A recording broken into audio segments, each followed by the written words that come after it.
Alright,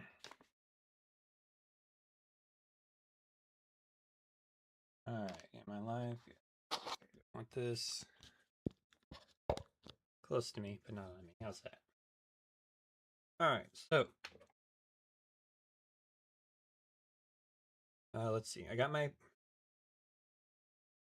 let me think. Get some water real fast. I'll be right back.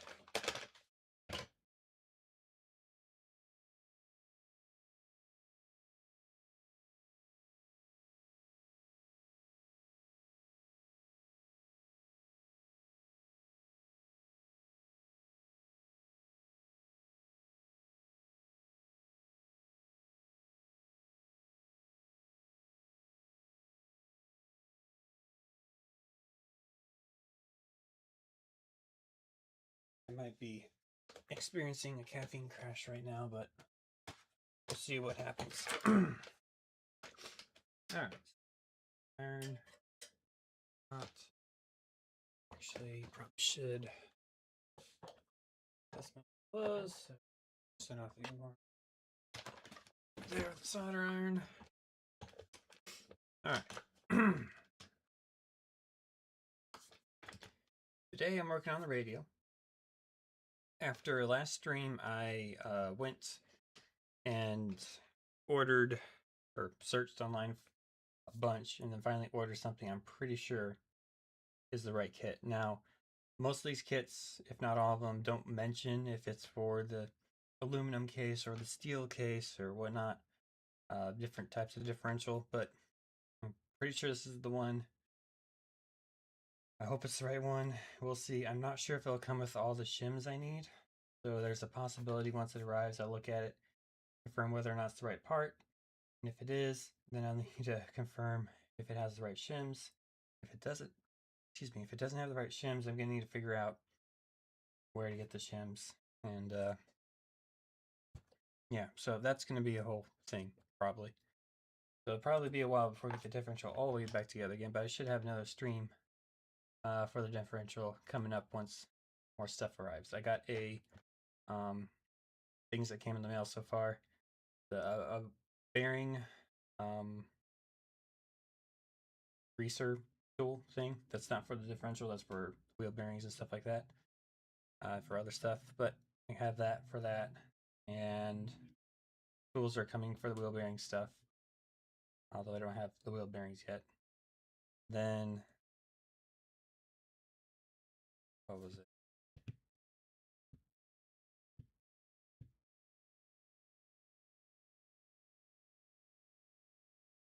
But for the actual differential, I have the pinion distance measuring tool now, a generic one. That should do the trick. It did come in the mail. I think it was Jags that was the website I got it from, and they sent a free cap with this stuff, so that's pretty cool. Keep looking towards the camera, but the mic's over here, so sorry if I keep going in and out here, but yeah, that's what's going on there. So I'll definitely have at least one more differential stream. If I do have all the parts, I can continue and keep going. But if I can't, then that's gonna have to go on pause again. For the radio, I have a package from Mauser. It has the transistors, 2 of them. I only need 1, but I got 2 just in case I mess up or something. Then I have a bunch of capacitors, this whole stack here is capacitors. And I've ordered enough capacitors to replace all but 1 capacitor on this board, I think. The 1 capacitor on this board I couldn't get was a 40 UF, whatever you call that, something Barrett's, I don't know. In this style. I couldn't get it in this style, so I just didn't order it. There were the ones where it goes through, and that would have been the right measurement, but I didn't want to do that. So that's the only one that I'm not going to switch out. But before I switch out any more of the capacitors, because I've already swapped out this one, and that was one that's replaced the one that's blown. I'm going to go ahead and replace the transistor. Probably caused the issue to begin with. And I'm hoping, really hoping, the one I got is the correct one. Also have more, a new heatsink thermal compound for stuff like this. And I'm going to probably replace that on all the components that use it, and this transistor also uses it. Now you guys are on the complete opposite sides. This might be interesting. Just toss those over there. Put this over here. Keyboard right now.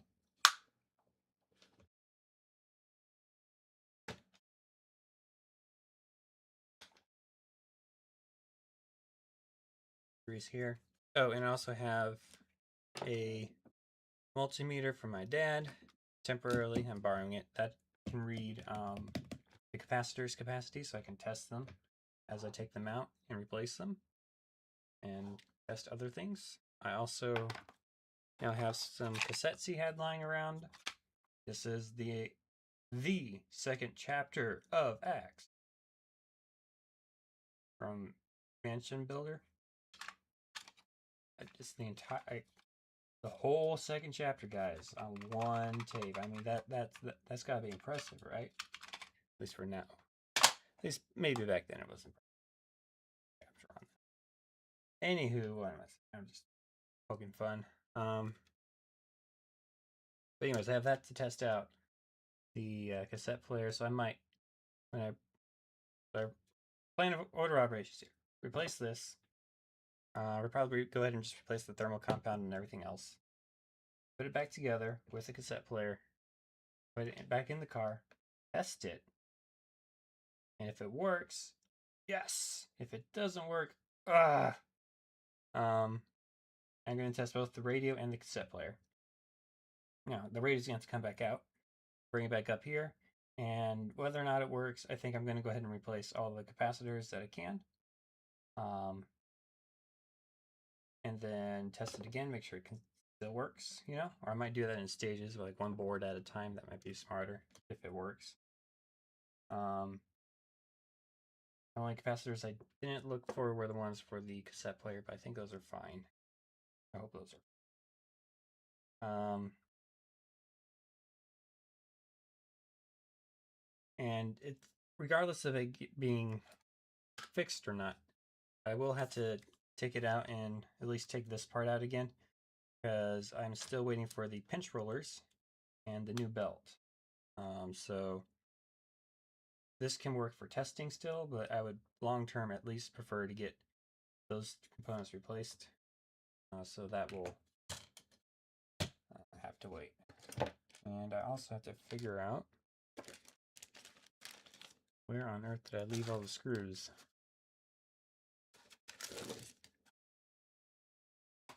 On my messy, very, very messy desk here.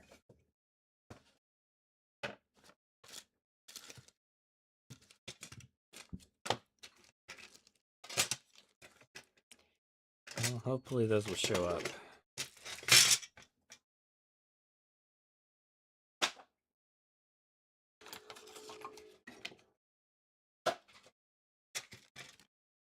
And these are capacitors are replaced. These are some more screws. There's the other ones. Okay, so we got those three.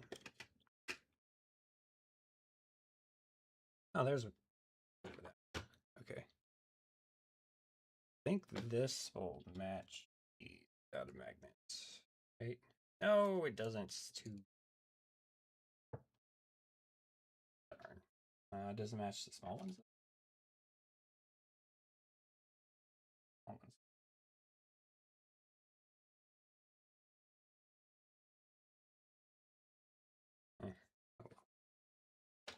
Maybe I have another one in here. That's the right one.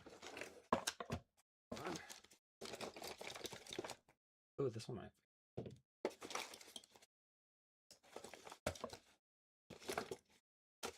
Pay no attention to the extremely messy drawer there.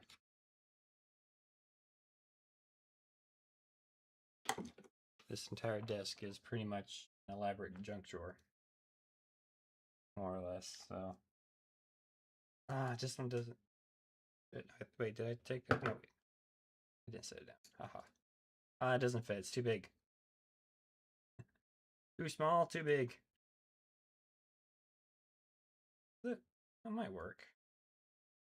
I don't know. I'll try it. One too small. Alright. I don't need all these yet. Those aside. I want to carefully, apparently these are sensitive to electrostatic discharge because it has warnings all over it. These are the new capacitors, or transistors. Nice and new looking. So I'll obviously have to bend those pins because it's replacing this one right here. That. First things first, try to remove it from the heatsink here. And it looks like there's a plastic padding.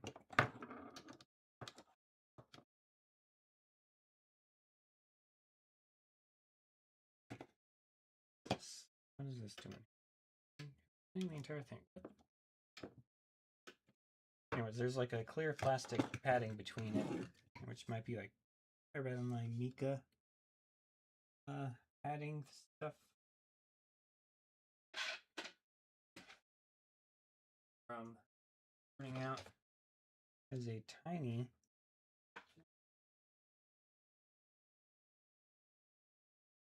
is it a 3? Ooh.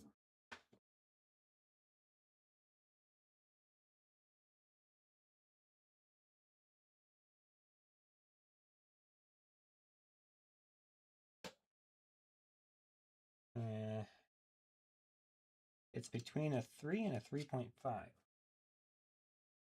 doesn't.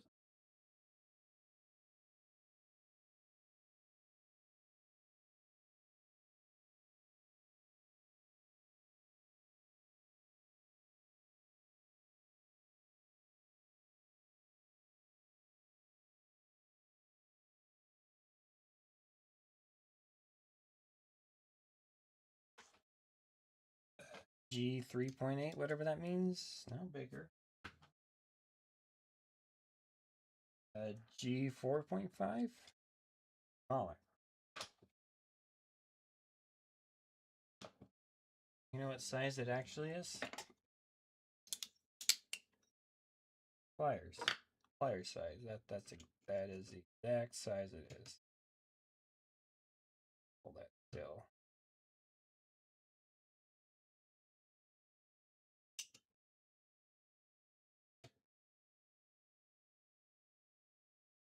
I'm not using these pliers.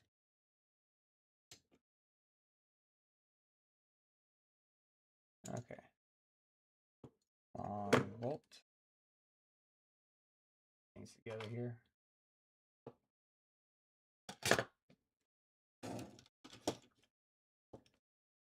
Okay. And it's just a plastic screws into, and then down here between heatsink and that is this little plastic shield, protected, I guess, from shorting out the ground. And this should come right off. A little distance from the shield so it doesn't absorb all the heat. And I only have a tiny bit of solder left. So I might not be able to do all the capacitors with the solder I have, unfortunately. So yeah.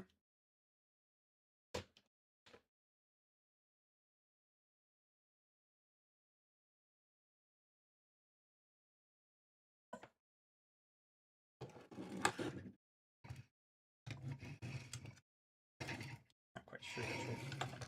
Now you're on the wrong side again because it's right on the other side of this. Whatever. This one, no. This one. There we go. Aha! Bright light. Shining kind of at me, but not.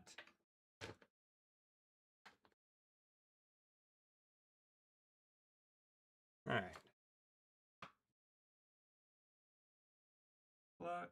It is these. Yeah. I'm hoping I can do this with just flux and not have to worry about putting solder on it. Get it to flow off. Have some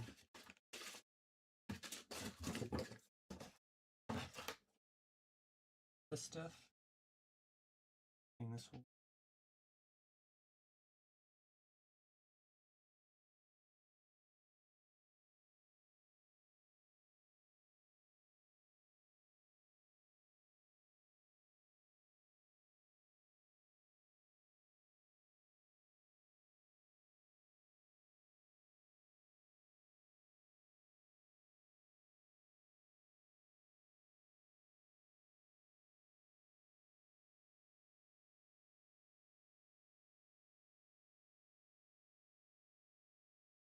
love to have a better solder iron.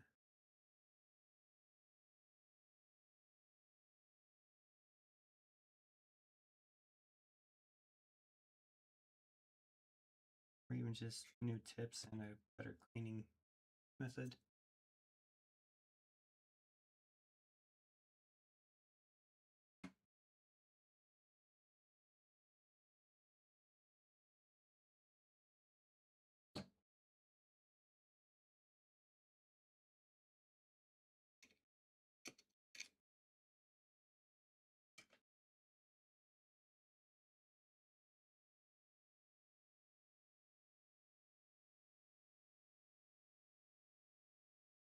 Tip clean.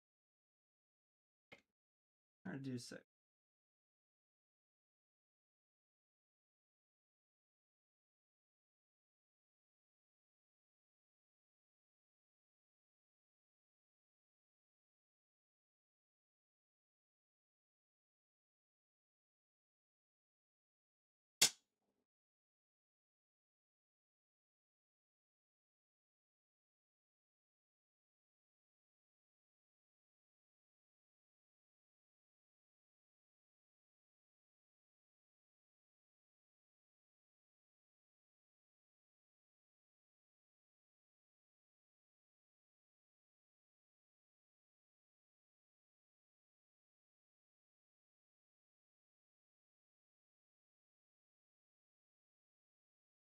Not enough.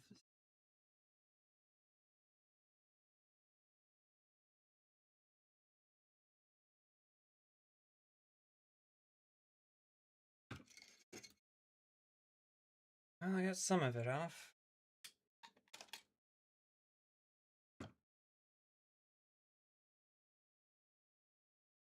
Not a lot of it.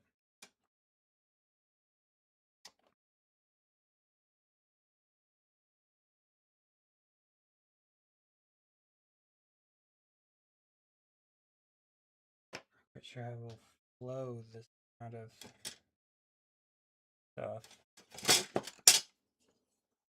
off all at once.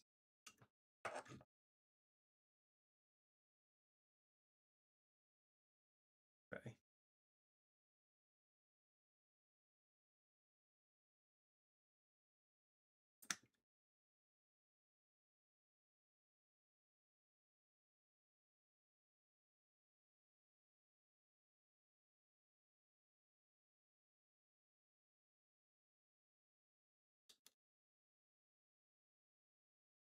All three.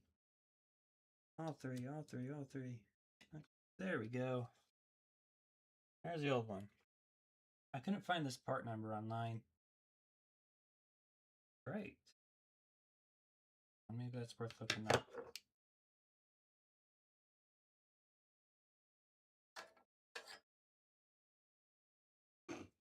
How did it? Definitely want to clean that up a bit. Alright, so looks like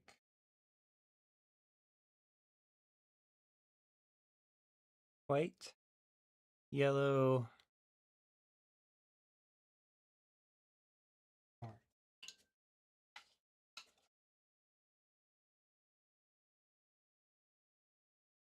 let's see, that's brown. White, yellow, brown.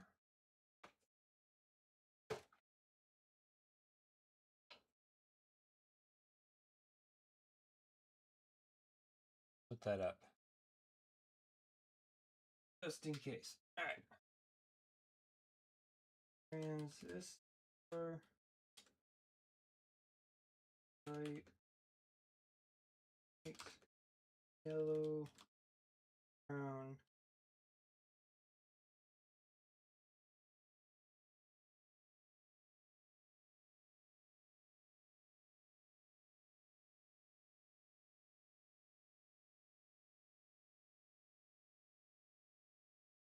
Not a resistor, a transistor. MPs.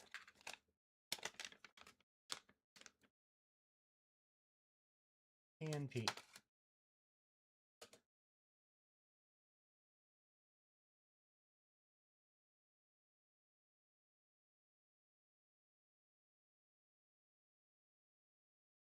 It's not a resistor.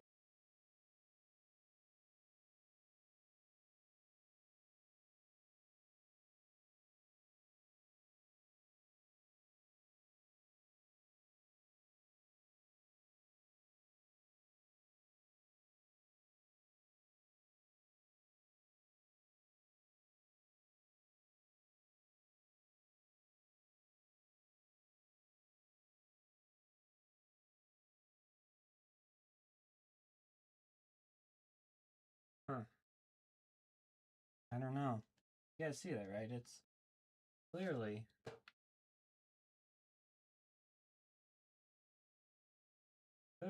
striped. White, yellow, brown, or orange, probably brown. On the bottom. Then on the other side, I've looked up these numbers, find anything, but it says 70 E203, and the order from left to right is BCE. BCE. For Christ error. So, oh, the way I found the new one of this is I used AI essentially. I think, if I remember correctly, and it was like use this type, and I was like, okay. So there's a chance this new one won't work. Maybe it will. This old one's definitely bad though. See, this is all burnt, all charred. Oh. Yeah. Let me try to clean up spots real fast here.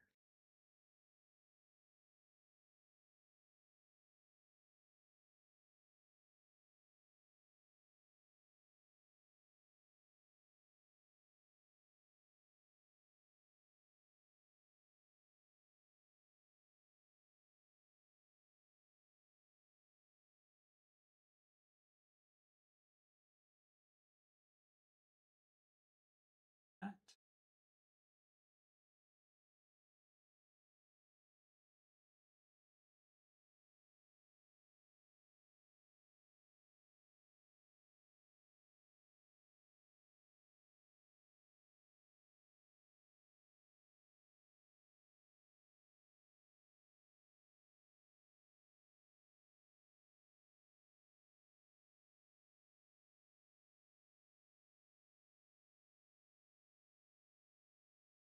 Okay.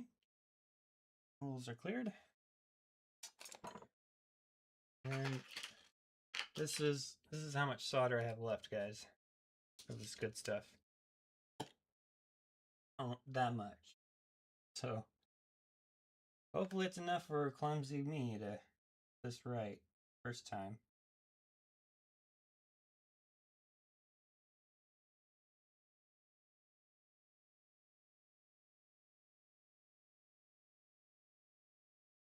The fresh solder on there.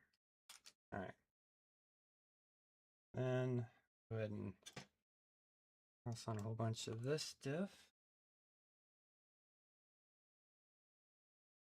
Other side.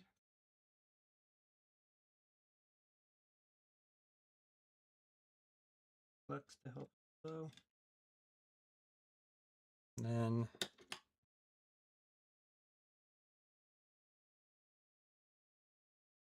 new one doesn't say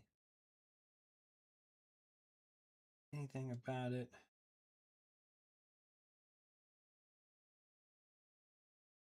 Looks like it's long enough that I don't have to drill a new hole in this heatsink. Just gonna reach out really far.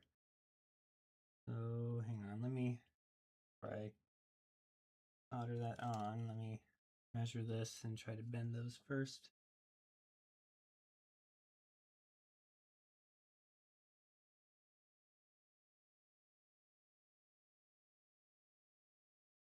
Up there.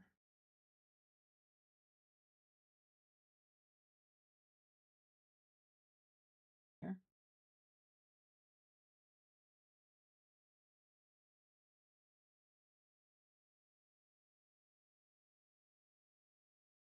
A little easier to bend than I thought. Probably a good thing.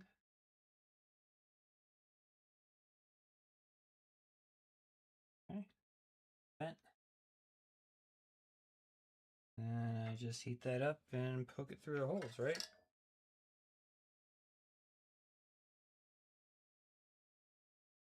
Actually, before I do that, let me grab some rubbing alcohol and clean up this area a bit. I forgot to grab that stick.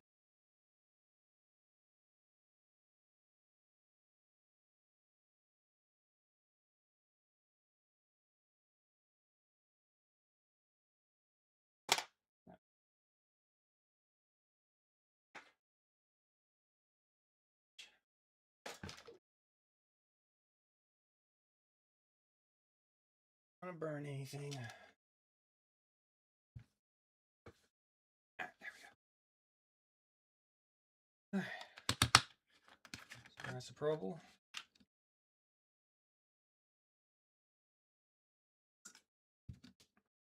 So you can see what I'm doing. I'm going to clean up this heatsink a bit.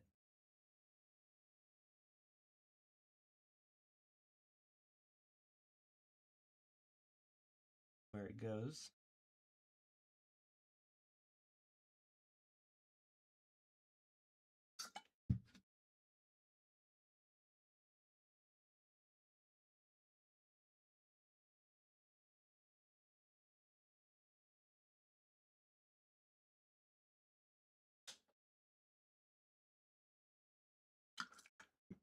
Dropped it.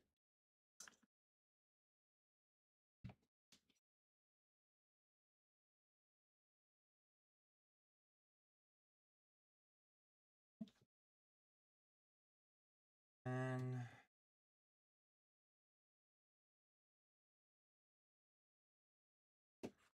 add a little bit of super lube to that. Not really. It's a heatsink compound, thermal compound.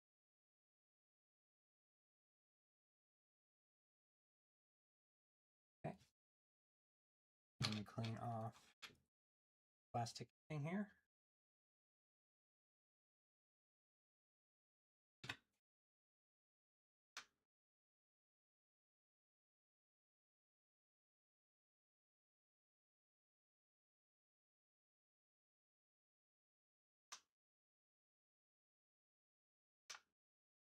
Look it up, and yes, you want to reuse it. Or replace it with something. You don't want to just remove it.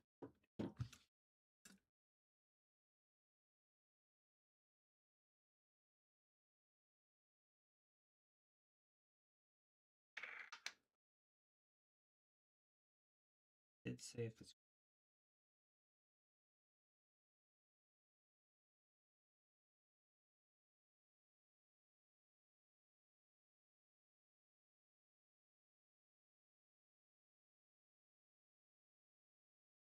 all right.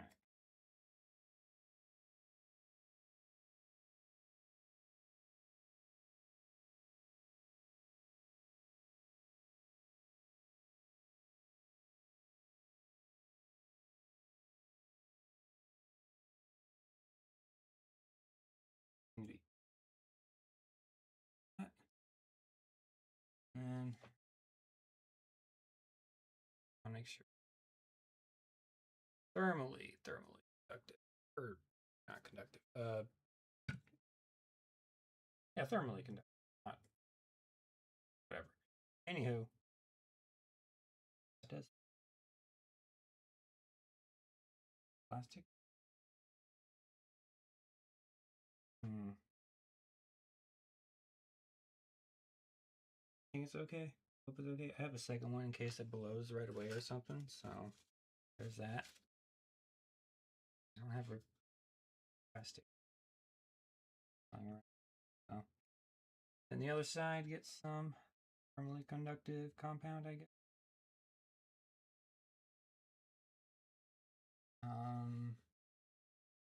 Dielectric. Hold on, what's dielectric? Is that non-conductive? Is that what that means? I think it does.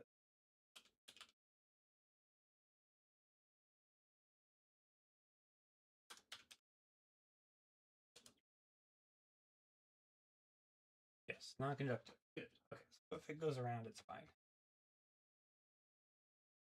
All right. Or I want this to conduct as much thermal transfer as possible. All right, there we go. Probably way too much.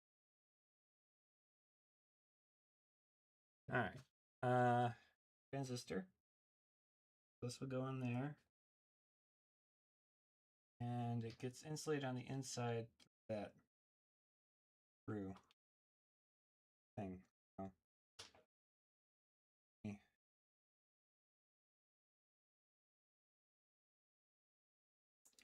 Start it in the holes where we go.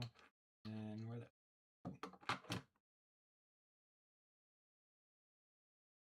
Okay. There it is.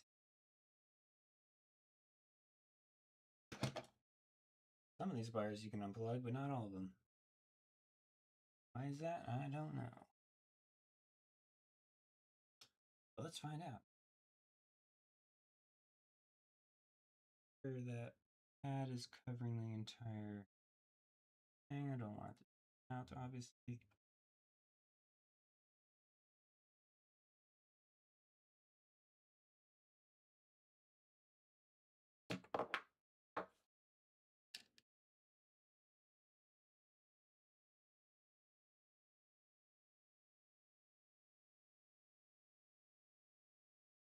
Metal piece is bigger. One.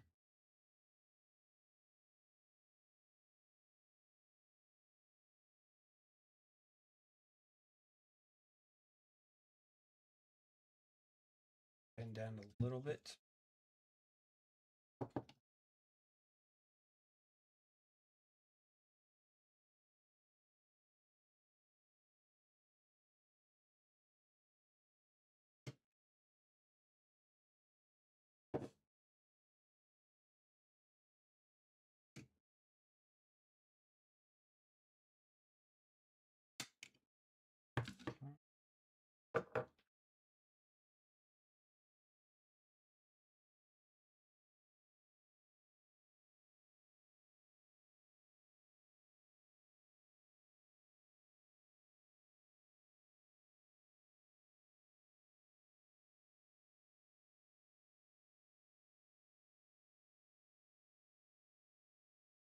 And if need be, I can probably insulate this with hot glue or something around it, so sticking out pretty far. Obviously too far. Do that. Deal with that after I solder though. Alright.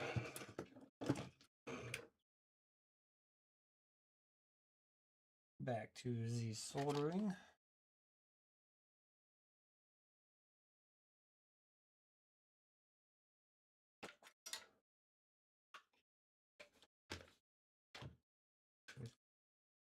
Tiny bit amount of soldering. Oops.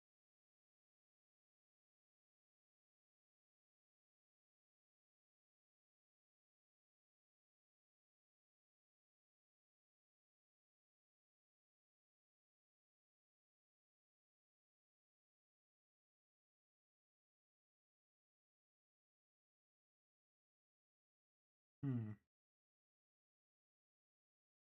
go through. I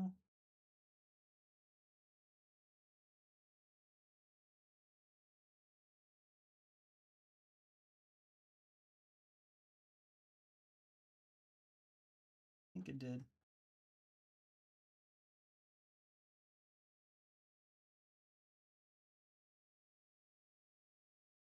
Solder.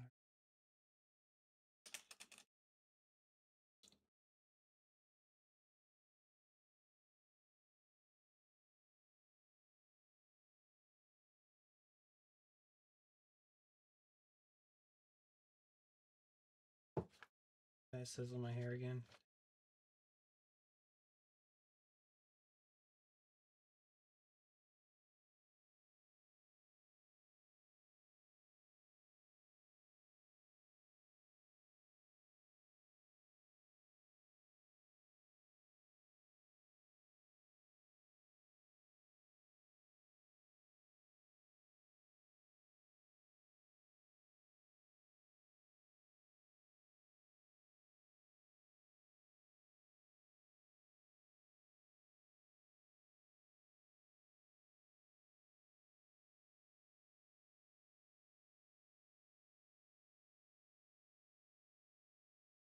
I want to be extra sure I'm not shorting that out. Okay.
Sure those went all the way through.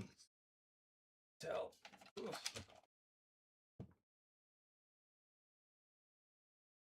Well, one of them did for sure.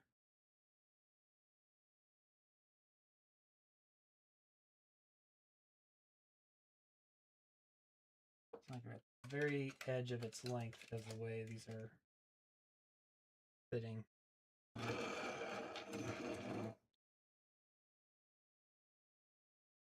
Reaches very far out compared to the old one, which where'd the old one go? Oh, here it is. The old one pretty much went straight down almost immediately. Tab was longer. All right. And maybe that will fix all the issues, or maybe it will blow something else up. I don't know. I have no idea.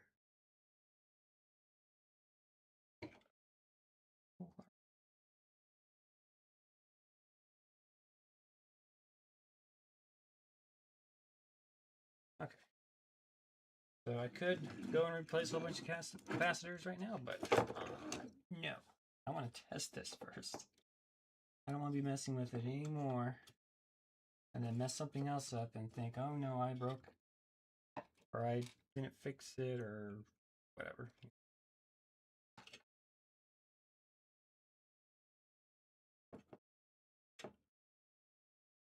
Goes here. Something else needs to be plugged in over here.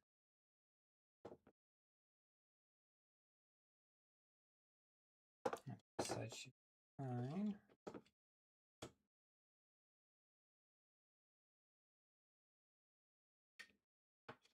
Goes there. This goes. Go in either one of two places.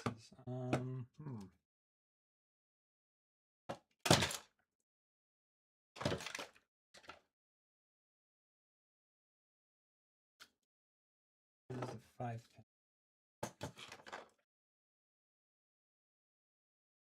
This other 4-pin.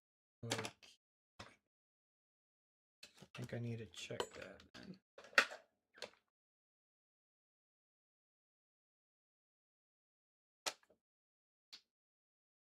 Actually, before I do that, I'm going to go ahead and replace the thermal compound on these two. But before I do that, I do want to check my videos and make sure I get this plugged into the right side, if possible. So,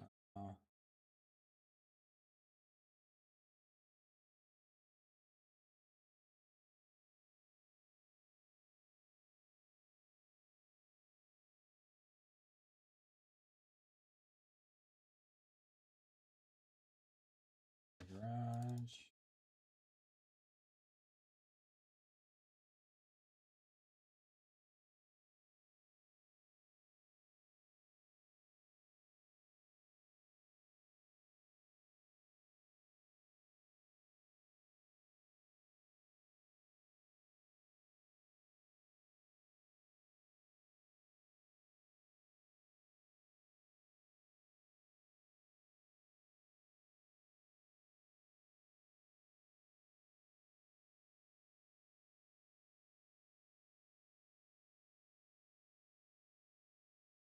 Let's go into that one because stretched out as far. Not 100% confident, you know? Coming from that.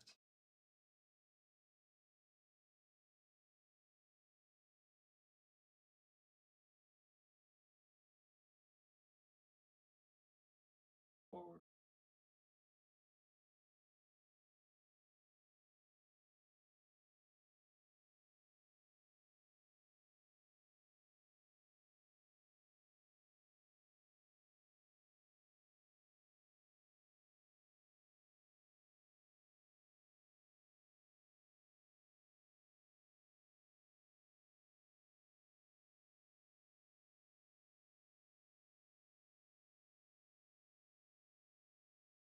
That 4-pin. Plug into here. Okay, good, good, okay. As I suspected.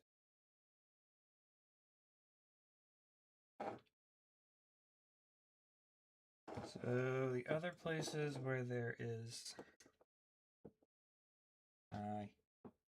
thermal compound, I'm going to replace because obviously it's old and probably would benefit from not being old. But it's on this piece on 2 spots. That's, I think, the only other place I see it. Capacitors in there.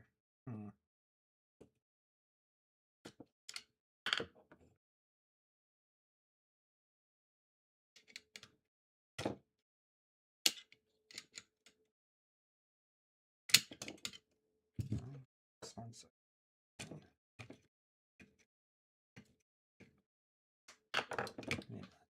replace that.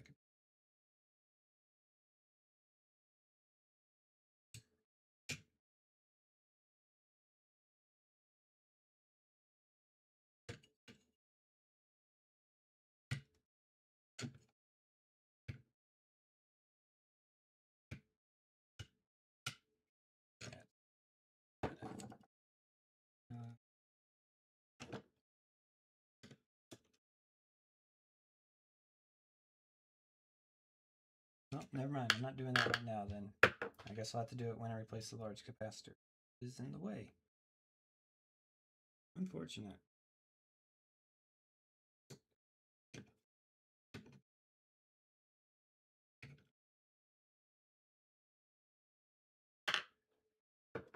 Okay. It just means I get to go over and test it real fast anyways. while I'm doing this, recording the camera. I keep doing this.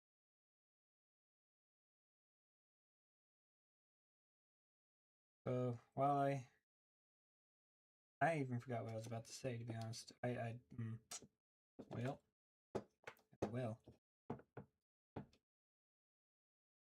Oh, so I'm also going to be testing out if I can bring this camera downstairs, sure it reconnects to the internet, and then stream up to the laptop up here, which is up to the computer right now, which is complicated because obviously the laptop usually is downstairs, but it might still work that way. I'm just not sure if it can handle the unsteady signal. So this can go there.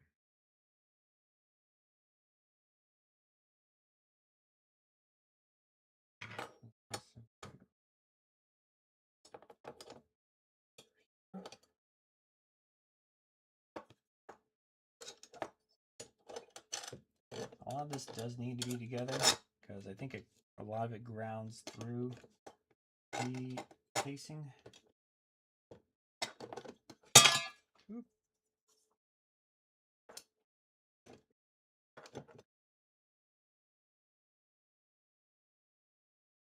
All right, screw this. The outer ones should be in this bag. Some of them.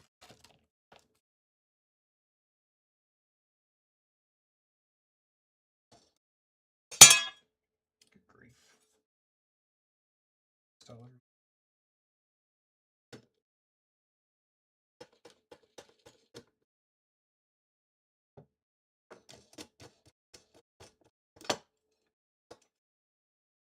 Alright, so now what did I attach first?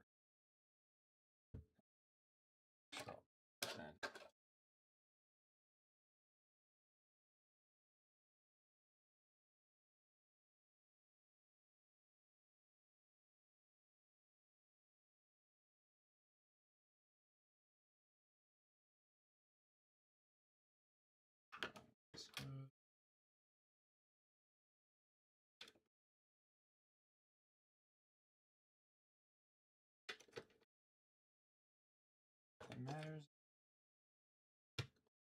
I don't remember.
This one doesn't have a magnet, which guys will be very helpful.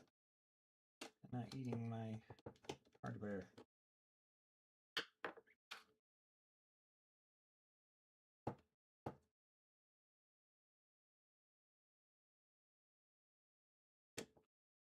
Hopefully work. Not speaking anymore.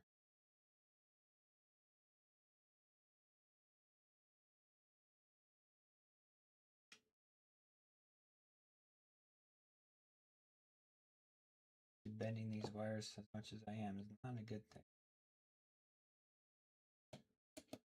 What choice do I have?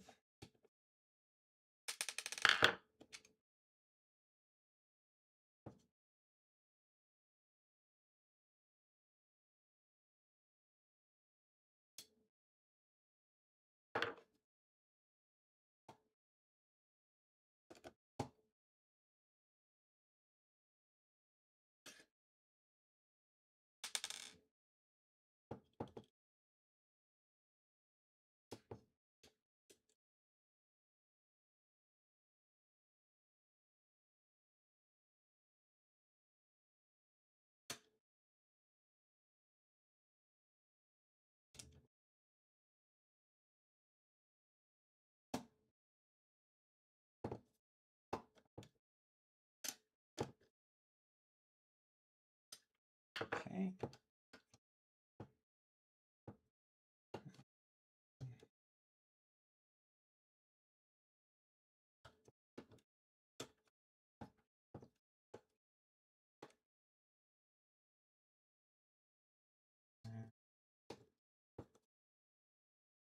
Down.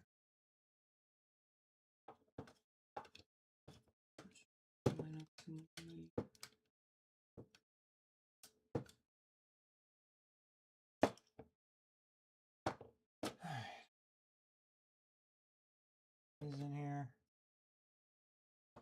He's also help with grounding, I think. In theory.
Alright. Oops. And drop some. Fuel capacitor. That was probably keep all this stuff in one spot. Okay. Wait.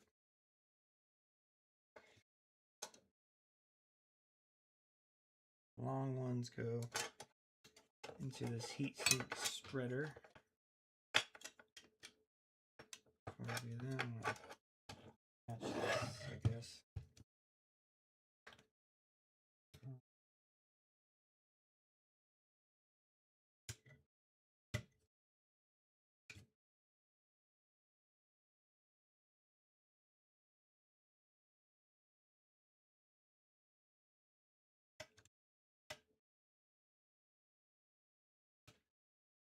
That has a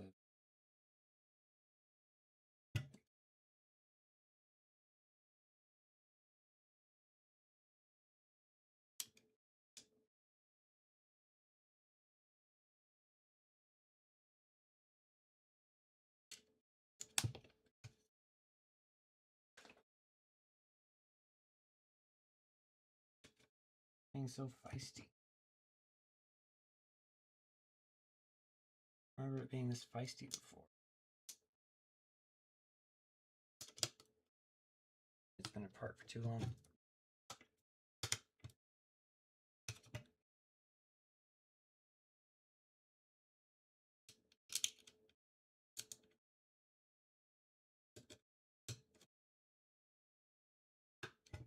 All the cables are pulling on it now.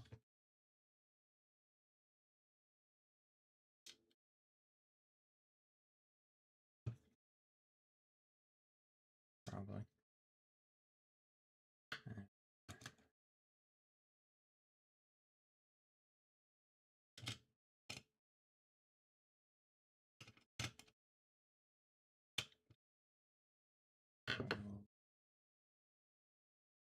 That's the problem. I'm not leaving things loose enough for all the bolts in.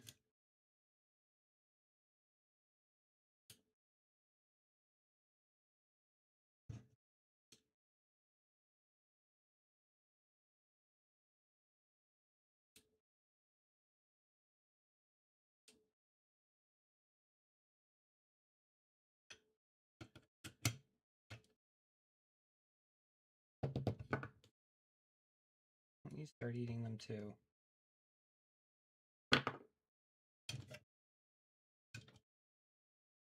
Seriously, why is this not nice? Looks bent weird.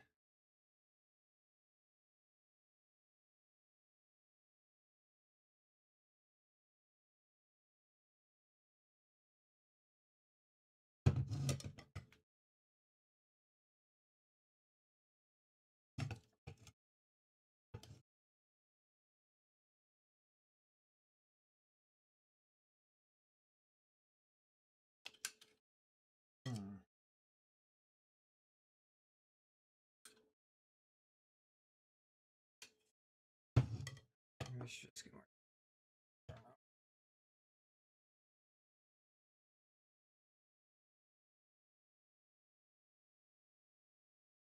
Move any of those screws. Why is it? Okay.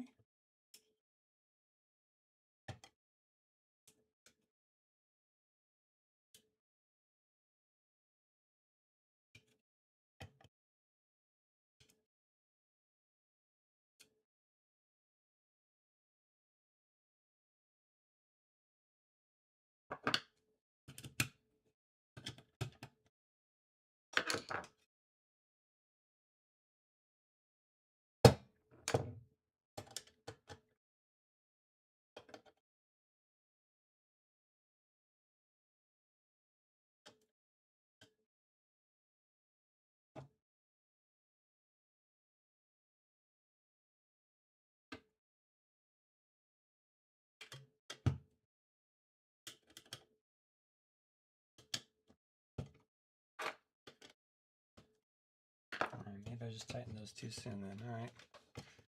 Whatever.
Oh, is that supposed to go hole? Oh, that's supposed to screw in there.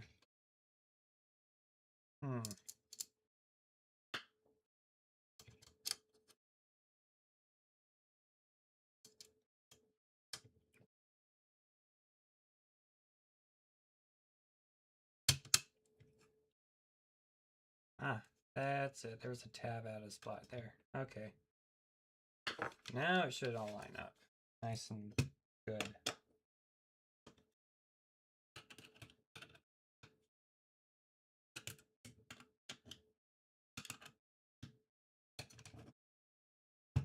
There we go.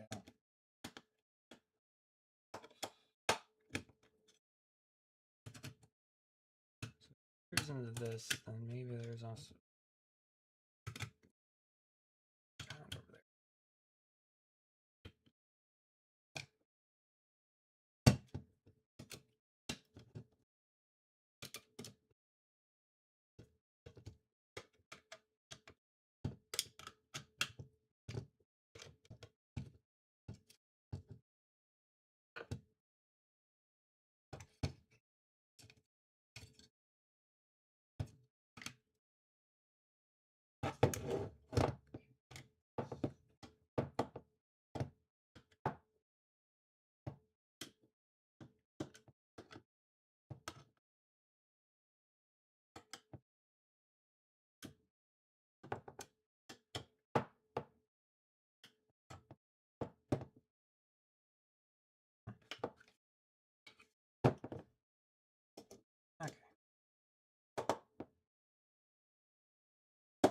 after I'm done, I should add like a dab of solder to each of these. I think it was.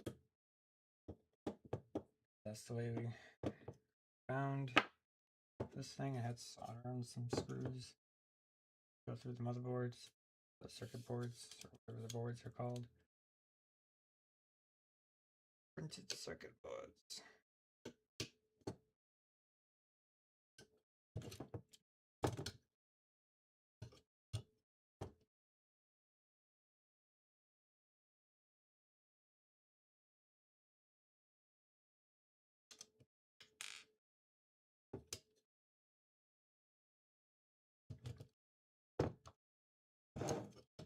Cassette player goes in. Like so, I think. Cable's kind of.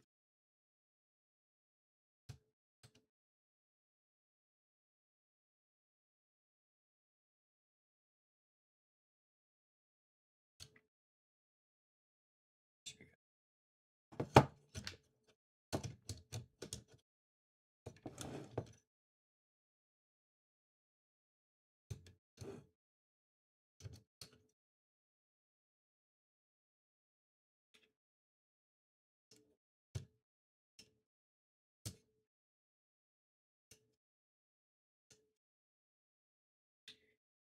Thinking about it, I should probably be more gentle with it, but I find it kind of hard to be gentle with something that's this metal, you know?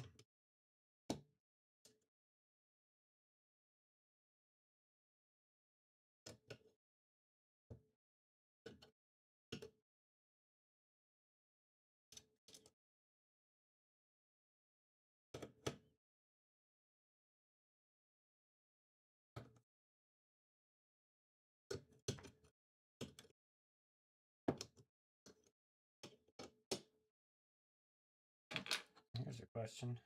Can the LTT screwdriver magnet overcome that magnet? Pull it out. Doesn't.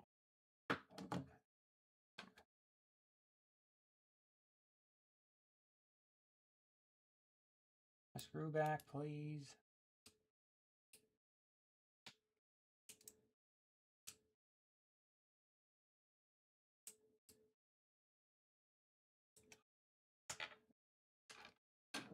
Slide right in there and it won't come out.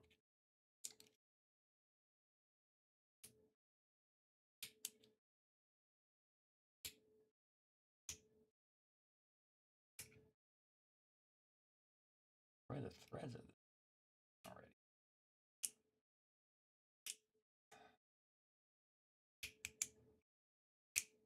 Needs to come out one way or another.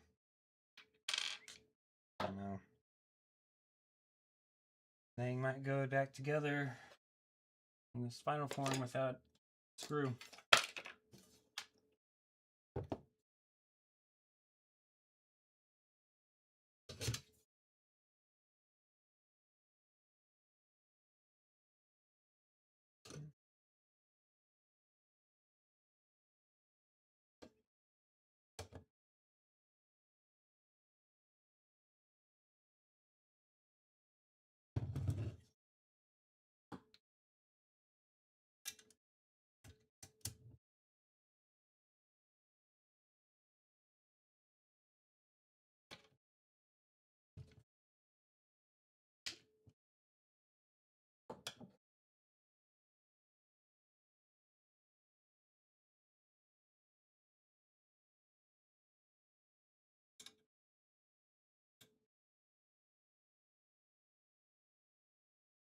It's pretty hot outside right now. 91 degrees. Give or take.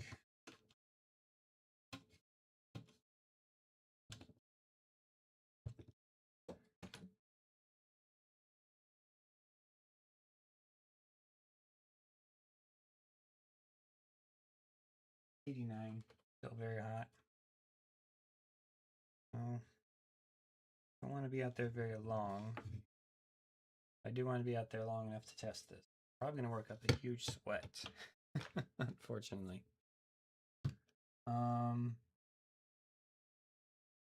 Okay. Where's the lid? Okay.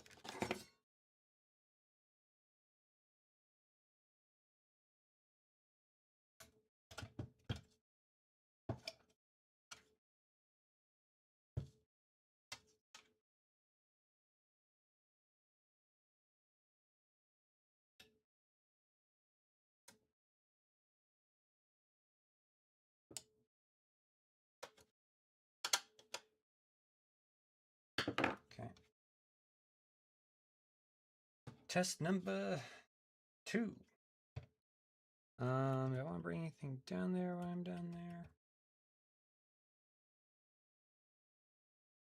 Well, the button, obviously.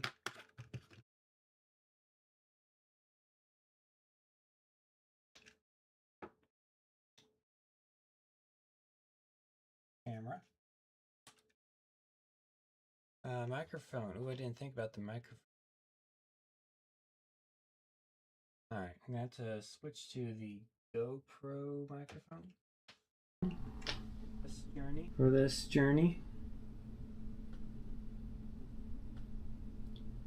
Swapped over to the GoPro microphone. Alright. Anything else? Oh, obviously the keys.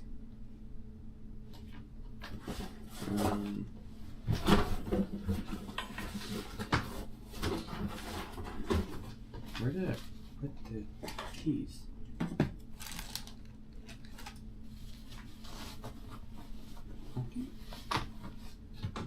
Hide them somewhere and forget.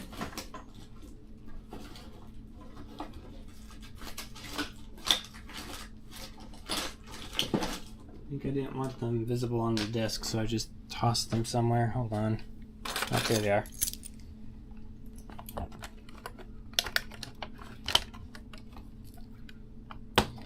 A light would be nice too. So light, button, keys, camera. You guys get to go on a journey. You don't get to see all of it. So, blank screen. Alright. We'll throw on some quick shoes and head on out. And grab a little bit of water here.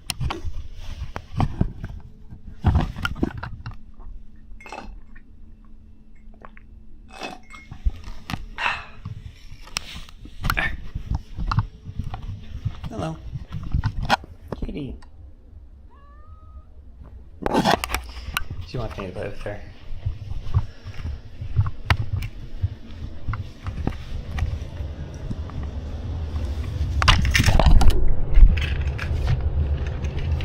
Oh, I need my phone too, so in case the camera disconnects. Hold on a second.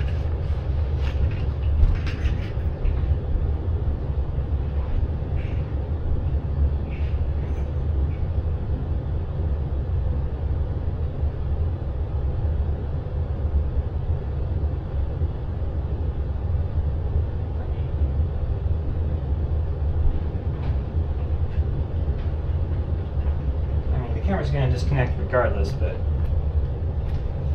if it doesn't reconnect, you know. Alright. Hot camera.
Alright, back in the garage, connected live again. You know what I forgot? I forgot the radio. Be right back.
Alright, back with the radio.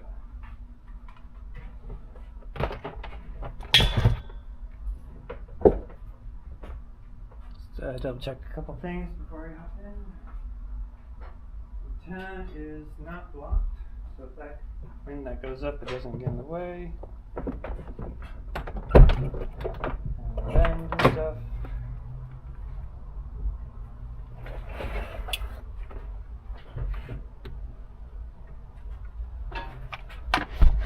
Air compressor is kind of in the way here. I also grabbed a cassette, so I forgot that too.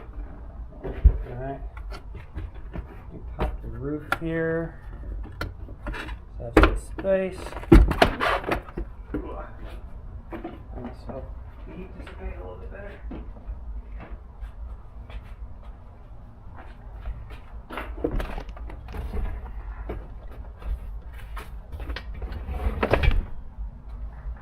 Okay.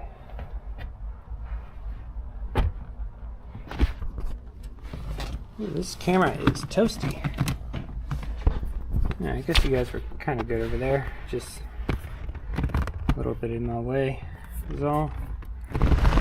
Alright. Shoot. Do I remember which way this works? I do not. There's the obvious wire, which is probably the antenna signal. And then there's the other three, which I don't remember the order in. So, shoot, I'm on my computer over here. How am I going to figure that out? I guess I can bounce around my YouTube video. Hang on. Ooh, it is toasty.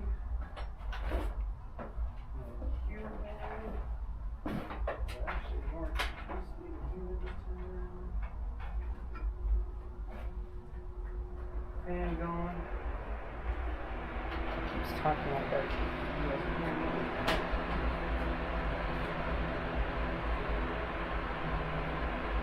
Okay.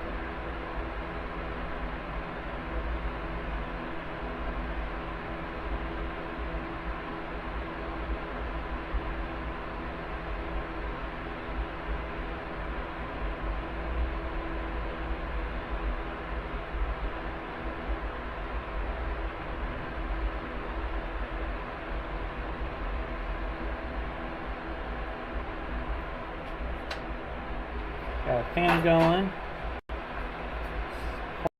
Hold up my old one of the previous ones. Arm.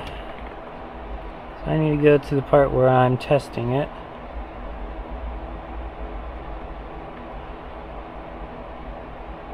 Here's my sweaty. Maybe I already tested it at that point, I don't remember. Let me poke around here.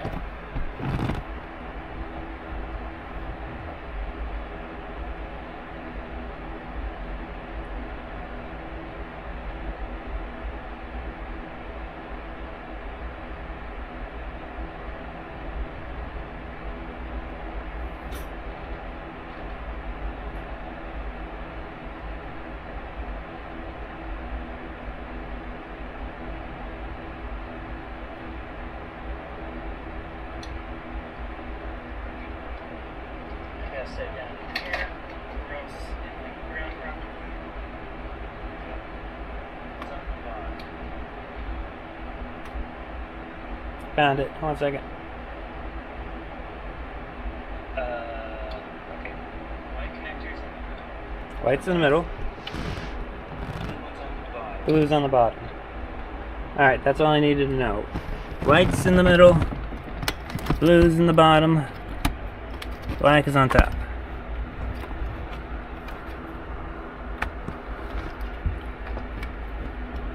They're all the same connector. They slide in nice and easy though, that's nice. Alright, so in case I gotta worry about shorts to ground or grounding or whatever, I toss it in here.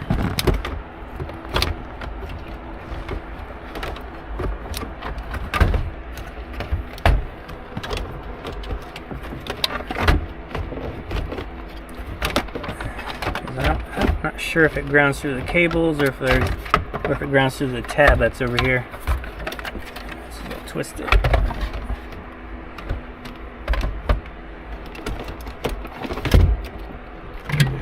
Alright, so make sure it's at least touching that tab in case it needs it, and I'll make sure this gauge panel isn't touching anything because it will shock and short things apparently. That's gonna know that. Alright. Key. Where's the key? Nope. Ah, here we go. Alright. Battery. Battery's hot. Key.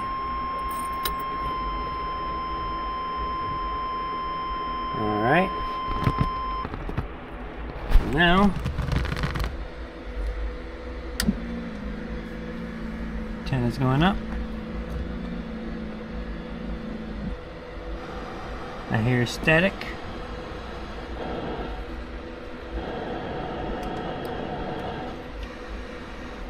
This was forward and back. This should be left and right. Alright, so now, hit this button. I heard some change there. We're in AM right now. Hit seek.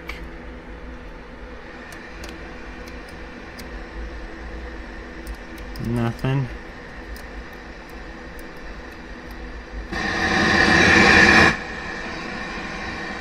Okay.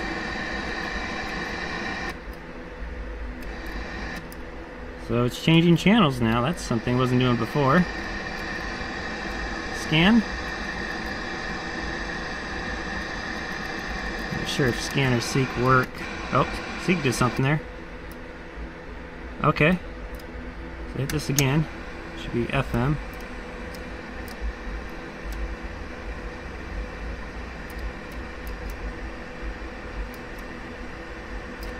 Unfortunately, the screen's not working still. I don't think the scan button's working either. Very unfortunate. I thought I would get more than this, to be honest.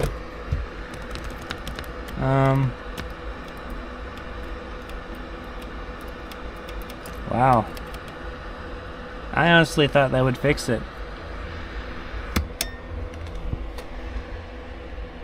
I'm still getting the display issues.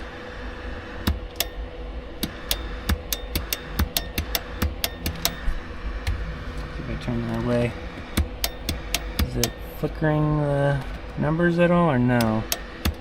It's not flickering the numbers like it was before either. Man.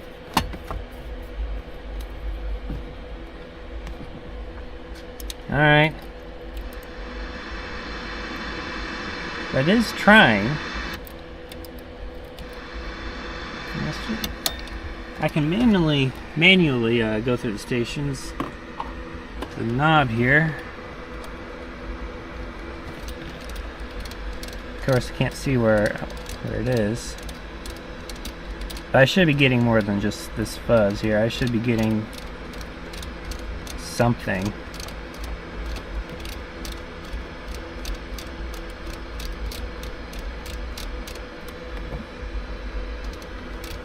Yeah. Oh, you know what? I forgot to plug in the antenna. Let me turn that down before I do that. That might be kind of important. Alright. Hold on. Hold on. It's just a simple push in. Alright. Antenna is in. So now, do I get anything? Oh.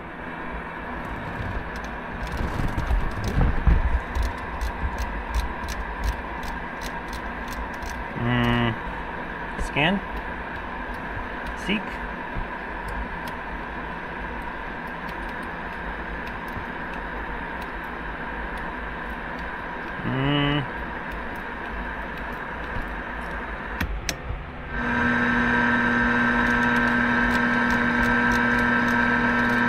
I don't think this knob is working.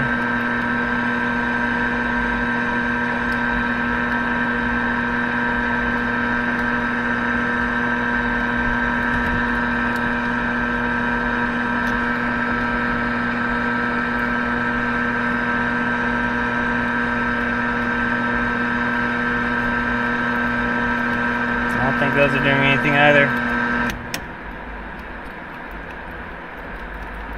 Bummer. Nothing. Still nothing. Well, it isn't just a radio. Oh wait. Why did it do that? What? I hit that switch and suddenly FM is on and I can see things. After 3 months, how much are they paying you and what? So right now, like the bring home after child support is It's working. It's working. $300 to $500 a week. He's bringing 300 to 500 home a week. How much child support is coming out? Oh, it's Dave Ramsey. 880 Ugh. a month. I just got that lowered to I mean, that's a good channel to fall on. So, wait, if I remember correctly, to program it, you pull out, and then you push in. I think. 1061. Pull out, push in, and then I change channels. Hit it again. Yeah, it works. All I did was hit that button. And this should have switched it to tape. Well, it's not switching it back. Alright, AM. AM seems to be working. Uh-oh, cassette's not working anymore.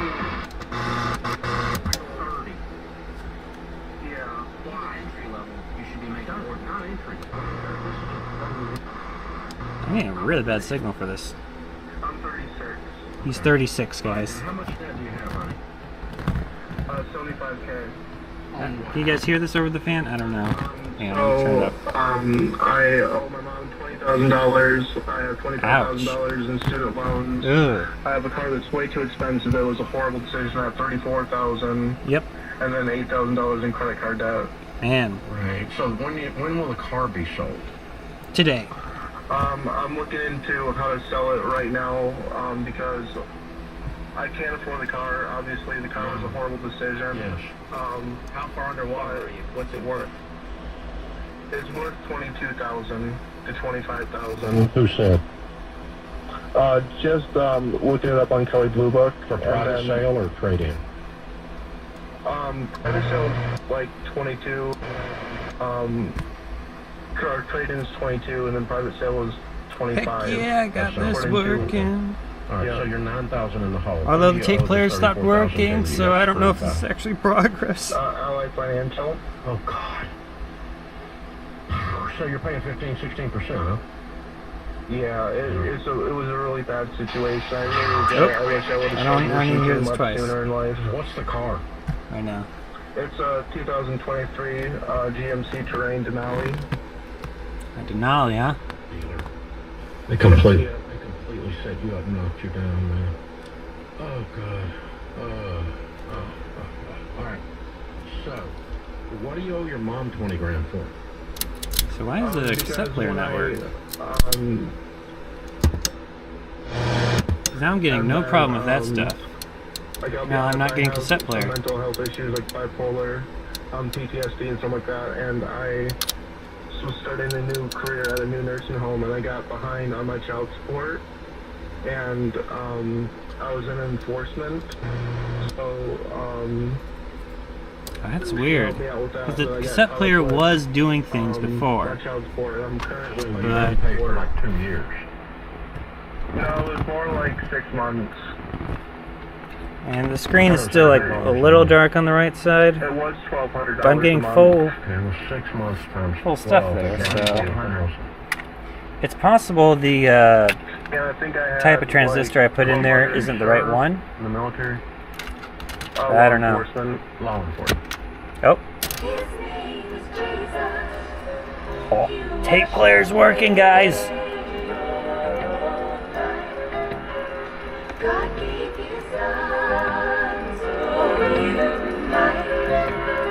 Tape player's working.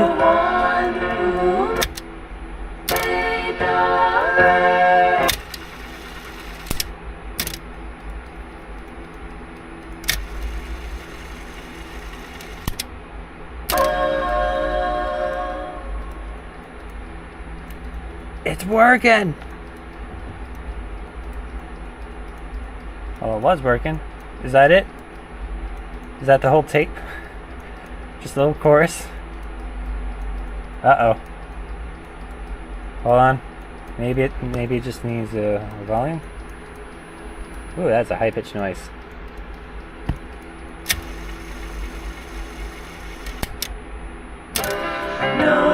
Ah, there it is.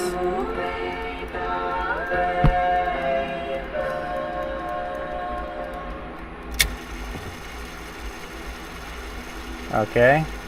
I wonder if it's playing in reverse right now. I think it's playing in reverse right now.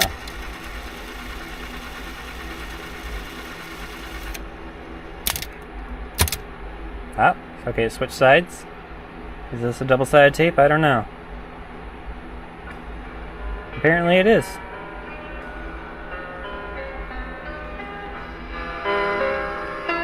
This is really high-pitched noise.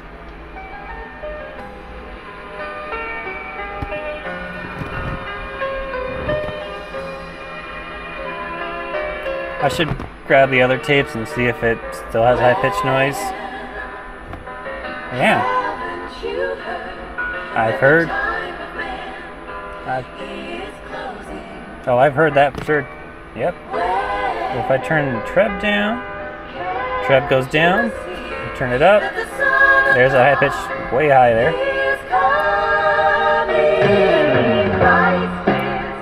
There's a little bit of bass there. I wouldn't really call it bass.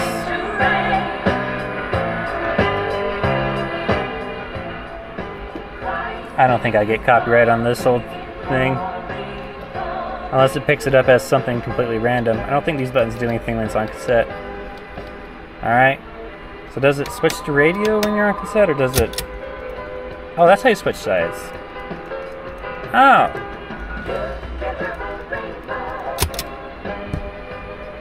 Well, this isn't Acts 2. This is more like a musical or something, I guess.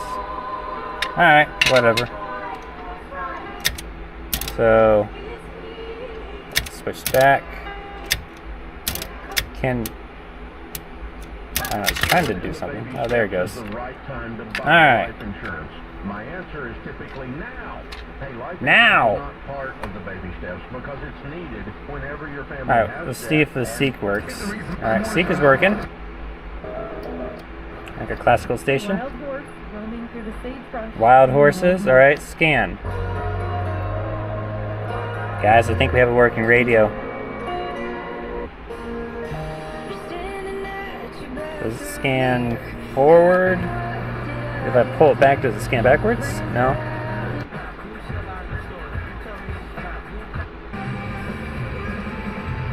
Oh no! USA is up 2-0! That is the most dangerous lead in soccer. Relax, Mike. Importa, luchan por la compensación que usted merece, porque contra...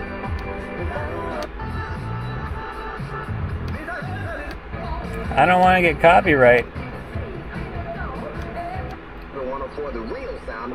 Alright. What's Dave Ramsey? I know I won't get copyright on his stuff. There we go. Alright. Cool. Alright, this is great. Device overheated. Oh, camera's getting hot. Camera's getting really hot. It's hot out here. So it's working. The screen's okay.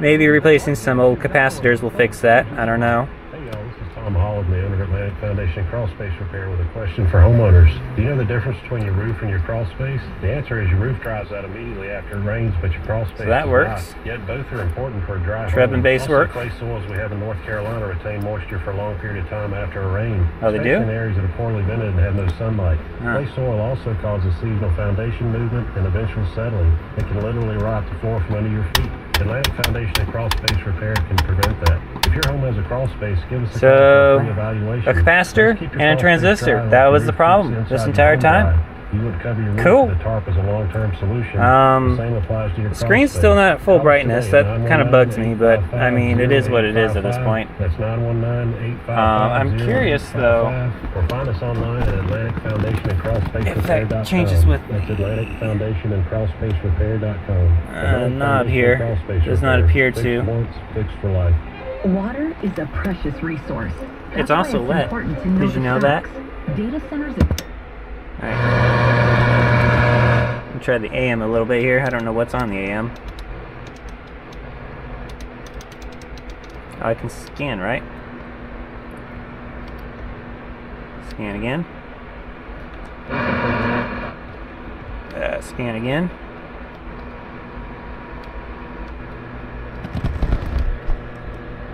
I have to hit it twice for some reason.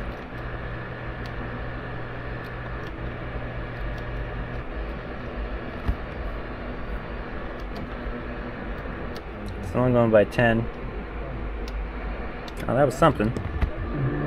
The teachers, the growers, the builders. Builders, guys. Builders. The change makers. Change makers. We need you. Wow. We are the Peace Corps. In more than 60 countries, we go all in and all out. They go all in, guys. Community, That's crazy. together, living together. No one does that. No one goes all in. Passion and joy to building a better world together. Except for, you know, all the people who do. Tackling climate change and Alright, anyways. Moving on to something real here. Alright, now we got the... So is it just this tape that has the loud pitch noise? It might just be this tape that has a loud pitch noise. I'm really hoping it is, because that is high pitch and that hurts. Oh, so it... I don't know, maybe it's supposed to do something when I do that? I don't know. But I can switch sides.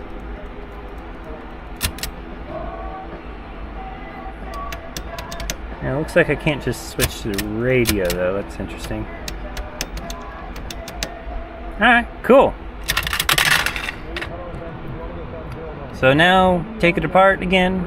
Replace all the capacitors with the new ones I got, so that if they blow or something, that doesn't damage.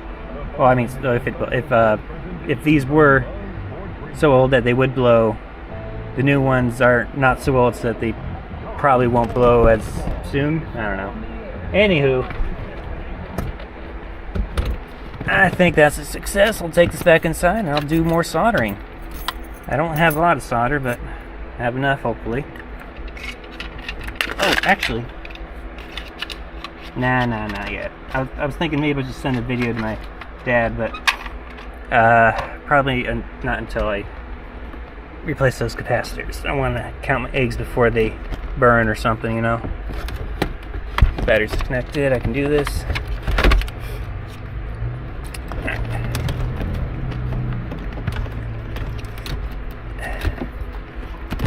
Come on out. Oop. Alright. White's in the middle, black's on top, blue's on the bottom. White in the middle, black on top, blue bottom. Gotta remember that. And then this other black one's different. Off to the side. Come on. Ow. Got it. Oop. Oh, there's the antenna. Alright. Woohoo! Let's go back inside where it's not as melting hot.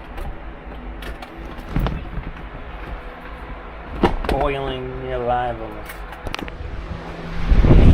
Put down camera thing. Alright. I'm in good mood now. It worked. It worked. I don't know if I could have done that without AI to help me diagnose some things, to be honest. I mean, maybe I could have, but it definitely helped. Quite a bit. Alright, going back inside. See you there. Nah, a little dirty.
Check.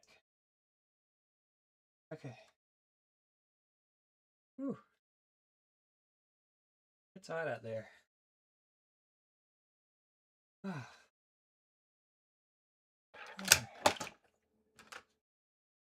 Woohoo! Oh. Oh, guys, that makes me so happy. All that effort. All the pain and suffering or whatever.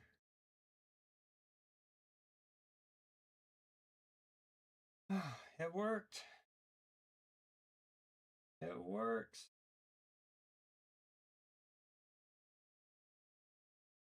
Bring up the camera again.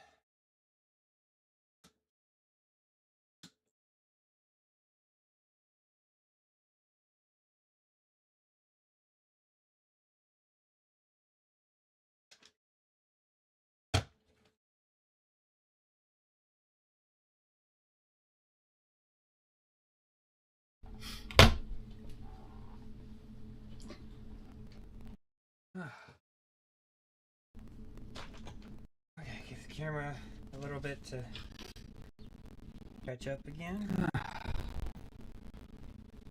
Whoa!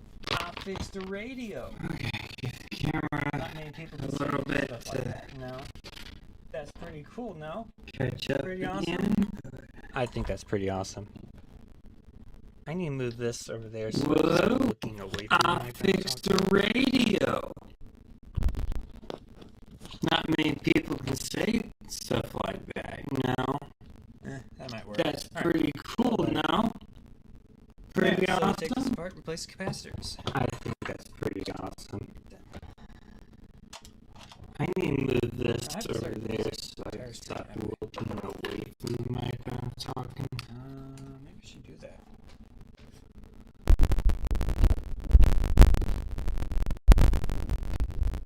Music thing. Oh, it might be hearing two of me right now.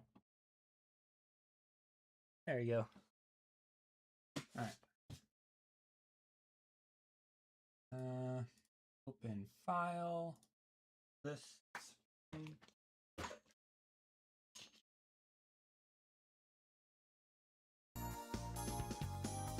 Oh yeah, jamming time. There. Oh, it's not. Oh, it's muted. There we go.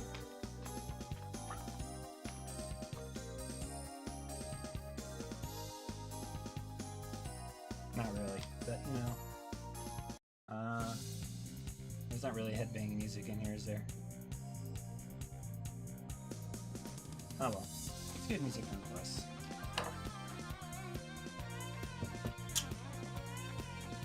Now just to replace the capacitors that are working.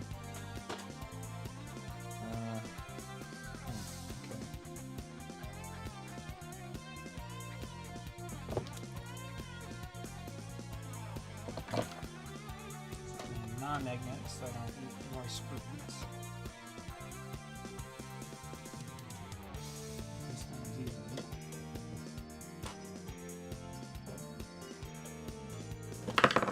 So what is worrying me a little bit is that it wasn't working until I hit. I guess it's on this side now, but the switch, which on cassette player switches forward and back on the cassettes. I don't think it does anything on the radio. Not sure. I don't remember if it does anything on the radio. Initially, I thought it was supposed to switch between the radio and the cassette player, but maybe that's not working either. I don't know. Maybe the switch is bad. Maybe this switch is bad or something. I don't know. And also the screen, the numbers, not really the screen. The numbers are kind of dim still, so maybe replacing capacitor will fix that. I don't know. And then, at least with that cassette, I don't know. Maybe I should try another cassette. But that first cassette definitely had a high-pitched noise to it. And I just left the CD screw. How can I do that? At least this one's more shallow, so I should be able to just grab it right. That's strong.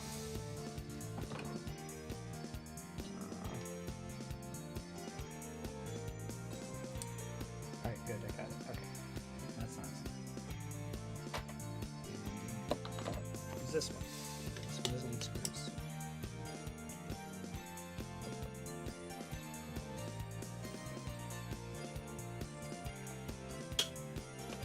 I didn't get capacitors for the cassette player, which does have capacitors on its board. Maybe I should have done that, but I was getting kind of tired of trying to find the right capacitors, you know?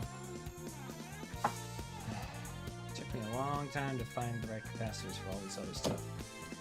And so, with all the capacitors I got, which I have extra, and the 2 transistors, so that one's good, so maybe I'll need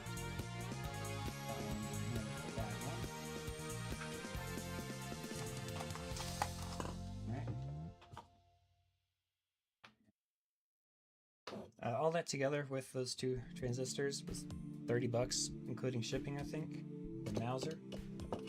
So, for the majority of the capacitors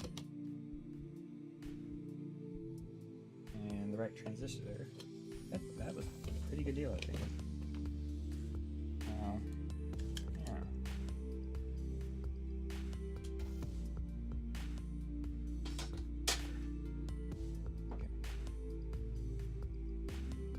Which one should I do first? Oh, I should probably try. Should do the ones on the bottom board here first. And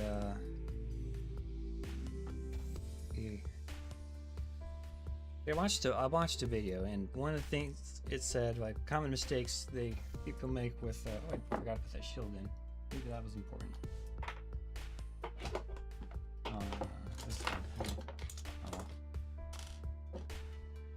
Common mistakes people do when they're repairing vintage audio equipment, and one of them was to place all the capacitors at once, and then something breaks, you know? 'Cause if that happens, then I know I did something wrong. Which ain't good. It'd be harder to find which capacitor I need to use, or what's the problem that I broke, whatever, you know? Like, if I replace them all at once and it suddenly stops working, then it's hard to find the problem.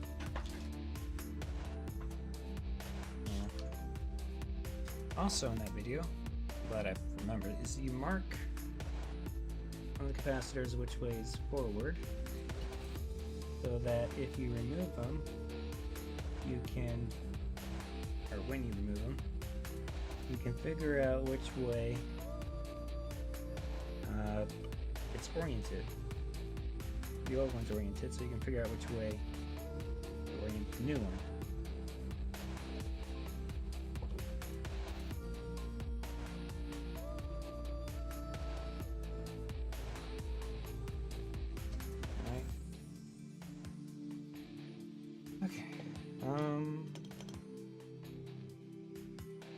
New transistor still looks good in there. Cool. Alright, so I need to pull up my list. Might be a more tedious process than I wish it was, but I gotta make sure I do this right. So I'm looking for my list here.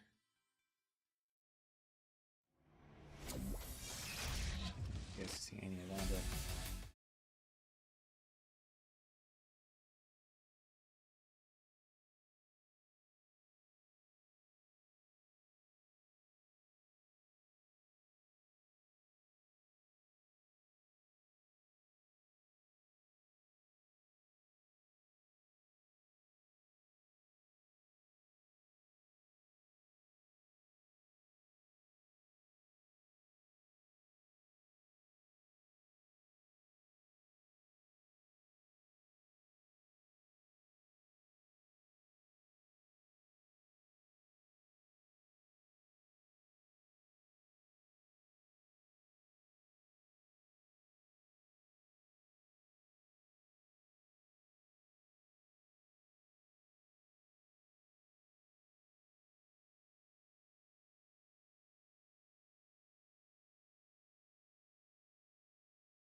So I need to find that serial number.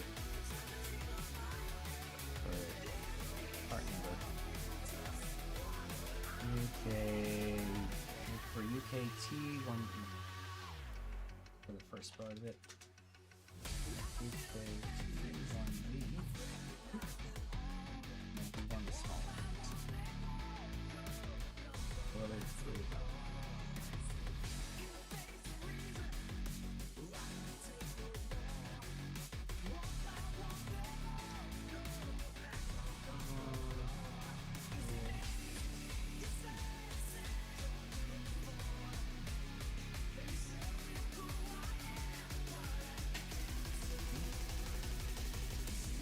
UKT1E 4R 7MM sorry, 7MDB. And it's 4.71. So this should be the right one. Right ones. These new ones all appear to be blue or brown.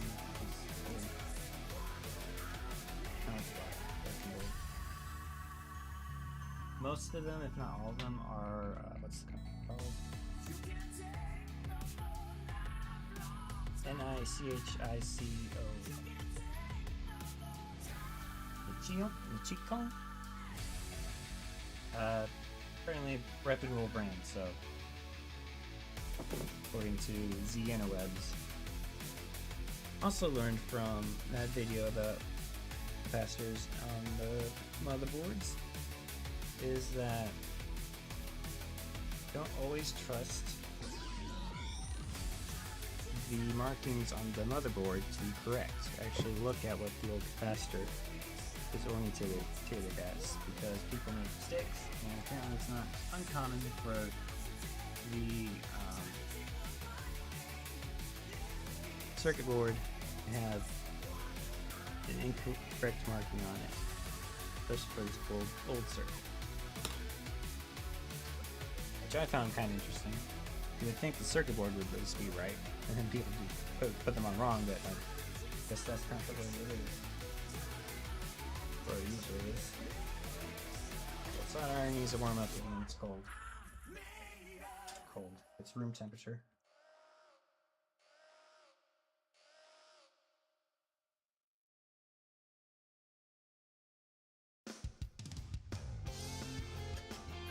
Give that a minute. Placing that one, and also trying to replace this larger one down here.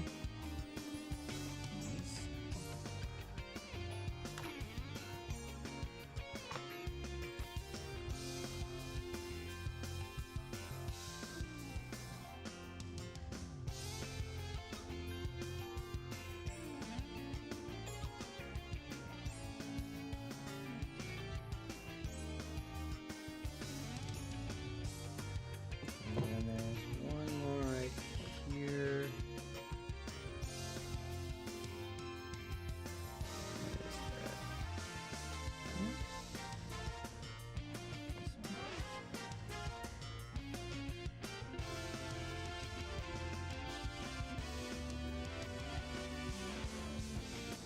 that? It looks sideways, it looks like, so I think it's these two. Maybe.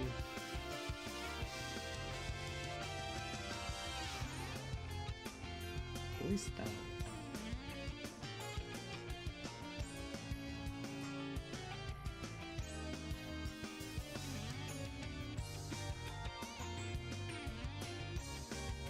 Yeah, because those would be connectors, so it would be, yeah, those should be these two.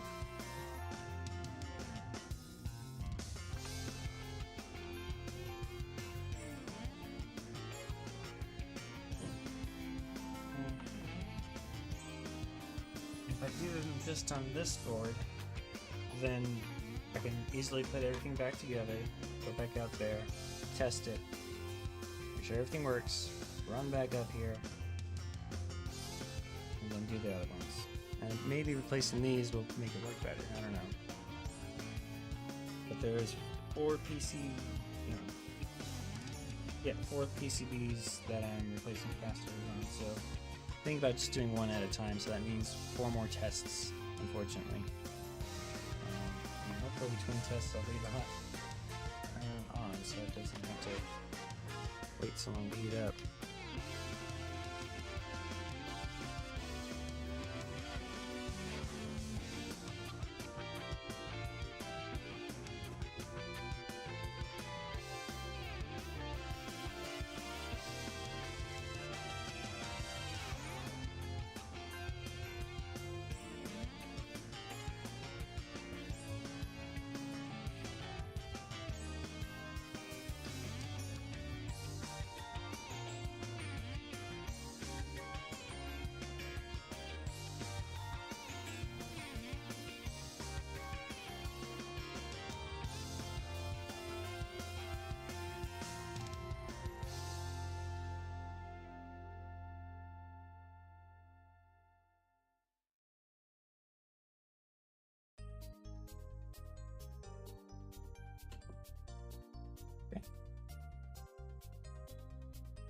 That came out weird.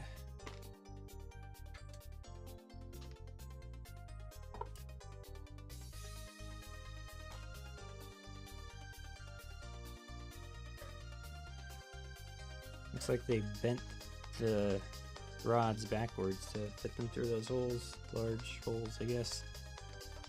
Now that I have it out, I have that mark there. It tells me which direction it was facing. It was facing forward, where that mark is. Positive on this side, which means the other side's negative.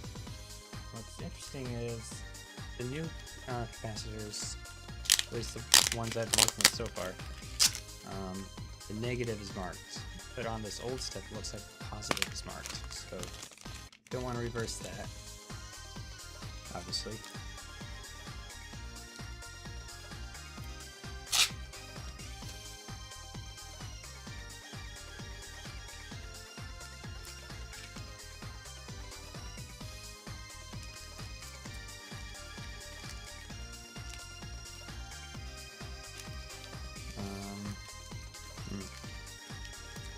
Struggling with tape here.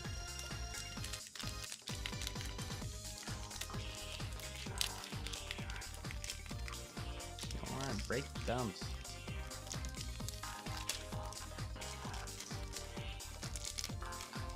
The tape, or is it just inside? Ah! Oh. Okay. I'll just tape up the bottom of it. Whatever. Eh. You know what? Let's go in the big ziplock. Oh, and while I'm here, I want to test them. I don't have to, but good idea probably. I'm going to test capacitance.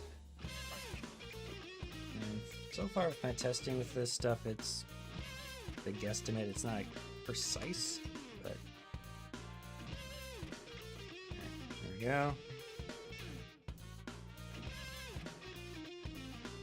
4.9 for 2 and 4.941 and dropping. So 4.9, which is very close to 4.7. All right. And the old one was probably fine.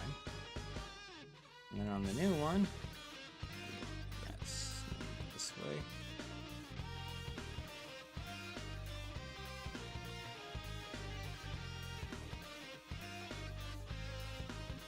.73, so more precise, I guess.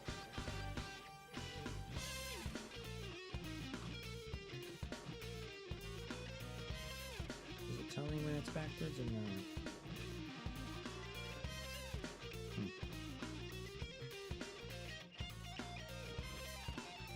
So if I switch to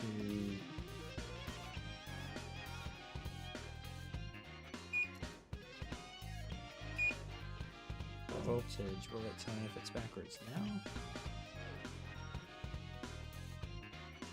Negative. Positive. Hold on, then maybe that's reversed.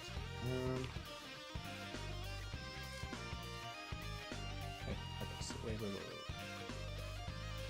That one should be negative, this one should be positive. It's reversed. What? I don't have these reversed, do I? No. Common? No.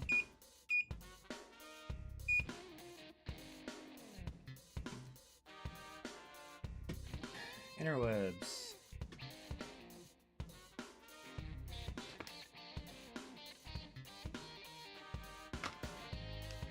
How to test for polarity on caps.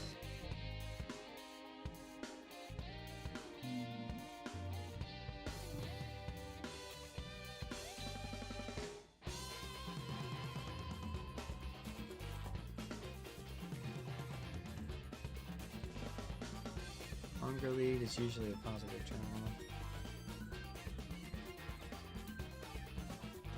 It's backwards.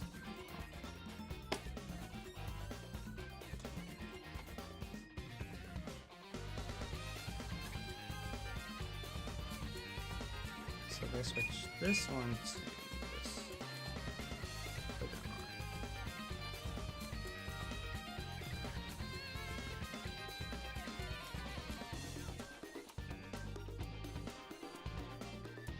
Positive, positive, negative, negative.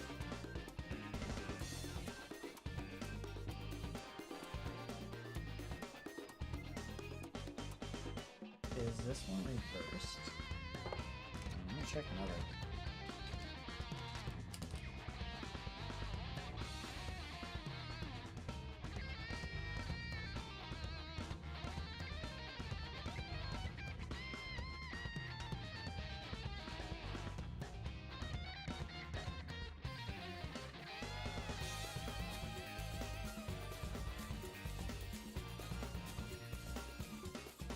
Or is it because I charged it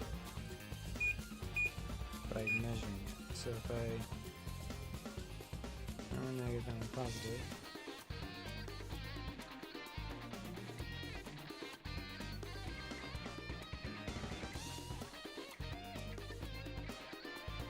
Next, I'm going to switch over to voltage.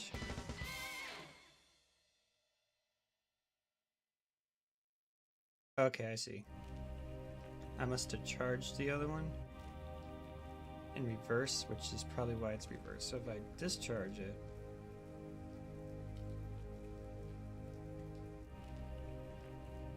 and then switch back to here and then charge it,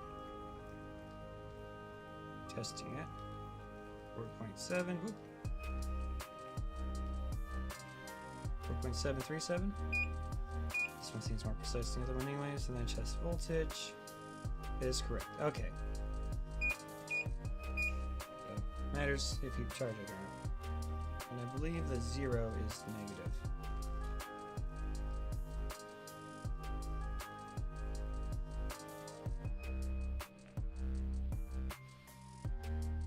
Alright.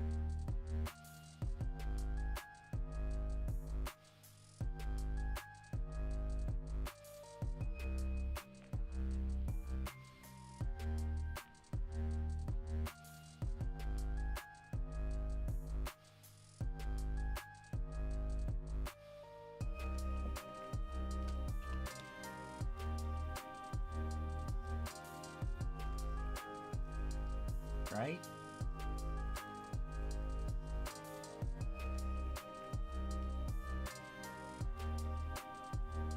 I'd like something to tell me for certain.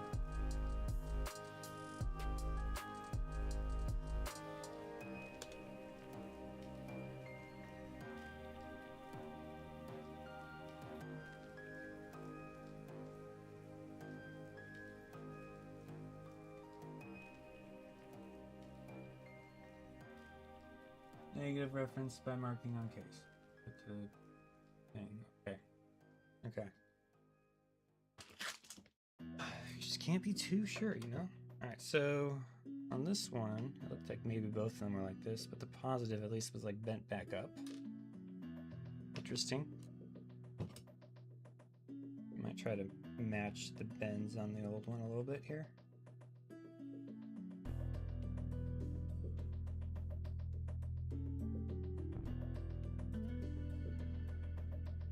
try keyword.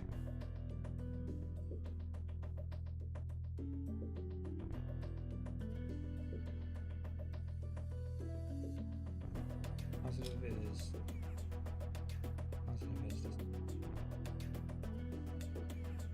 But never mind. This one's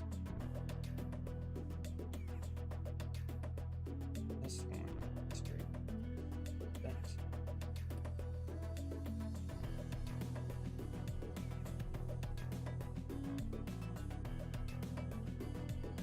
And that might just help it stay more sturdy in there or something. I think there was a piece that came off with the solder iron that might have.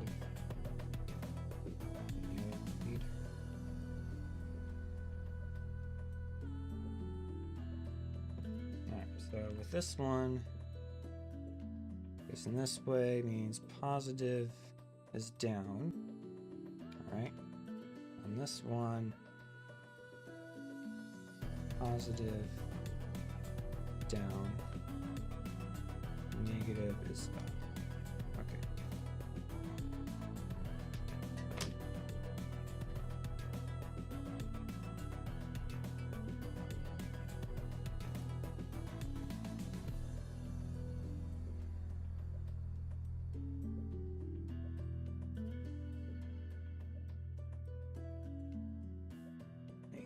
Through. I don't know if I can do that little weird bump thing. The little space I have here.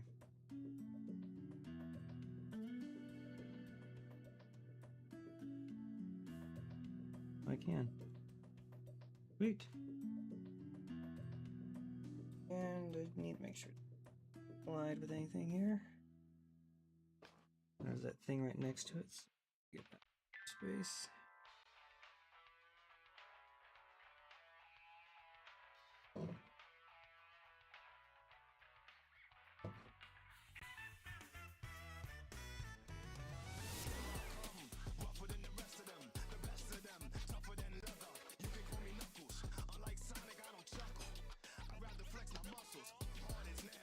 Add a little bit more solder.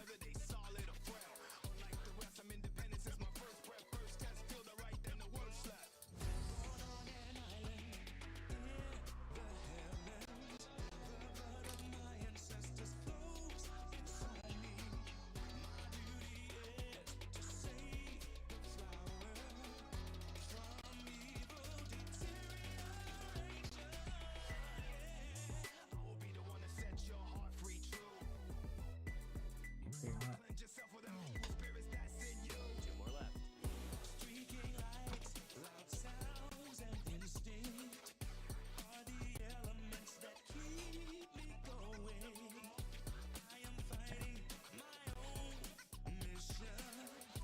And there's the tab.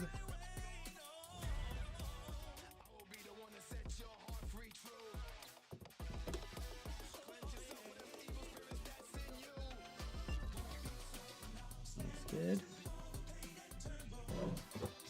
And get rid of the tab on the other side. Now.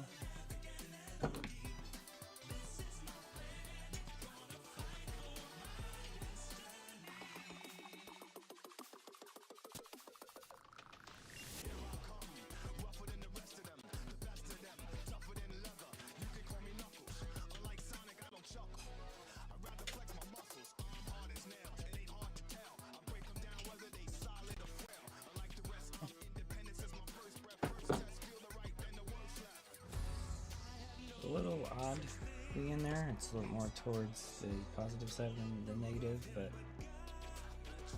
it's a capacitor. I don't think distance matters that much. Alright, got more flux in it. Nasty stuff. Alright, so then put this away so I don't mix it up. I have a... Where's my notes?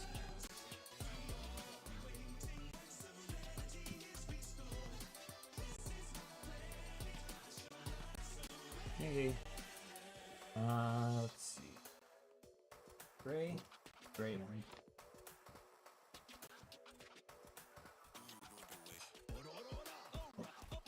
Alright, so apparently quite a few of these. Several, I guess. 6. They should be 10 UF. Whatever you call that. Ferrets? So this old one was probably good, but again, it's old, so I might have more fun throwing it. I think I'll put these old ones together somewhere. Ooh, okay, that's useless.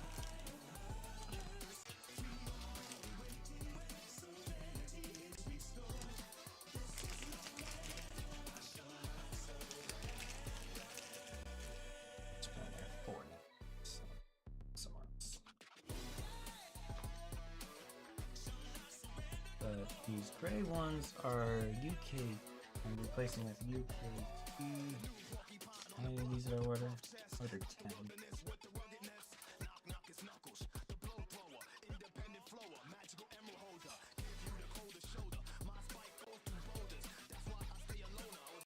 UKT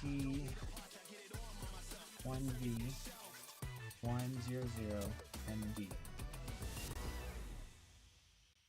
This is checking.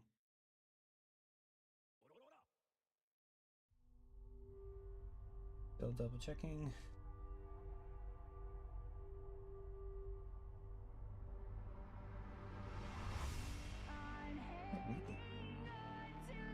That's based off the number, or is it actually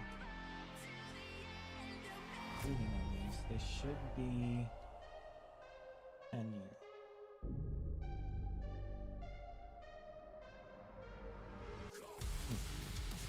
There's a 10 on them, but I don't know if that's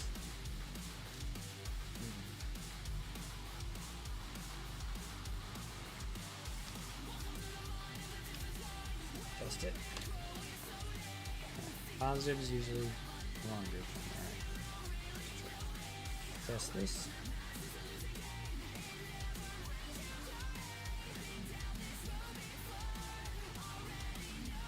$9.8.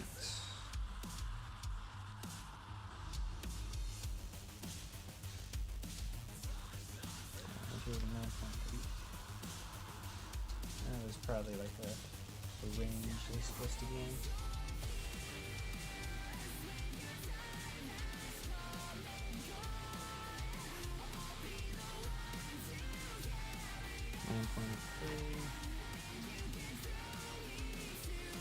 A little closer to what I want.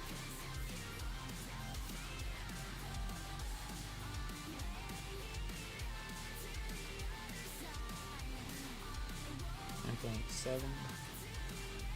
I guess 9.8 was the way to go on these.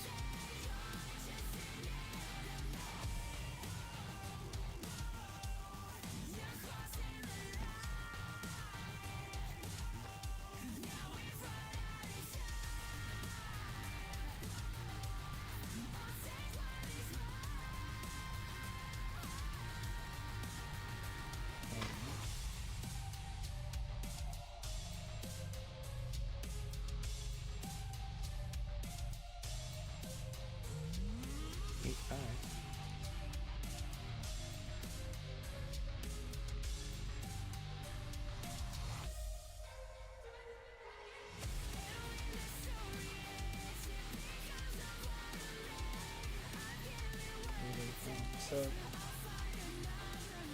mean, they kind of have to place multiple of these, so I guess 9.8 is the 10 pretty much.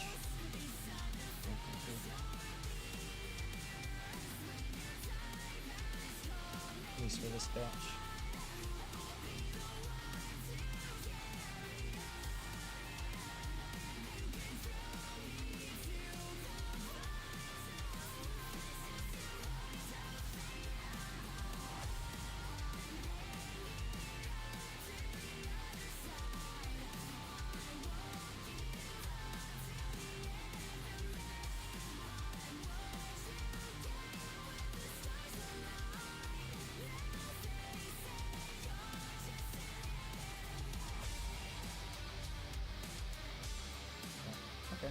of them actually reach 10, which is interesting.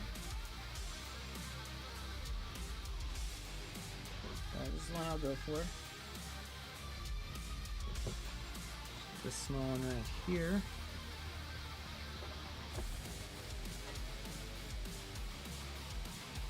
Kind of sideways.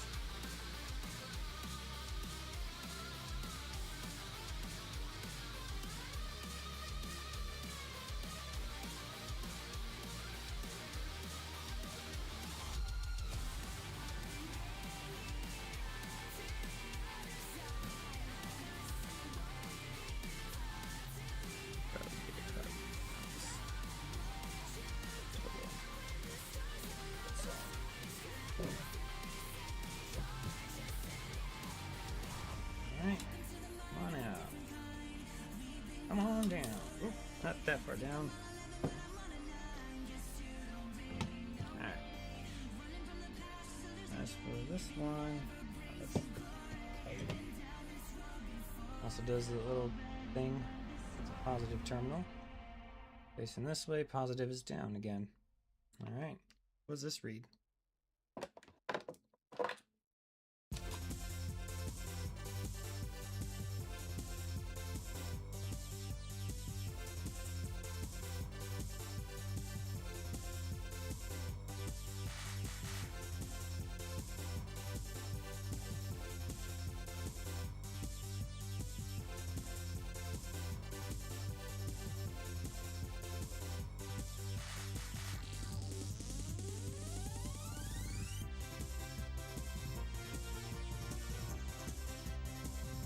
Set 10?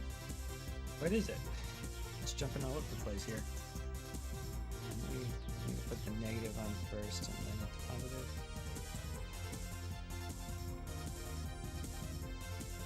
.30.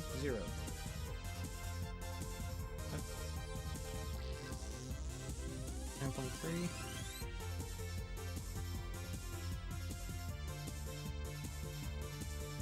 This one's reading more accurate 10 than new ones. Surprisingly. Oh, now it's .609.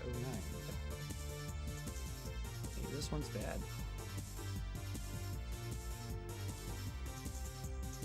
10.29.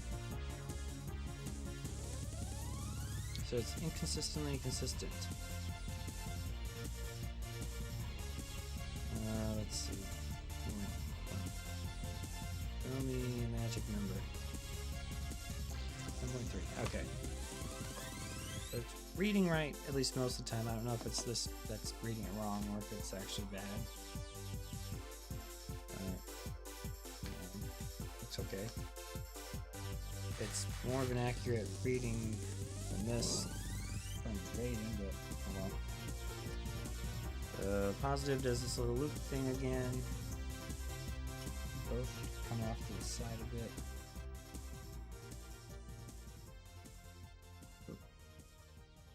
Put it down. Go. Positive does this weird backtracking loop. There. Up. No reason. Negative comes out a bit. Goes straight to the side.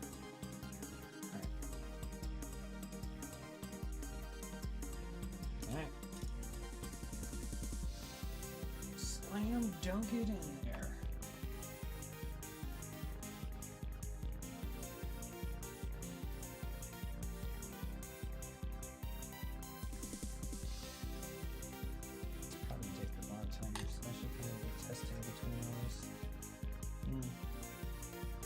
Positive downward, negative upward.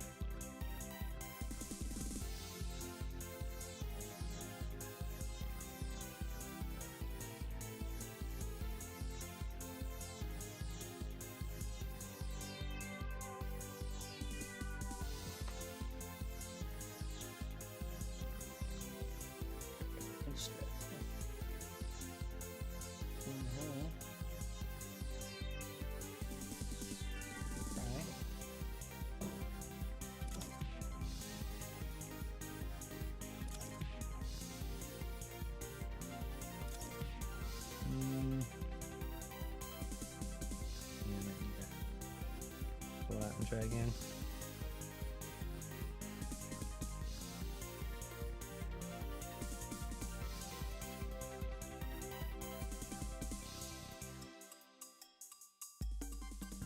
Come on. My cap. There we go.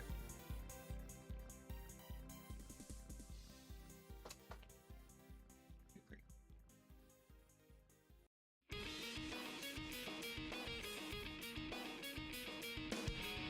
Oh, try that.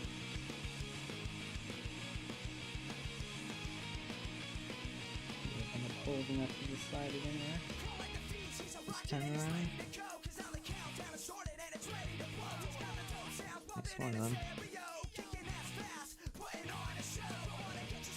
There we go. Slid right in there.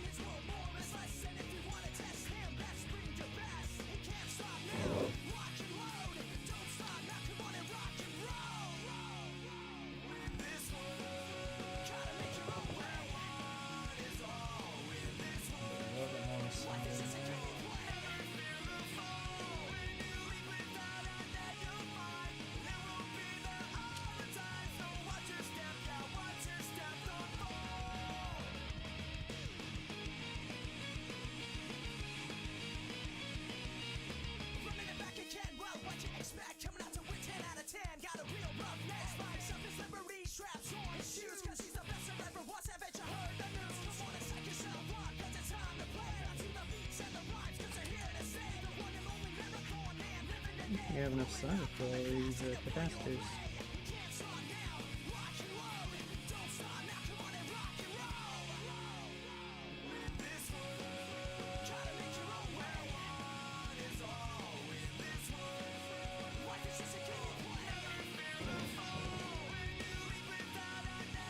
I should have to do this little weird loop thing here.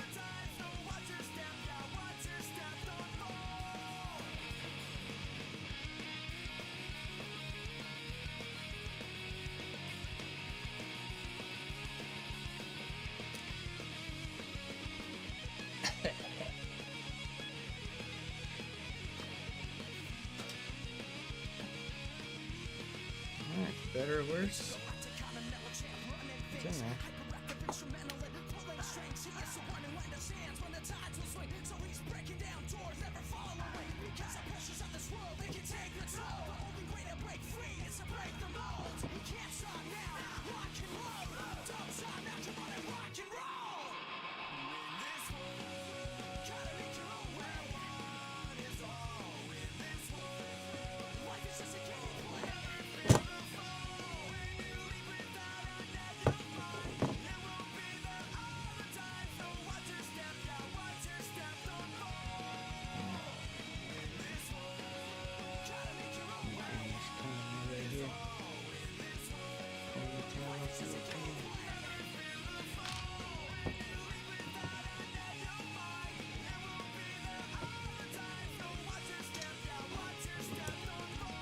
Try to prop it up and show you guys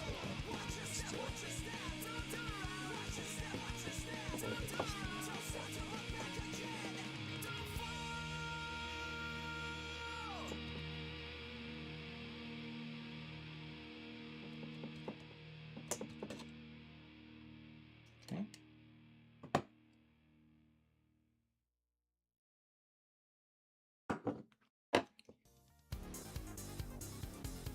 Alright.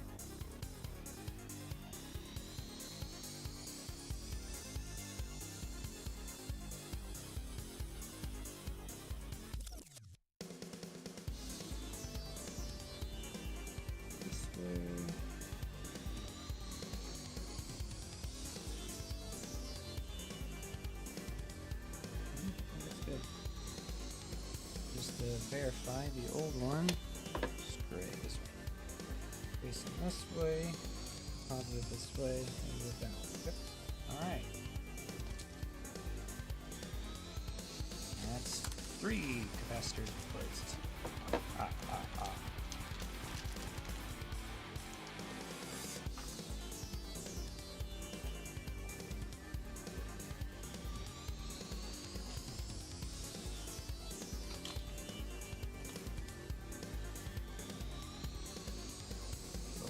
burning these 10 were just barely there. They might be. Is this disconnected?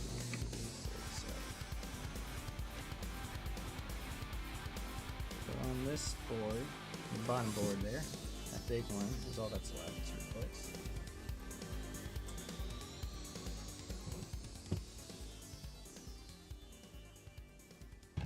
Whoop.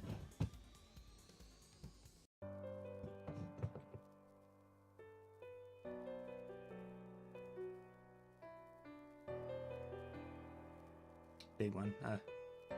I guess it's more of a smaller one, but not as small as the other ones I've been working with.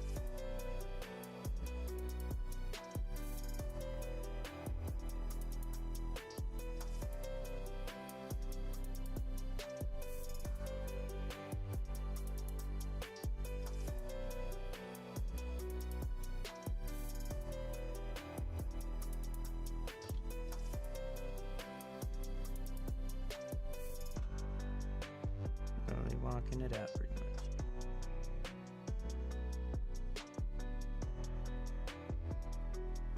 There we go.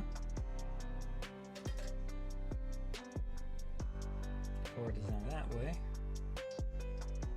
This is 470. Positive is now facing up. Oh no, down. Yeah, okay. Positive down. Which matches what it says on the board. Cool. Alright, so for this one, I got two of them. It's a UKAE.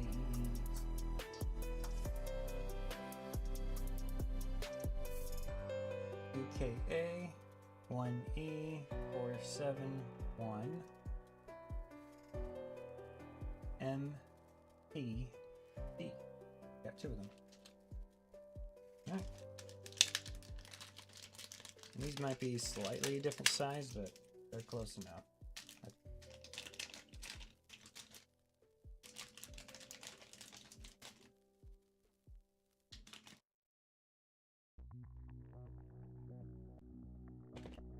You should read 470.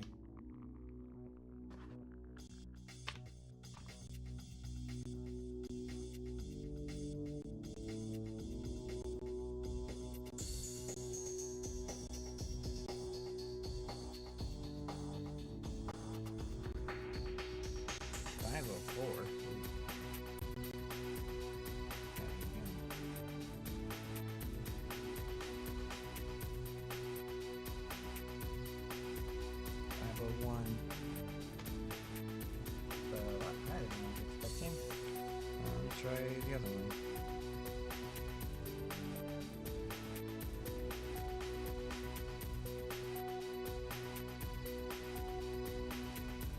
Or 999.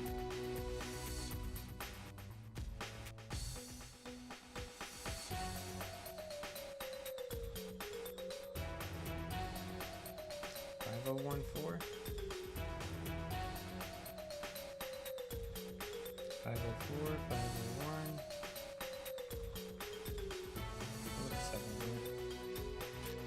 That's a lot more than 470, I'm just saying.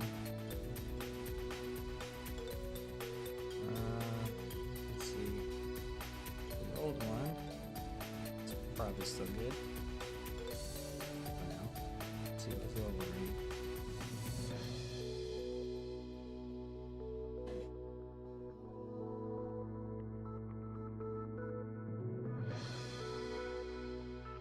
Zero.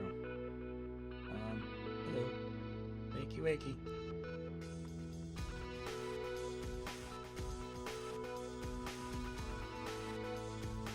It's not reading anything. This one belong? I mean, it has some yellow stuff towards the bottom, but I thought that would just be like flux. I'm not reading anything off this one. Might have found a second bad capacitor, guys. I've had a feeling about this one. As if the Holy Spirit's like, hey, check this capacitor out. It's actually bad. Oh, 03, that's better. Oh, hang on. That's reading 0.6. Oh, wait, now it jumped up. 580. 580 does not sound right.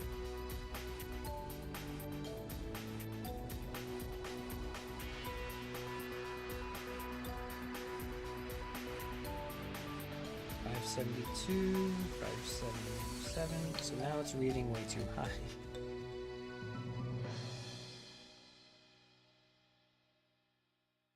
$580. It's jumping around still.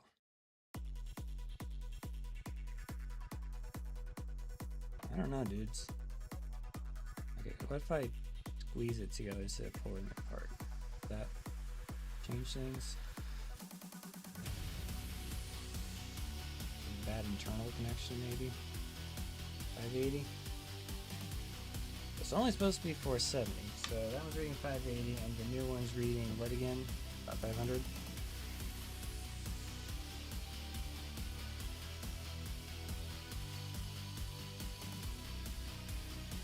Yeah, 499. 500. Alright. This might change something. Who knows? This one goes all the way down to the board, I think. As long as the pins are about the same location. And board is that way. Facing this, so positive is down.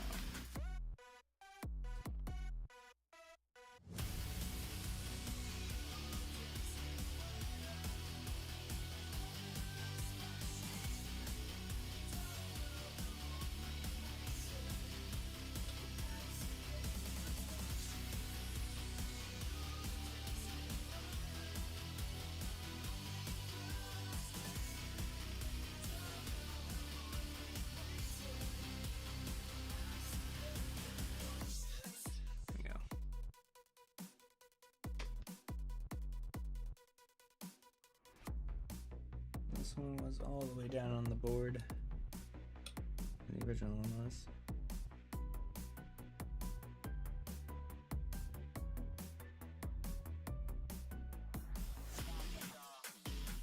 I can undo similar.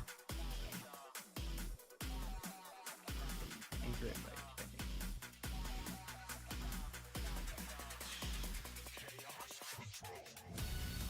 How much solder left, guys?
Okay.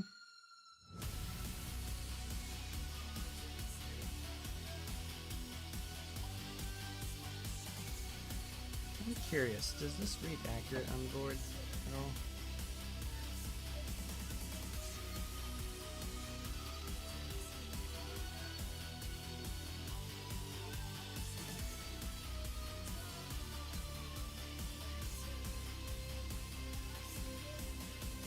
Not like 7. Okay.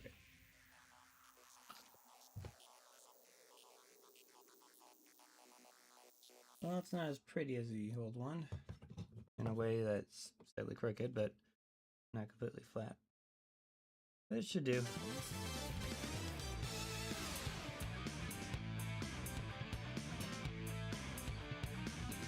But you're the other one, like, shininess. I mean, the new ones are kind of cool looking. I think is what we use.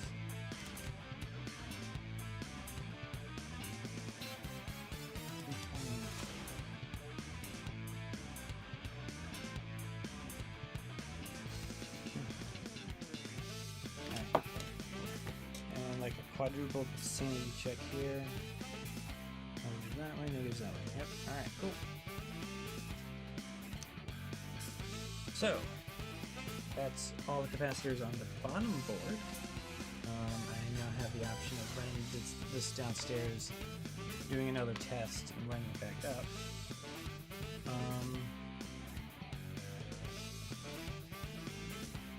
I have a feeling, I really don't like this one. I have a feeling I should replace the one I replaced before. I have a whole bunch of extras, so it doesn't matter that much, but I feel like I heated it up quite a bit. And it might be better just to replace it anyways. No, it's probably fine, but you know, I ran it without other stuff, so maybe I think I'm just gonna swap it out just to be safe.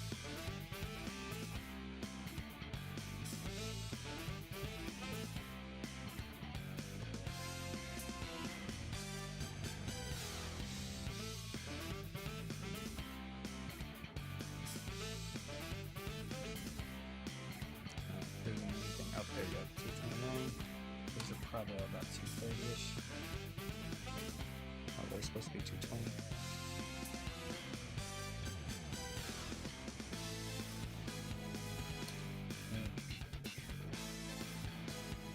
We can find like a perfect one.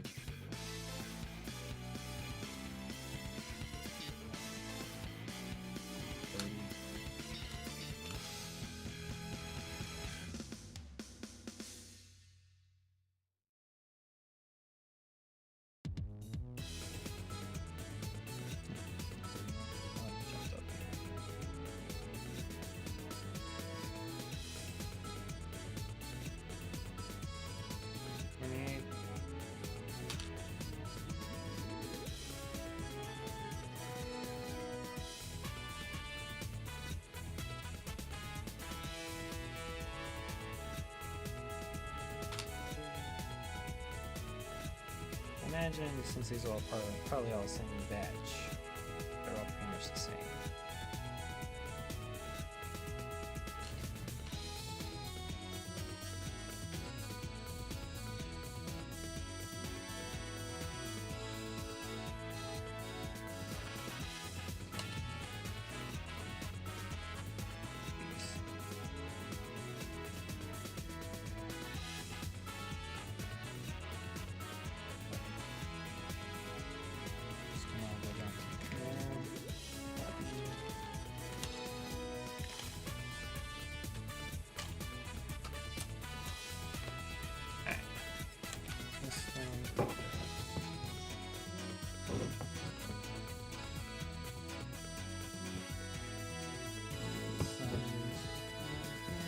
Negative going towards the back, and positive going towards that way.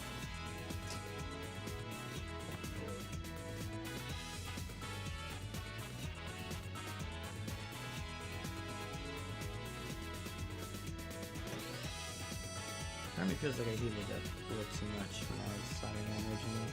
I just want to be safe.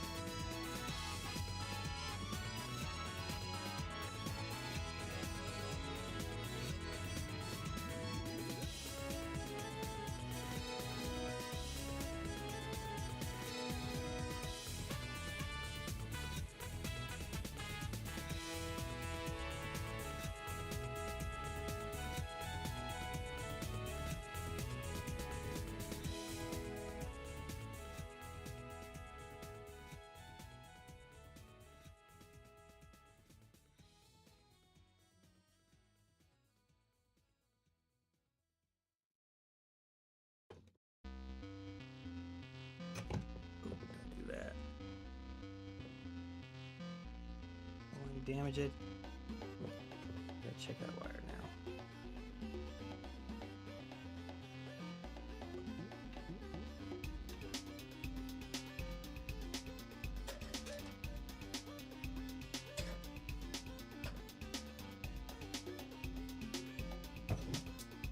Right here.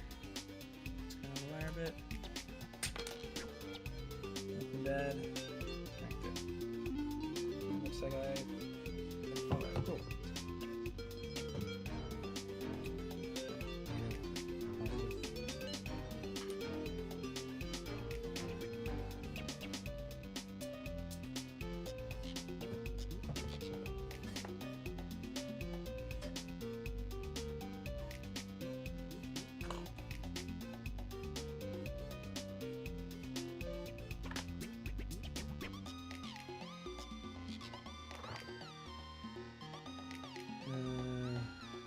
These two, right? Oh.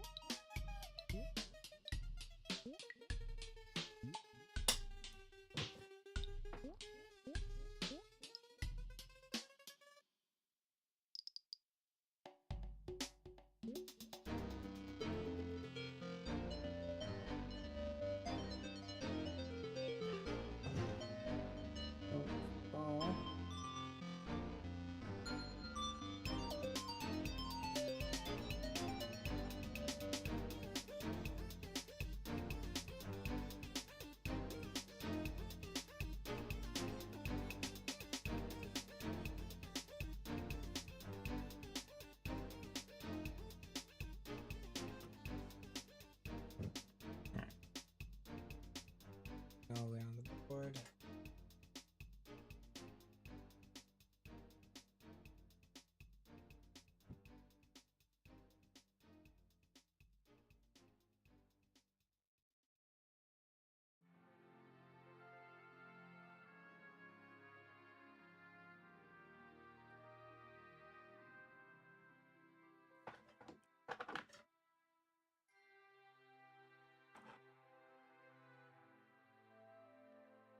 So you get more flux too.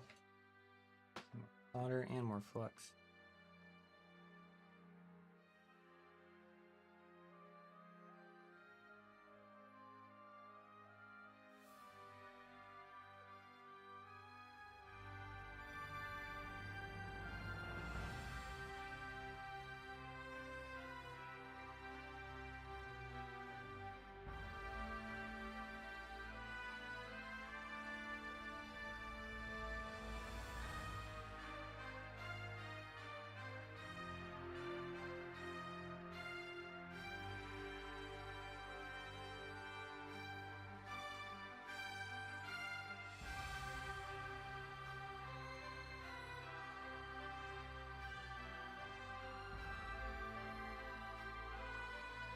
That terminal, why isn't that? Hold on. I'll pull up that thing, guys.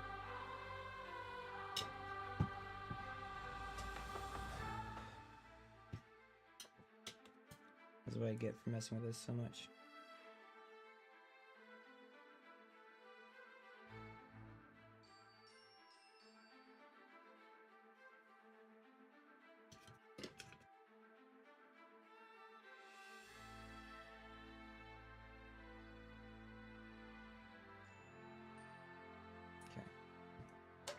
That should fix it.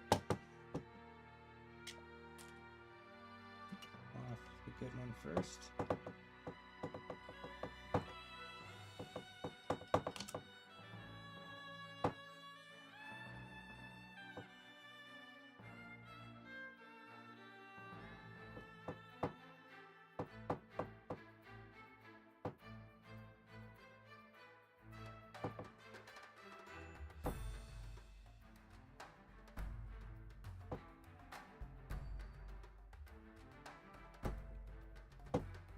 Backtrack is up the edge on the back side. Good. You okay?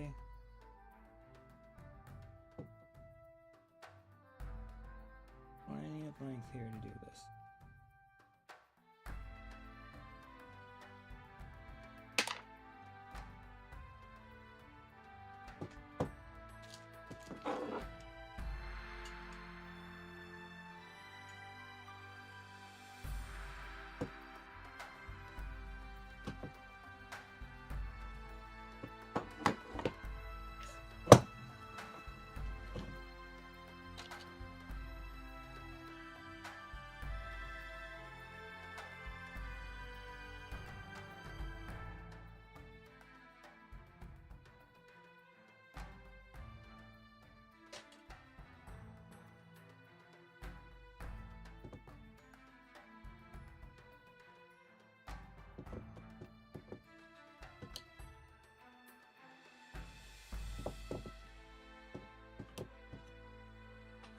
just want to reflow a couple things here. After pulling that out.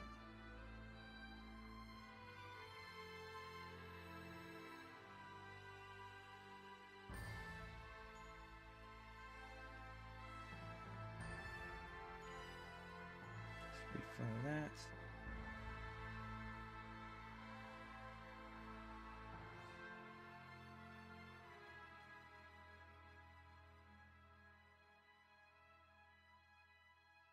Okay. These yeah.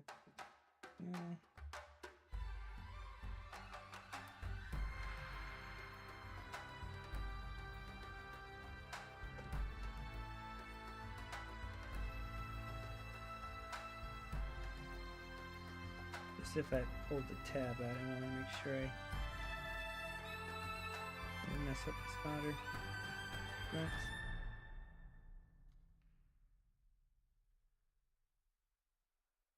Or when I pull the tab out, I mean.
Stop messing with that. Stop messing with that.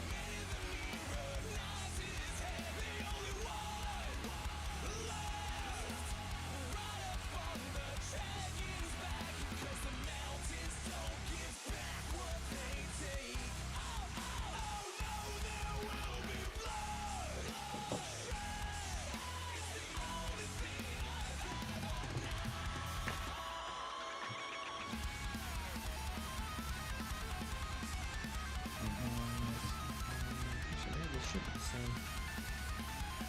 You guys, you see?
So right now I'm debating whether or not I want to go downstairs now, try this out again, make sure it still works, or if it even works better, or continue replacing capacitors.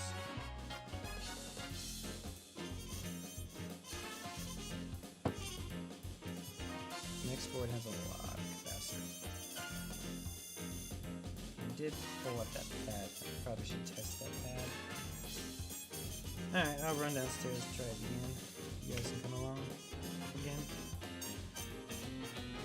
This one goes bad, or this kind of good?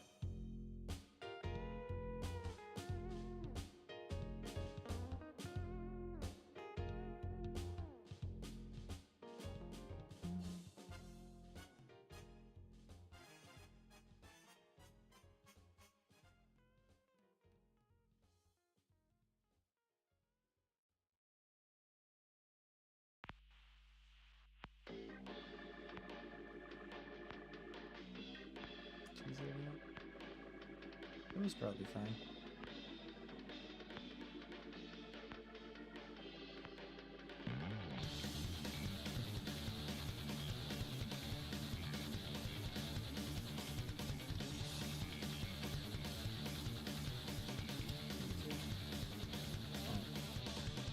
Yep, that's what it is now.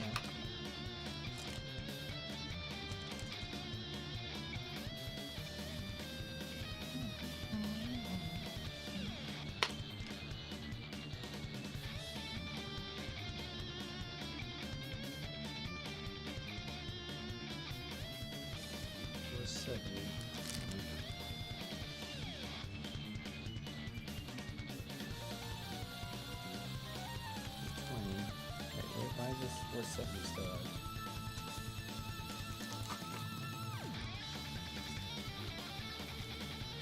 Oops. Well, okay. I only got 2 of these, right? Yeah. And 2 of these. A bunch of those. Even though they're the same size. Right?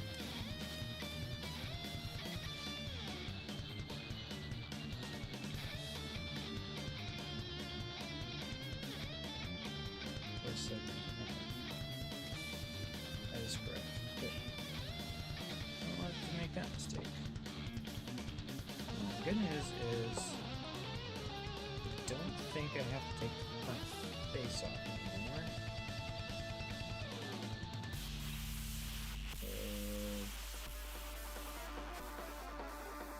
Except for maybe some thermal compound right there. I think this will just solder it. Maybe I will. Alright, testing time. There's the...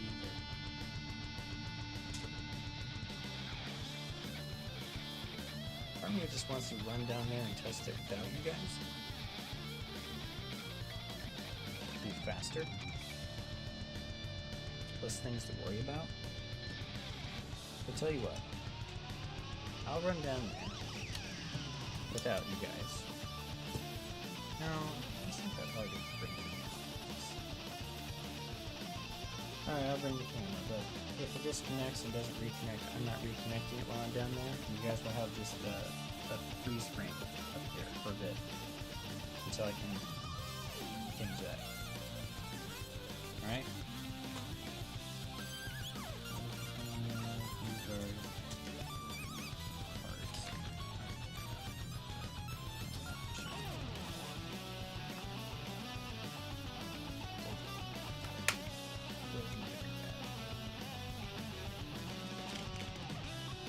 Parts going in actual bag looking stuff. And I'm also running into the issue of I highly doubt this is enough solder to do all of the rest of the capacitors, so I'm gonna have to order more solder regardless. Maybe I should just keep going until I run out of solder.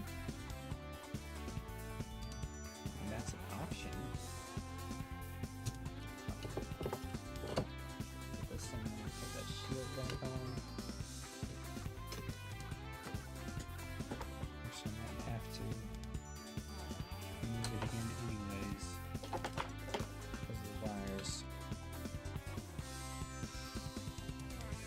I'll just call it a day here.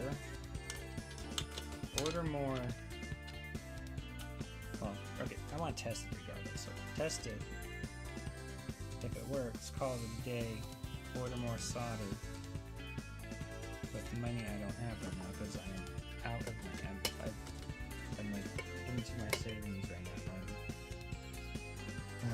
Frustrating.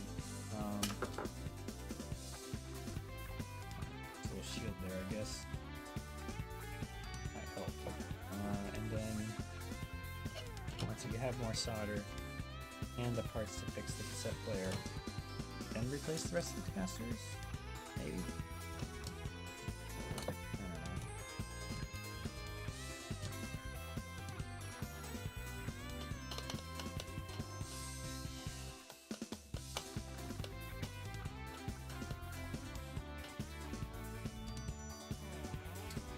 I don't know. I definitely want to test this one board first. One board first. Considering how things work. Okay. And then I'll decide to do again. Hopefully. Or not just be indecisive for a bit and then give up. And that'd be my solution. Don't make a decision that you can't make. You just throw the towel, and then that is whatever that decision is. Your decision all of a sudden.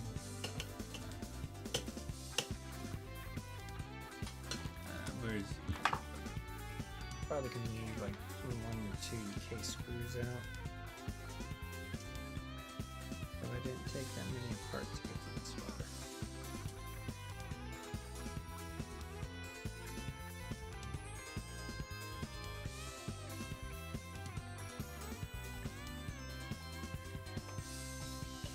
Glad my dad had that micrometer. That's kind of nice.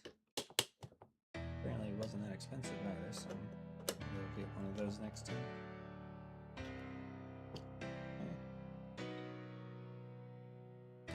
Saves.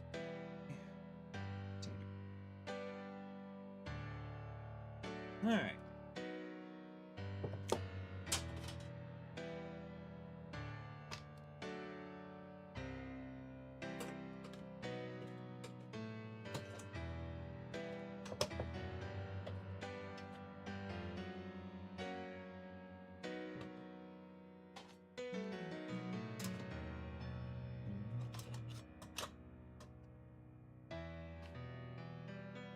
Check all's good.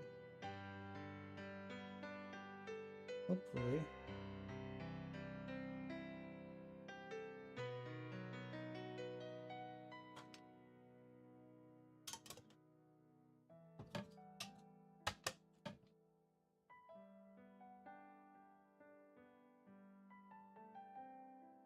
That's all. Awesome. Stay with. I understand.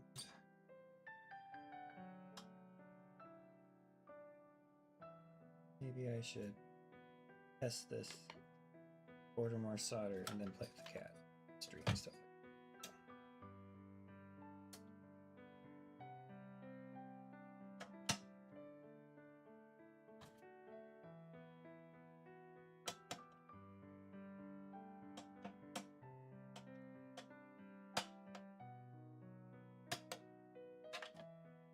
Put 1 screw per top and the bottom. Alright.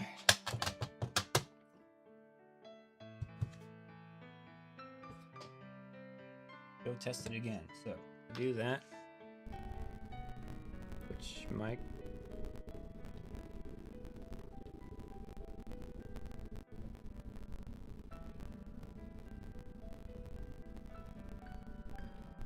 So I kind of want to do similar. And I'll just kind of anchor it by bending it. Alright.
There we go.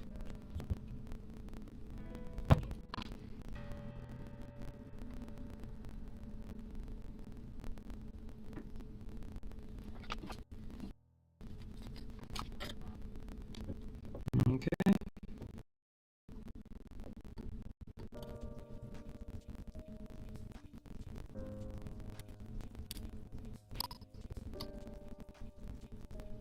I'm curious, is this reaction at all?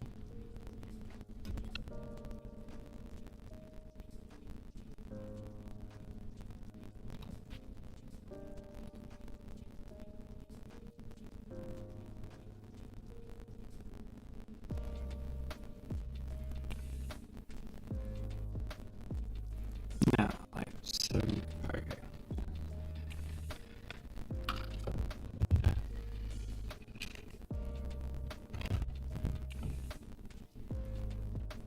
Well, it's not as pretty as the old one. In a way that's slightly crooked, but not completely flat. But it should do.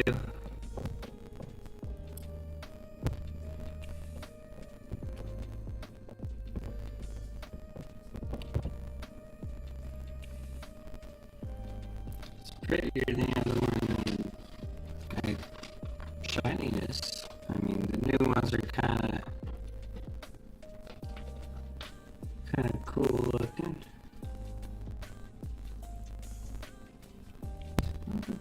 What were these?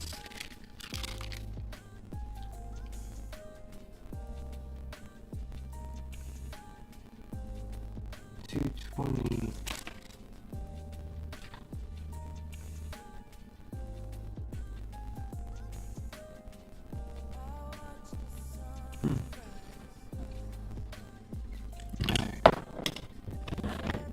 And like a quadruple sanity check here. Positives that way, negatives that way. Yep. Alright, cool.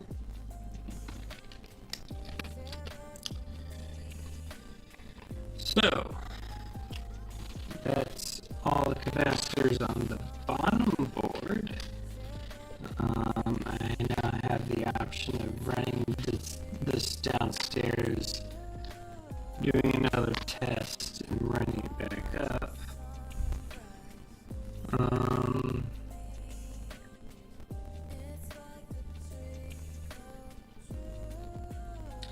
I have the feeling, I really don't like this feeling, I have the feeling I should replace the one I replaced before. I have a whole bunch of extras, so it doesn't matter that much, but I feel like I heated it up quite a bit. And it might be better just to replace it anyways. I don't know, it's probably fine, but you know, I don't know. And I ran it without other stuff, so 230. I think I'm just gonna swap it out just to be safe.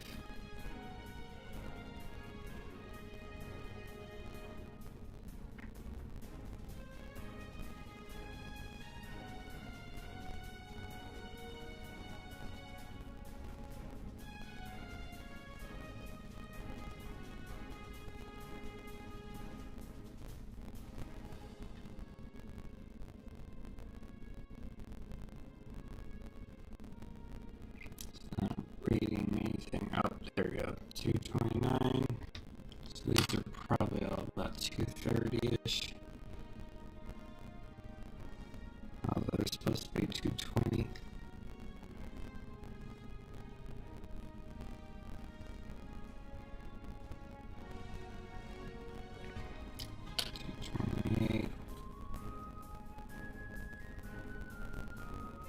See if we can find like a perfect one.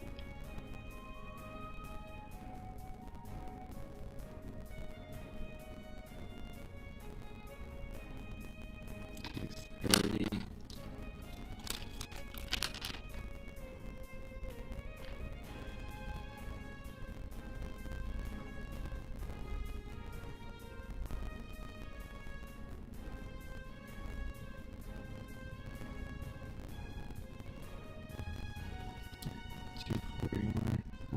Jumped up and down, but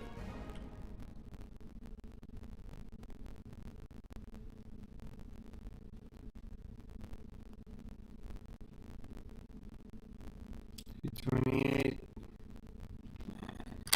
Jump too much for you.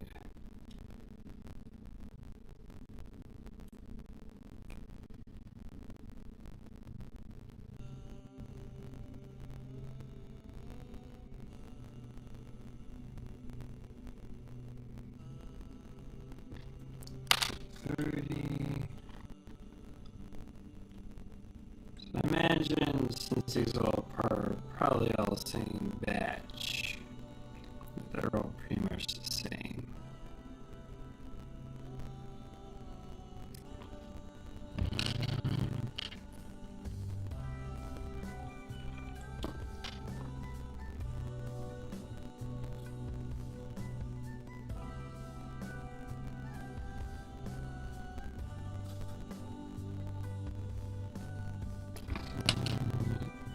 Last one of these.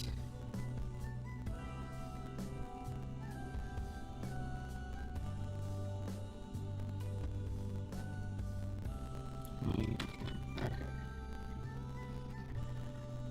So these can all go back in here.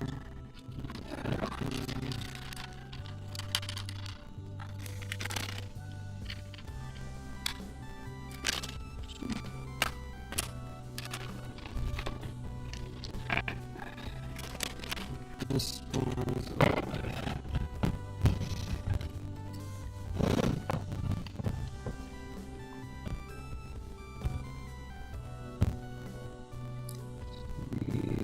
sideways facing one here with the negative going towards the back, positive going towards that way.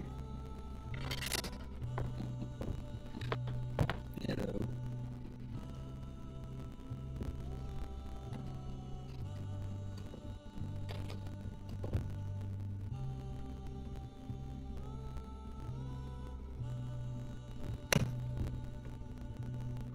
Part of me feels like I heated it up a little too much when I was soldering it in originally. So I just want to be safe.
Damage it.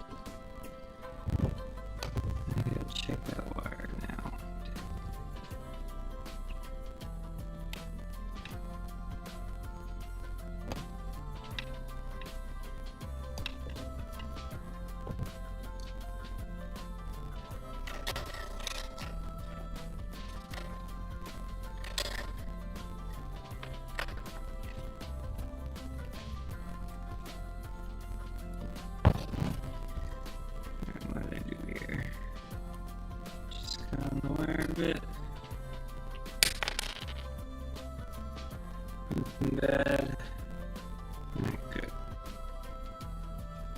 looks like I never fall out. Cool.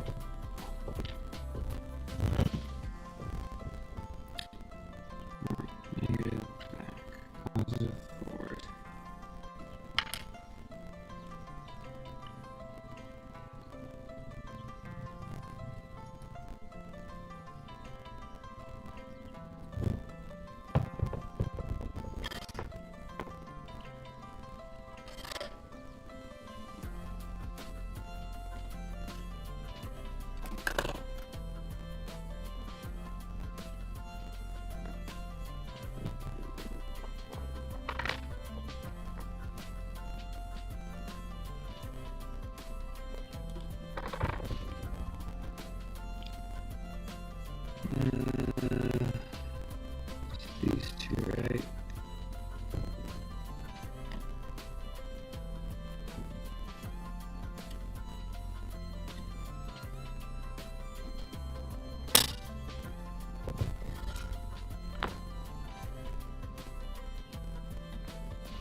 So if I hold the tab, I want to make sure I mess up the solder joint.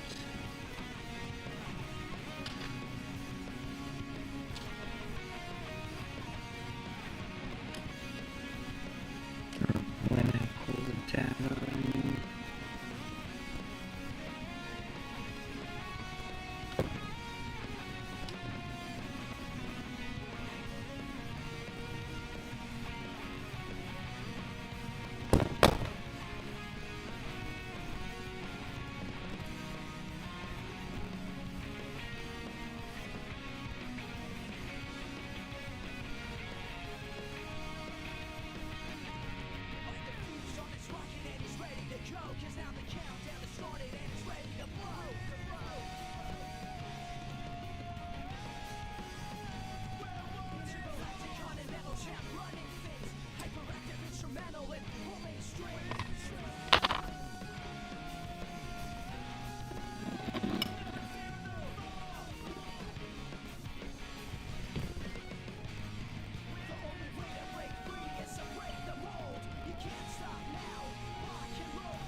Shit. Stop messing with it. Stop messing with it.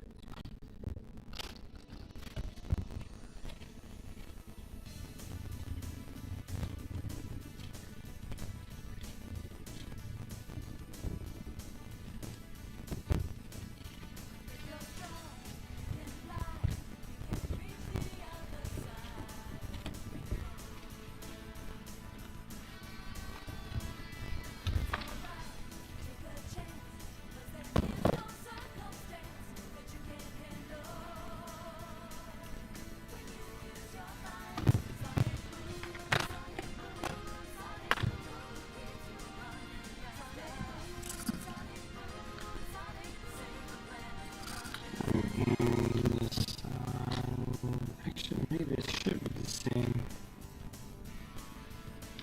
as you guys. Same sync.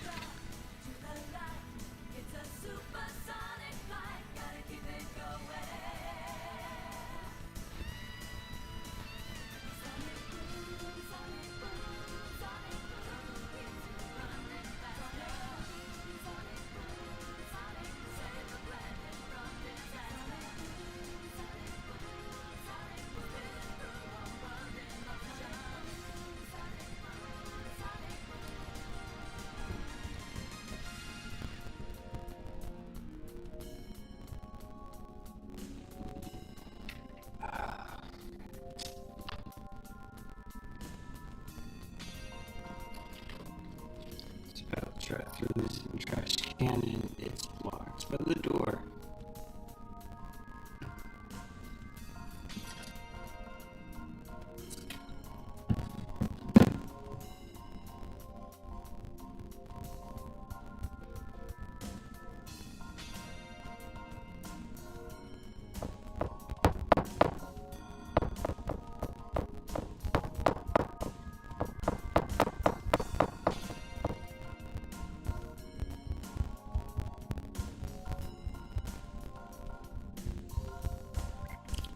Trying to clean up this flux a bit, you know.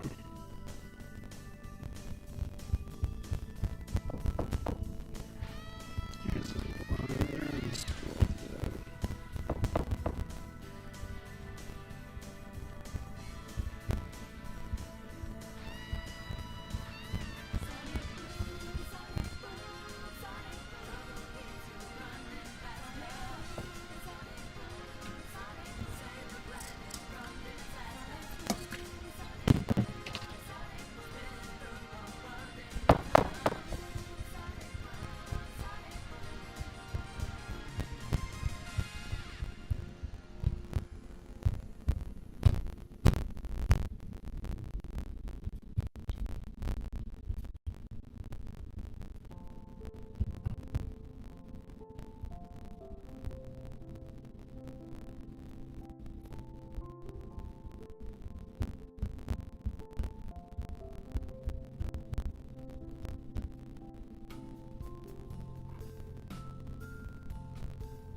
back. Alright, camera's not back yet. Nope, gotta reconnect. Should be the second here.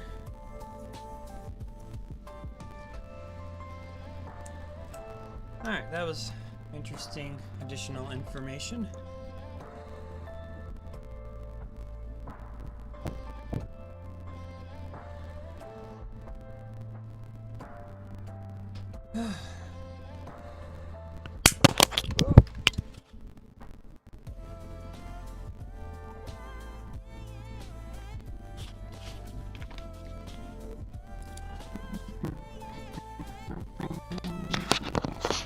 You went on a trip there.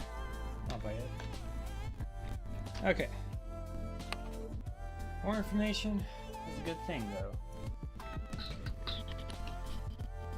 Or the right type of information. Okay, brought this back with me.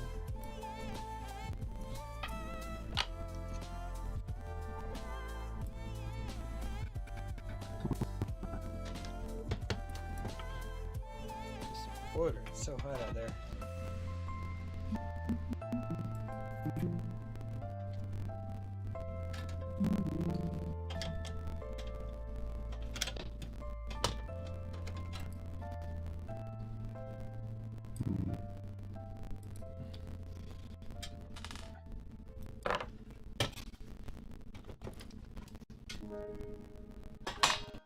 Oh, gets me wondering. Also, gotta be careful. Some capacitors might have some power and some zappy zaps to them. Although I think they're small enough that it wouldn't kill me, but I don't know. So I better be careful.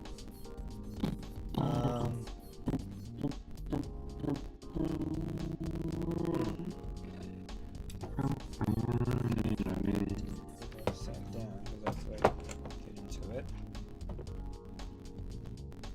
So want to do a few things. So right now I'm debating whether or not I want to go downstairs now, try this out again, make sure it still works. Maybe I can leave the cassette player out. It works better. Switching between it. Or continue replacing capacitors.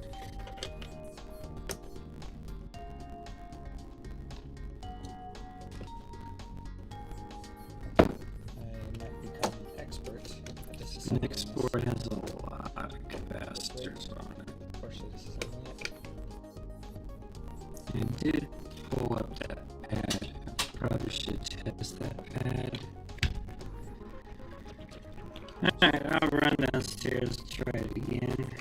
You guys can come along again.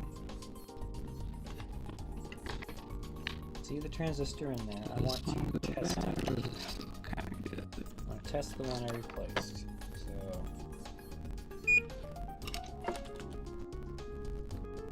want test continuity.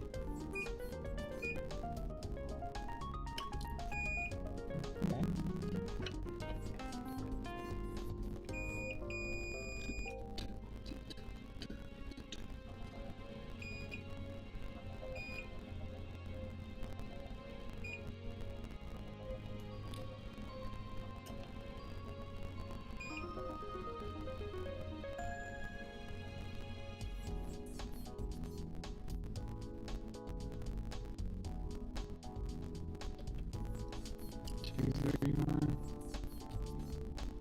So that's probably fine.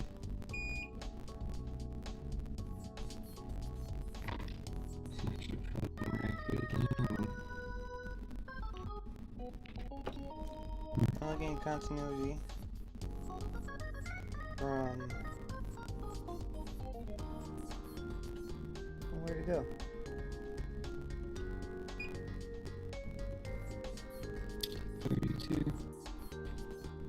Continuity I'm looking for is a voltage. Hold on. No, it's what it is now. Not voltage. Oh, right? It's been a while.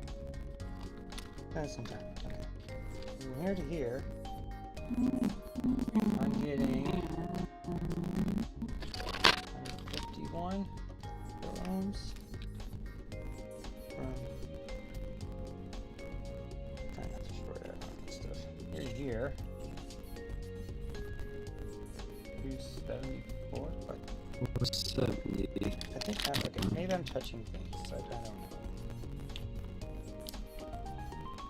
But what I can do, check this. Double check this. 20. Alright, why is this 470 so odd? Maybe this is a special transistor. I need like a different one. That's special or something. Okay. It does have these stripes on it that I got 2 of these, right? resistor. Yeah. So there's only 2 of these. Alright, 3. A bunch of those. Even though they're the same size. Alright.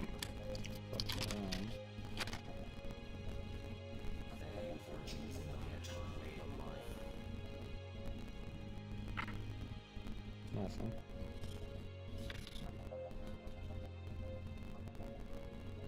We're 70. Okay.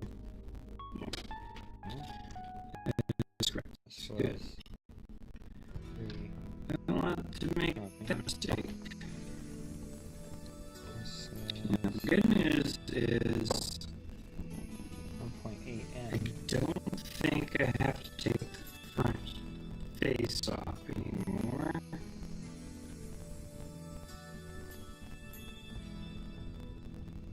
So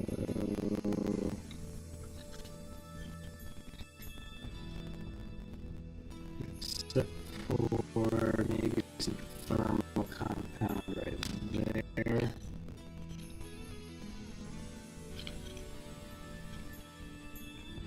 So I This think is reading this different will than what I just had before. It's now Mhm. reading. I'm not entirely sure. Maybe I will. Alright. Testing time. E. Where's the. There it is.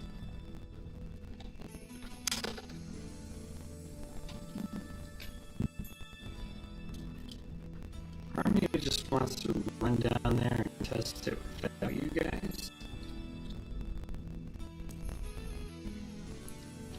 Which would be faster. Less things to worry about. So tell you what. I'll run down there without you guys. No, it's not that hard to bring the camera, I guess. E. 2E. Alright, I'll bring the camera, but if it disconnects and doesn't reconnect, I'm not reconnecting it while I'm down there, and you guys will have just a freeze frame up here. I need for a bit, tester is what I need. so I can change that. I'm Right. confused. But these new ones, These are not the same order, do I? parts.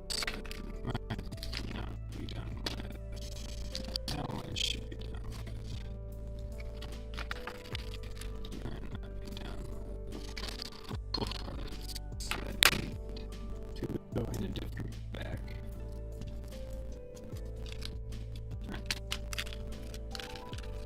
All parts gone in an actual bag that can hold stuff.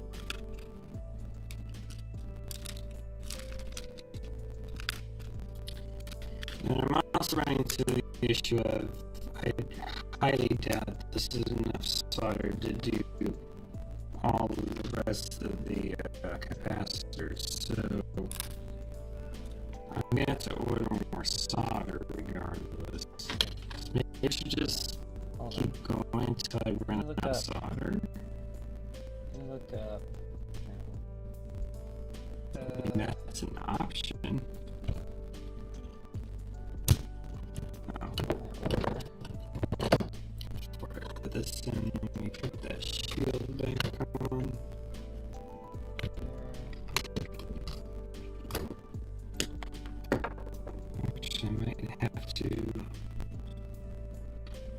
remove it again anyways. Because of the wires. Keyboard when I need it. Do I just call it a day here? Order more. You guys Well, okay, I want to test it regardless. So test it. That does. Okay, cool. I'll look down there for a If second. it works, call it a day. Order more solder. With the money I don't have right now because I am out of money. I'm like into my savings right now and frustrating.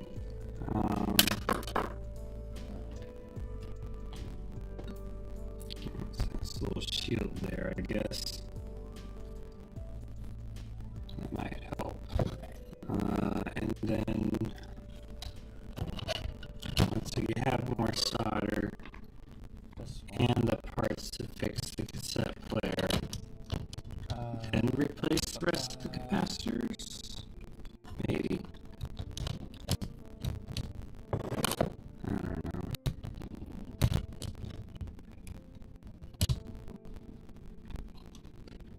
Is she?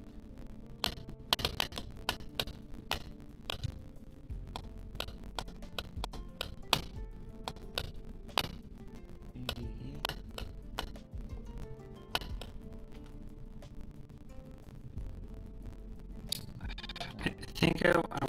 I definitely want to test this one board first. One board first. Considering how things went. Should we go from the emitter? Thank it. The emitter to base, or emitter to collector. And then I'll decide what to do then. Hopefully. Okay, so it is laid out the same. Be indecisive for a bit and then give up.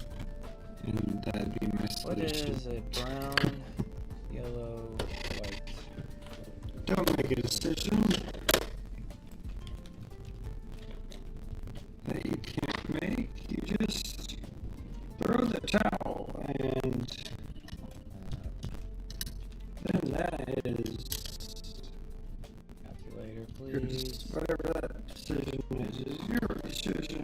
All of a sudden, I like 3 bands. I don't know. Tell you. where is the other bolt? I probably can leave like 1 or 2 case screws out. Brown. Though I didn't take that many apart to get to this far.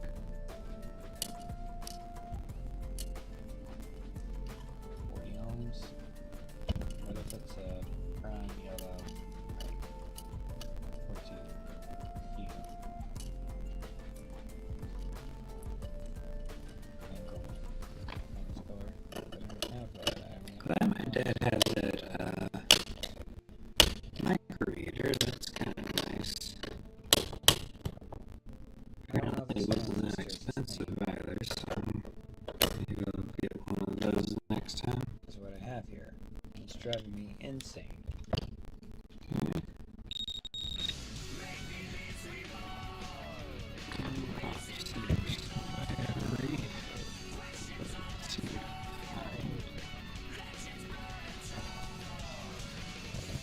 Alright.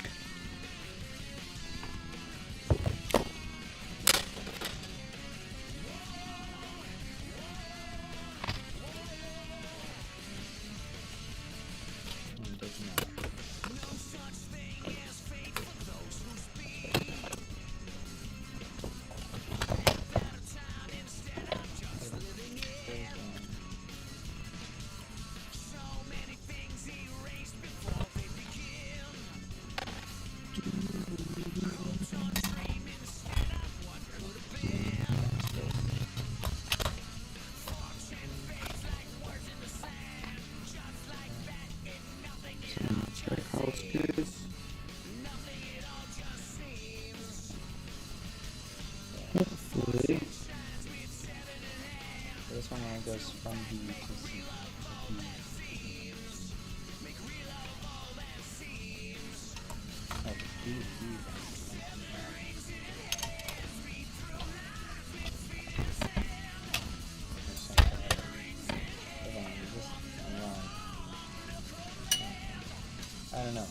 might have to post this online. Wait, can you know what this is? It's all border. And you can buy accessories. So if these are working correctly.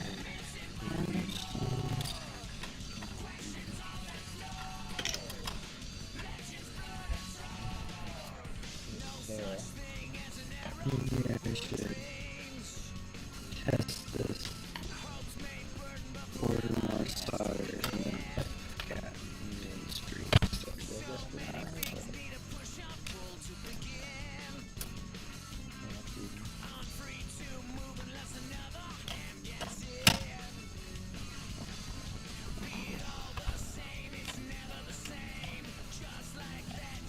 Which one does what?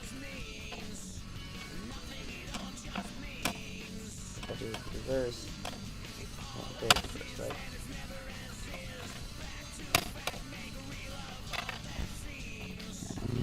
One screw.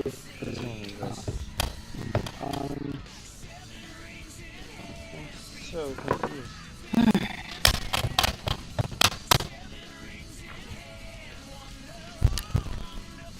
Did it burn out this one too or something? Like what's going on here? Let's go test it again. So, to do that, switch mics over.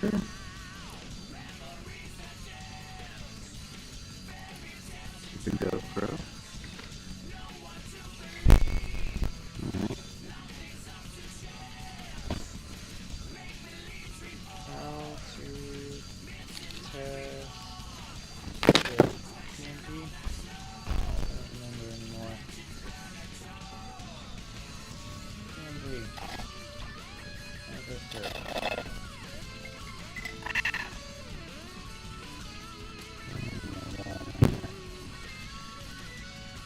Alright. Prepare to darkness. Multimeter to diode. Diode measurement. Is that fine? Diode measurement. I want to get up and make this shit. Let's grab both of them.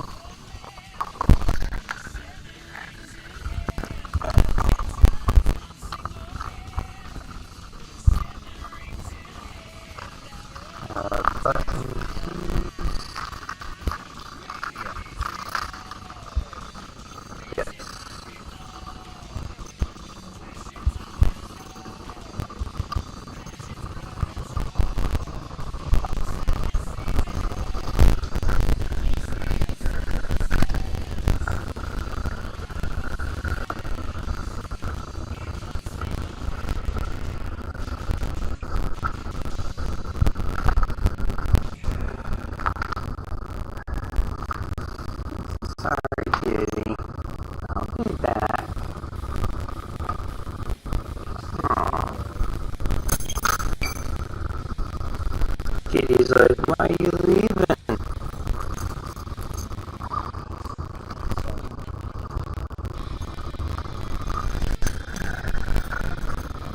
I'll be okay.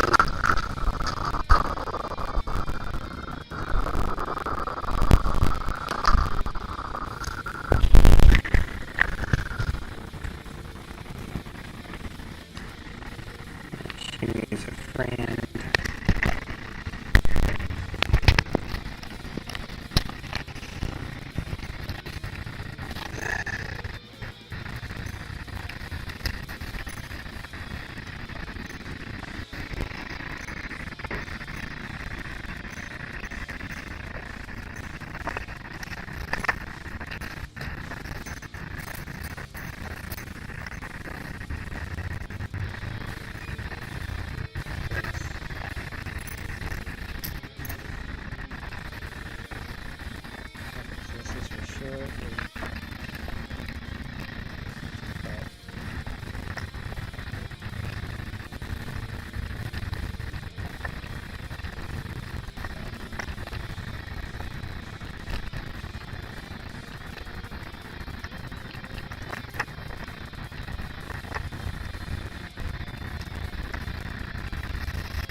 so confused.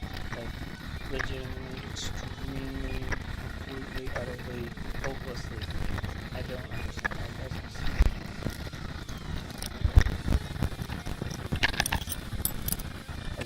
I don't understand how confused I am.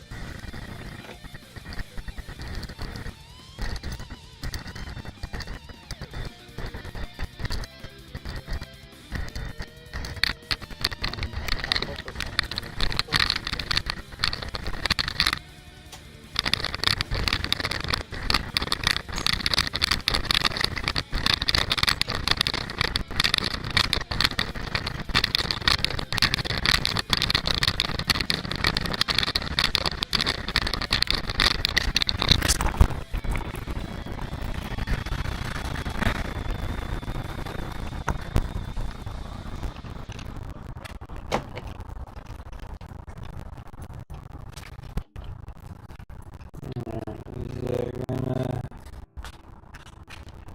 stay connected or they can connect again?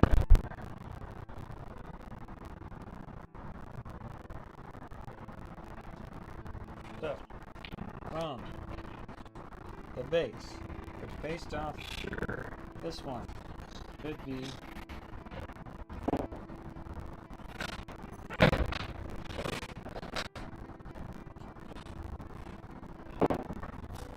top one.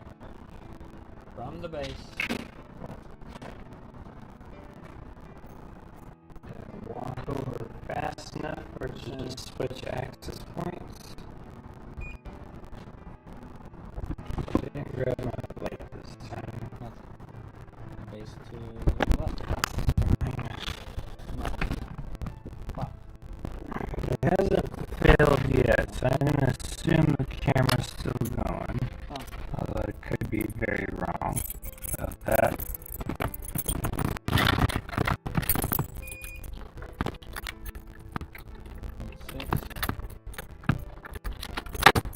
Keys in, ignition is on, battery is disconnected.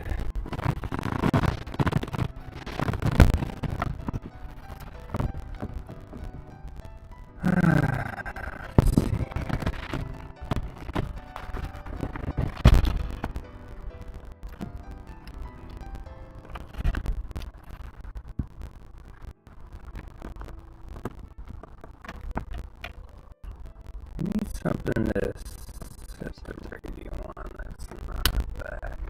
That's what I need.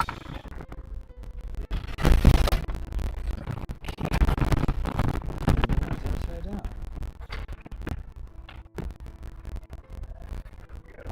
1.3.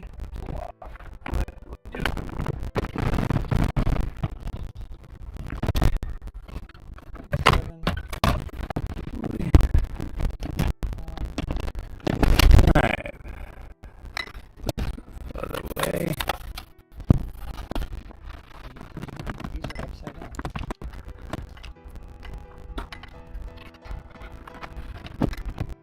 Black on top, white in the middle, and blue on the bottom.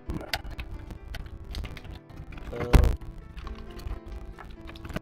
the one on the far right here, that's labeled B for base on this one. So it's B, Of course. C, E. Okay. These are also supposed to be in that order. Better not However, forget it's the radio upside down. wire this time. This is base, C, E.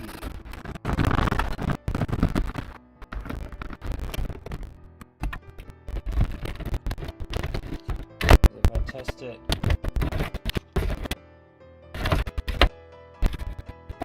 this way, nothing.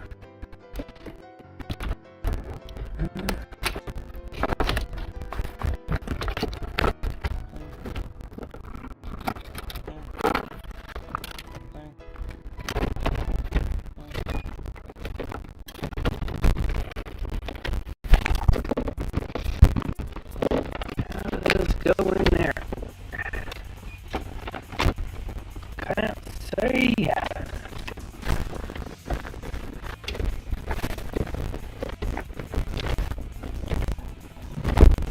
There we go. Alright. Radio go. Antenna.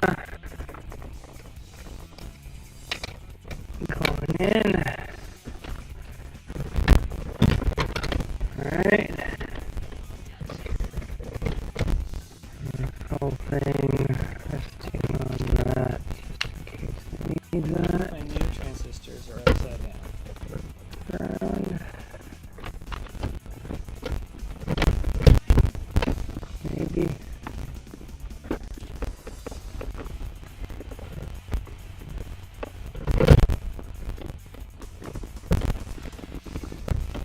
And since they're upside down, that'll switch. That's resting antenna on that thing there. Alright. Which I'll look at.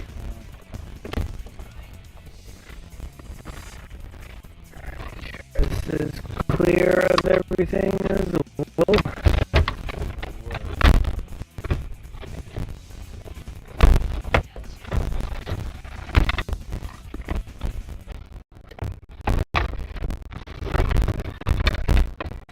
I would rather disconnect it, but I don't know. To learn how they work in detail in this video. The roof no longer is so hot. Transistors come in many shapes and sizes. There are two main types, the bipolar and the field effect. We're going to mostly focus on the bipolar version in this video.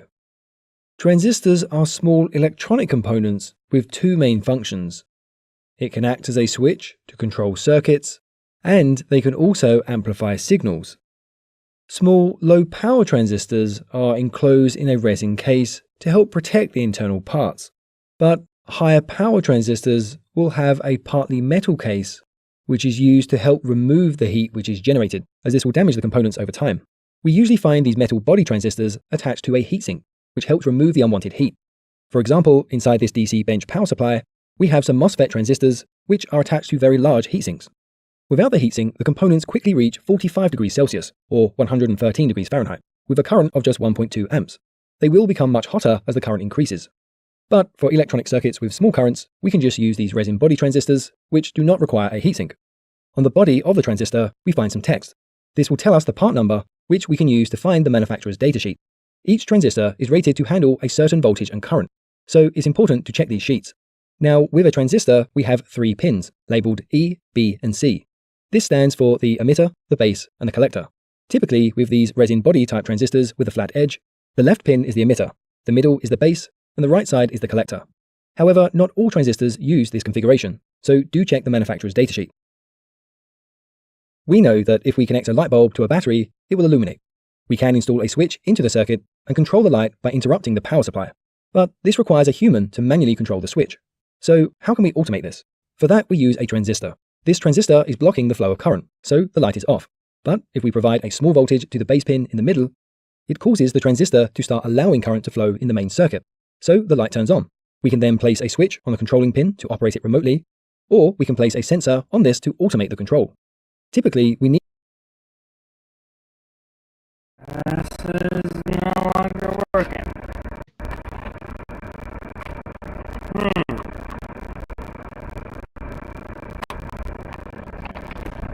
Is that the same cassette? No. I'll try the same one as last time. Need to apply at least 0.6 to 0.7 volts to the base pin for the transistor to turn on. For example, Okay, it's working.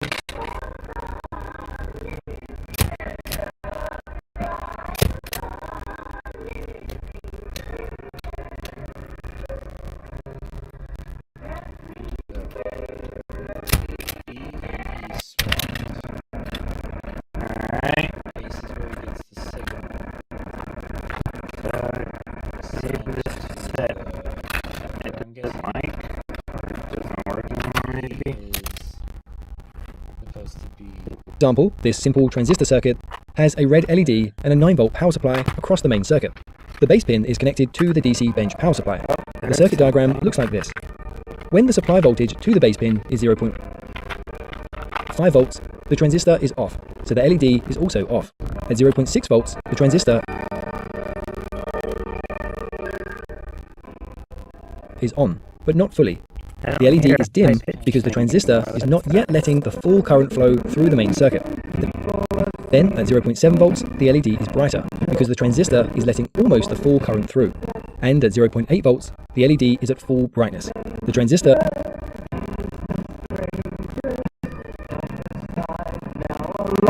is fully open.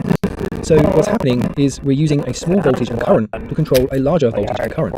We saw that a small change to the voltage on the base pin causes a large change on the main circuit.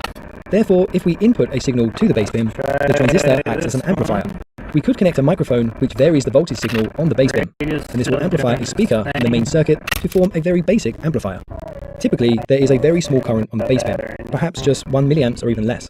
The collector has a much higher current, for example 100. What I should have done is I should have powered down the car and then tried it again before taking it out last time.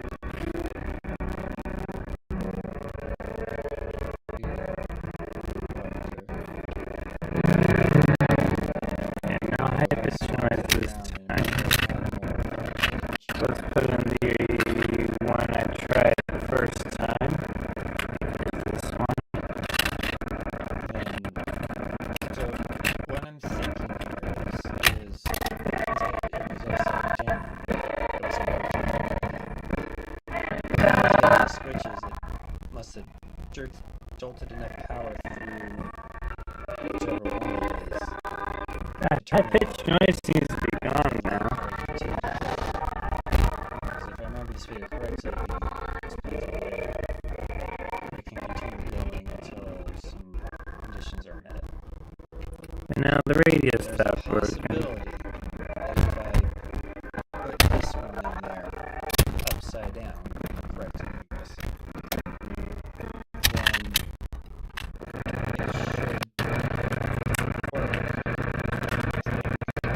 So both the radio and the display stopped working. Again. See, it does this weird thing where it's like a little flickering there. Between.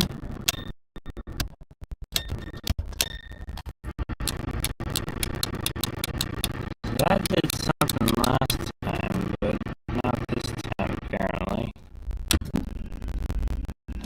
I wonder if it's something to do with the switch though, because last time when I hit this switch and it did something.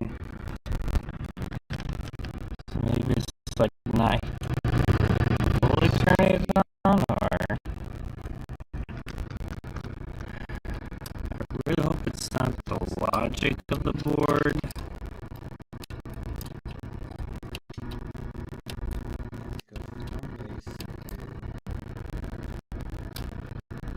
See that FM, if it saved that, if it has to save, I don't know if it does.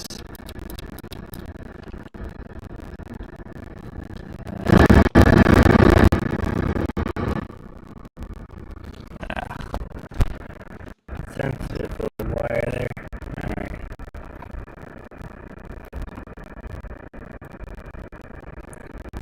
Yeah, so let's plug in.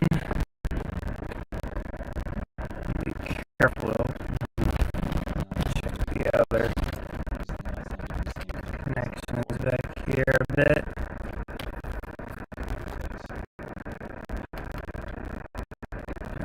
They all seem plugged in all the way. And it was working, and then it stopped again.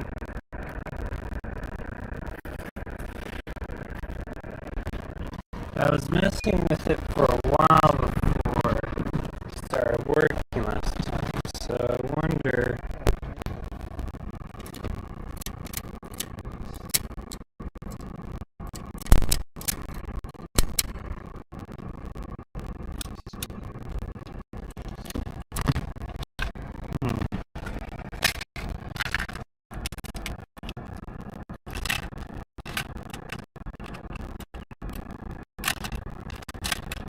says the problem is nothing to do with the cassette player, thankfully. That seems to be working fine. I still want to replace the pinch rollers and maybe the belt. But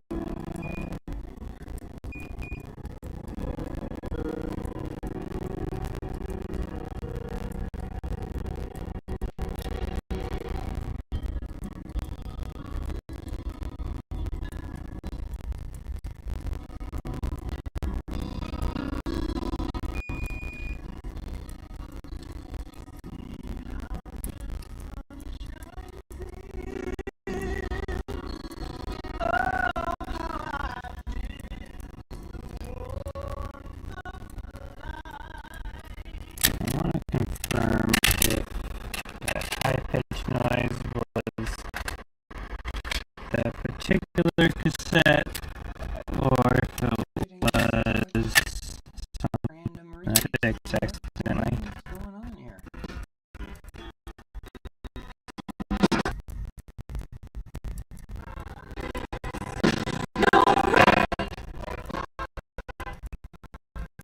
I guess somebody fixed that or it just disappeared.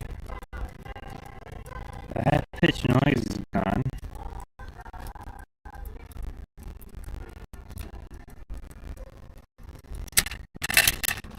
I need a tester. They're like $20, 30 bucks. So at the very least we can get one of those adapters that adapts the cassette player thing to your phone or whatever, an audio jack. And that should work. The data sheet said it should be this way, right? Or get a bunch of cassettes. And man, I was really hoping to get this working. I don't know what it is. So like something loose back here, ground or something.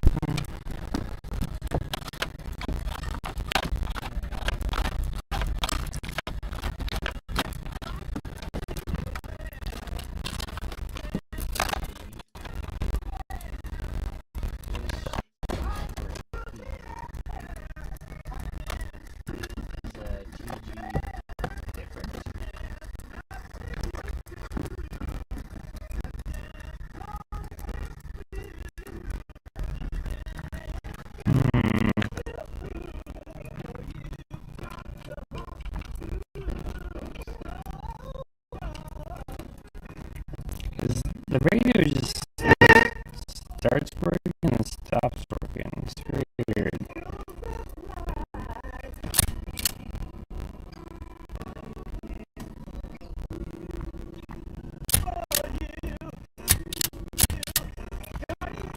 And it started working when there was like a change in power somewhere.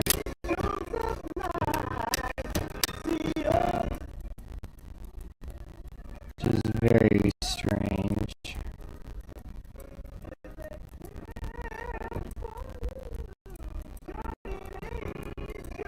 So I wonder if there's like another transistor that's just stuck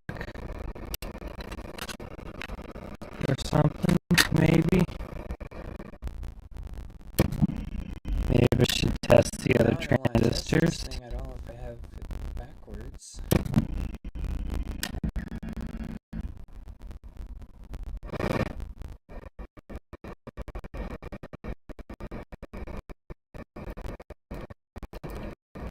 So confused.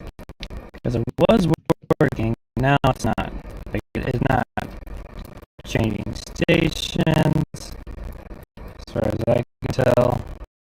It does try to switch between AM and FM, but milliamps. The ratio between these two is known as the current gain and uses the symbol beta. We can find the ratio in the manufacturer's datasheet. In this example, the collector current is 100 milliamps and the base current is 1 milliamp. So the ratio is 100 divided by 1, which gives us 100. We can also rearrange this formula to find the currents also. We have two main types of bipolar transistors, the NPN and the PNP type. The two transistors look nearly identical, so we need to check the part number to tell which is which. With an NPN transistor, we have the main circuit and the control circuit. Both are connected to the positive of the battery. The main circuit is off until we press the switch on the control circuit. I'm just kind of wondering if I just let this sit for a while, will it start working randomly again? Last time.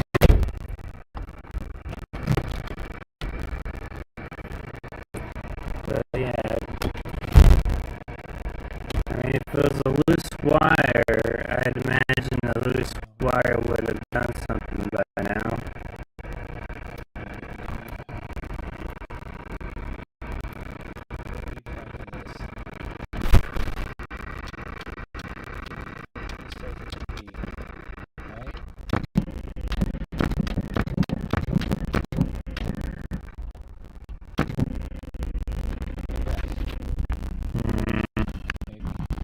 We can see the current is flowing through both wires to the transistor.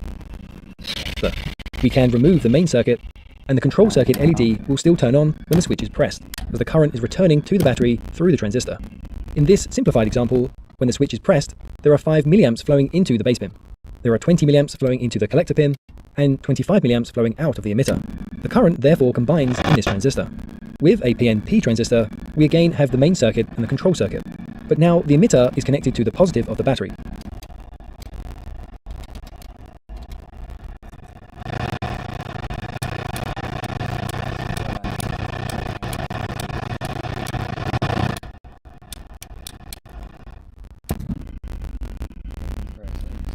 Regardless, C is on the correct thing.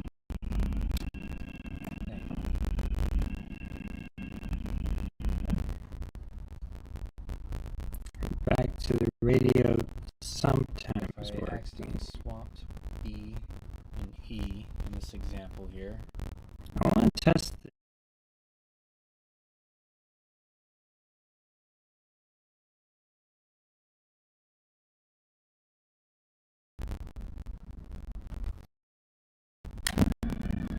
Because if it like just blown again or something, then that would explain why it was working and it stops. Maybe. Audio's gonna be weird here, but I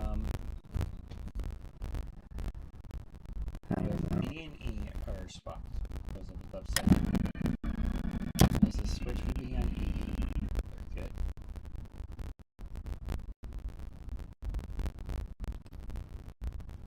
Some progress, some setbacks, some progress. There's spots in the transistor but not on the board. So these pins are spot.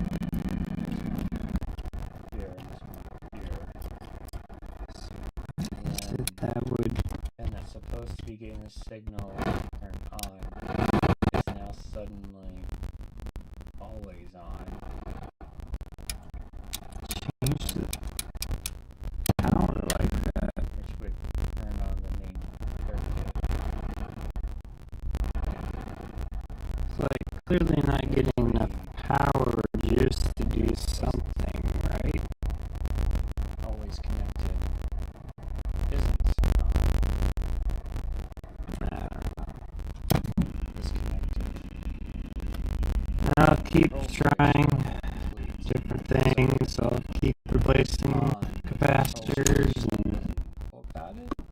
The main circuit is off until we press the switch on the control circuit. test the other. We can see with this type that some of the current flows out of the base pin and returns to the battery. The rest of the current flows through the transistor and through the main LED and then back to the battery. If we remove the main circuit, the control circuit LED will still turn on.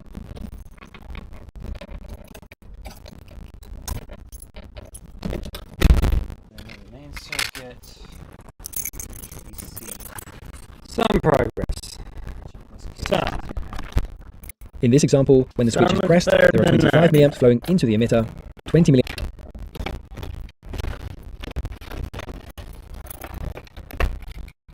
milliamps flowing out of the collector, and 5 milliamps flowing out of the base. The current therefore divides in this transistor. I'll place these side by side so you can see how they compare. Transistors are shown on electrical drawings with symbols like these. The arrow is placed on the emitter.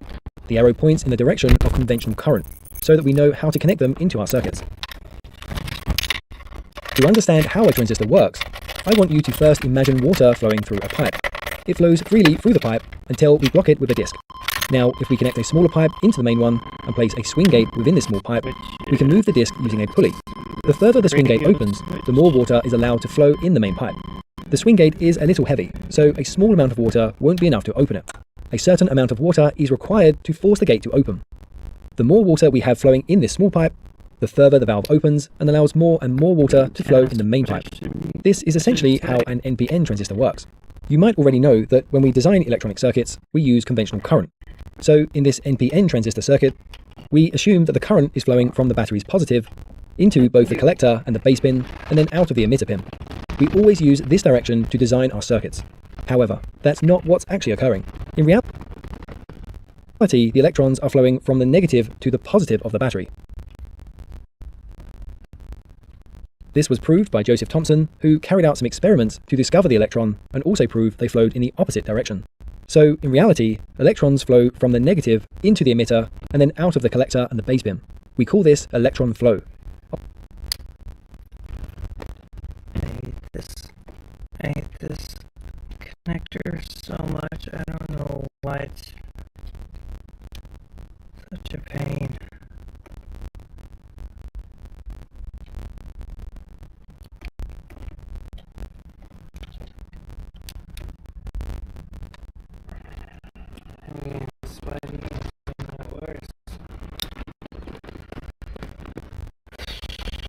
I'll place these side by side so you can see the difference in the two theories. Remember, we always design circuits using the conventional current method. But scientists and engineers know that electron flow is how it actually works. By the way, we have also covered how a battery works in detail in our previous video. Do check that out, links can be found in the video description down below. Okay, so we know that electricity is the flow of electrons through a wire. The copper wire is the conductor and the rubber is the insulator. Electrons can flow easily through the copper, but they can't flow through the rubber insulator. If we look at this basic model of an atom of a metal conductor, we have the nucleus at the center, and this is surrounded by a number of orbital shells which hold the electrons. Each shell holds a maximum number of electrons, and an electron needs to have a certain amount of energy to be accepted into each shell. The electrons located furthest away from the nucleus hold the most energy. The outermost shell is known as the valence shell. A conductor has between 1 and 3 electrons in its valence shell. The electrons are held in place by the nucleus, but there is another shell known as the conduction band. If an electron can reach this, then it can break free from the atom and move to other atoms. With a metal atom, such as copper, the valence shell and the conduction band overlap, so it's very easy for the electrons to move. With an insulator, the outermost shell is packed. There's very little to no room for an electron to join. The nucleus has a tight grip on the electrons, and the conduction band is far away, so the electrons can't reach this to escape. Therefore, electricity cannot flow through this material. However, there's another material known as a semiconductor. Silicon is an example of a semiconductor. With this material, there's one too many electrons in the valence shell for it to be a conductor, so it acts as an insulator. But as the conduction band is quite close, if we provide some external energy, some electrons will gain enough energy to make the jump into the conduction band and become free. Therefore, this material can act as both an insulator and a conductor. Pure silicon has almost no free electrons. So what engineers do is dope the silicon with a small amount of another material, which changes its electrical properties. We call this p-type and n-type doping. We combine these materials to form the p-n junction. We can sandwich these together to form an NPN or a PNP transistor. Inside the transistor, we have the collector pin and the emitter pin. Between these, in an NPN transistor, we have 2 layers of n-type material and 1 layer of p-type. The base wire is connected to the p-type layer. In a PNP transistor, this is just configured the opposite way. The entire thing is enclosed in a resin to protect the internal materials. Let's imagine the silicon hasn't been doped yet, so it's just pure silicon inside. Each silicon atom is surrounded by 4 other silicon atoms.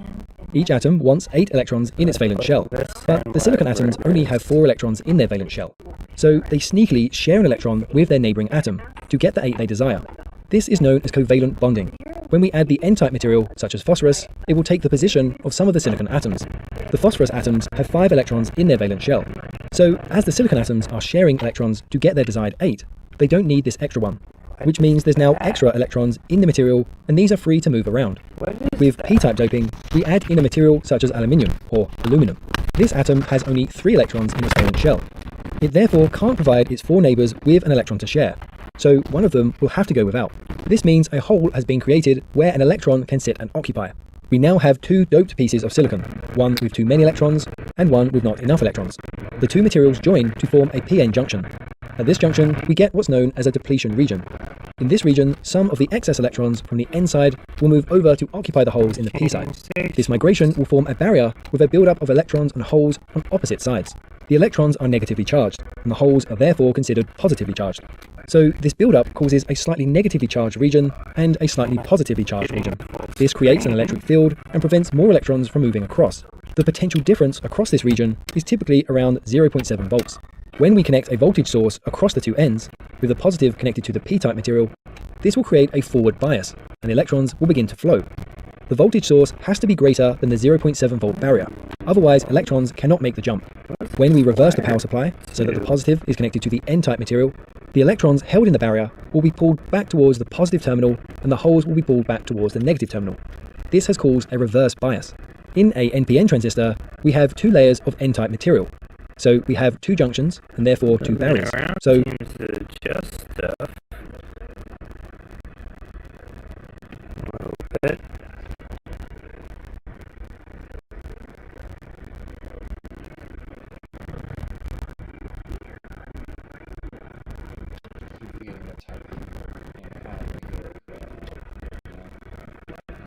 Wait, is this for the rear speaker? No, that can't be the rear speakers. Is this like extra power, I wonder? Something? I have a multimeter right here. I should try it out.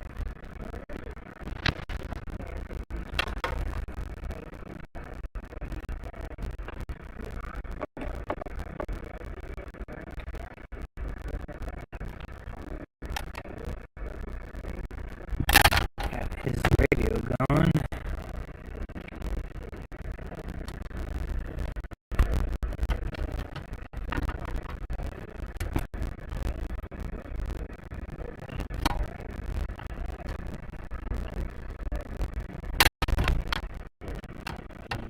Holy cow, this really ridiculous.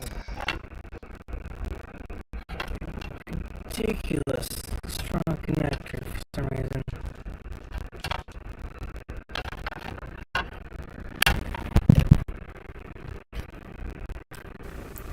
Hi, I'd like to show you how to test a transistor and also to identify whether it's an NPN or PNP using just a simple multimeter with a diode checker on it. What everything is. Most multimeters now have a diode checker on it, even the cheap multimeters. So we're going to switch the multimeter to diode check, and that's just a little bit of blue tack, and here's a transistor for us to test. So with your leads, just check between the contacts of the transistor, nothing between any of them, swap them over, try them all again, nothing at all, no readings whatsoever, so therefore that transistor is dead. So now I'll get a new transistor and do the same thing, check between those two, aha, now we have a reading.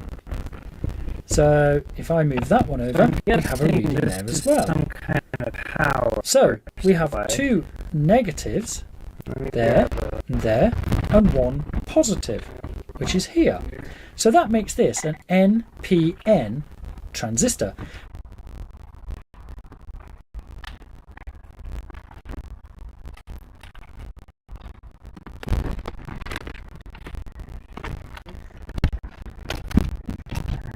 Doesn't light up all fancy like the other one, but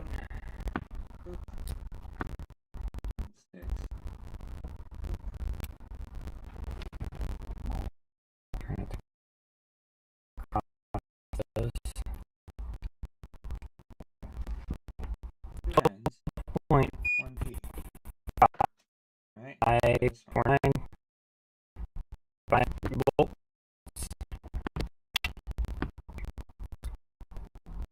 This is 12 volts. 12.5. So that is power. What does it feed to? Does it just feed the radio, or does it also feed the cassette player?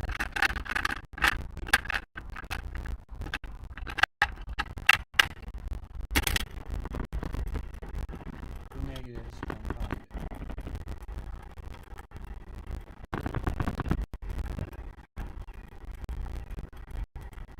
Okay, so that must be the amp, I'm guessing, for the speakers. So, yeah, nothing. Plug this in. Plug this in.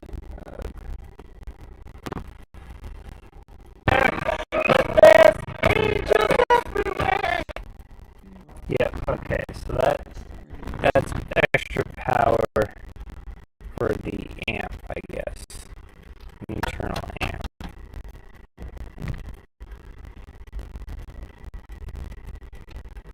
Seems to be getting reliable power there. Okay, and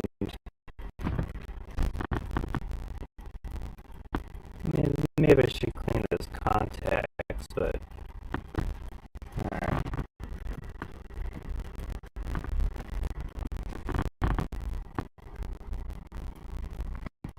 I mean, actually, maybe I really should clean those contacts. Maybe that will help power better.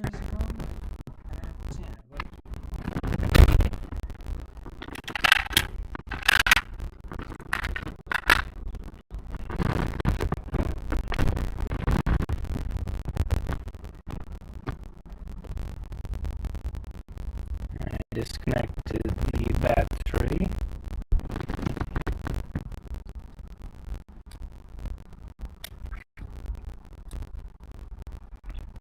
If it's not getting clean power to it, then that might be a problem. It's an NPN.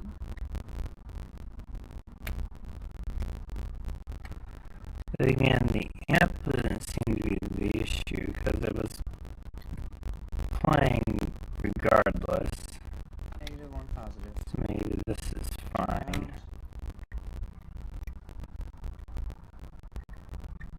I don't know. Maybe unplugging it, plugging it back in a bunch of times will help clean the contacts a bit.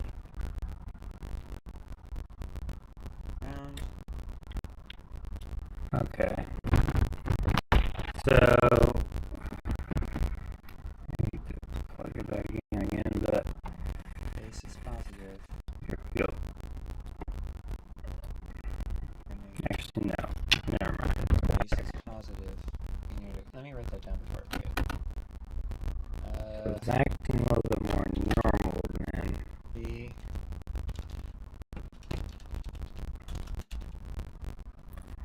I want to test the transistors I saw in these backboards and see if that's something.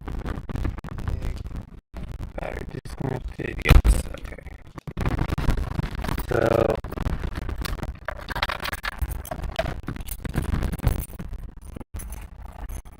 and then of course also replace all the other capacitors. So back to the house where it's not super muggy. It's not like super muggy, but it's muggy enough that I am sweating still. It appears this thing doesn't need to be all the way in the... It is because I was looking at the console thing to get around. That's good. I can just leave it partially off.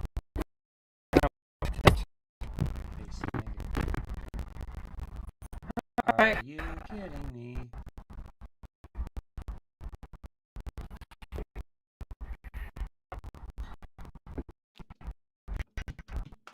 got the wrong transistors. I got the wrong transistors. So these are PNP, and this apparently is an NPN. Apparently, I don't know. Why is the camera all jittery? Why? Oh, and I have two signals going. I'm sorry. Y'all should say something when that happens. Just saying, you know. I.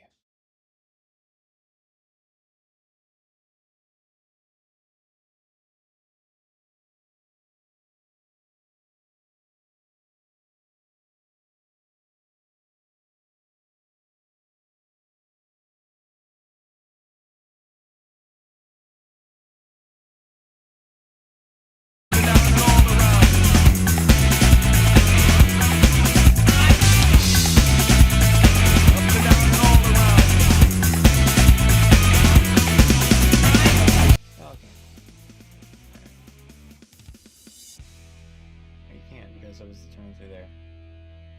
Whatever. All right.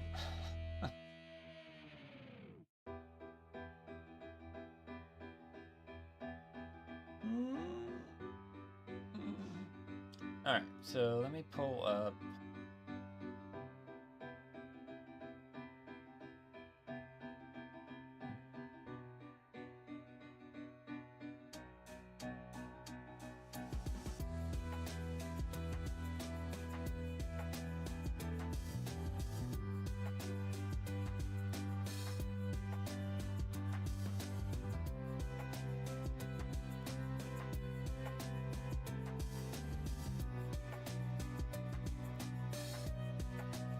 So I should be looking for an NPN thing, right?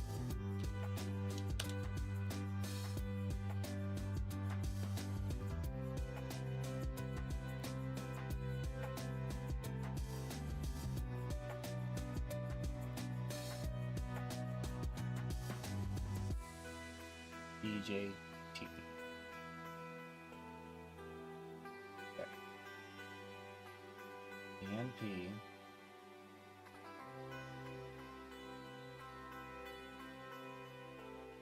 And that's all I know.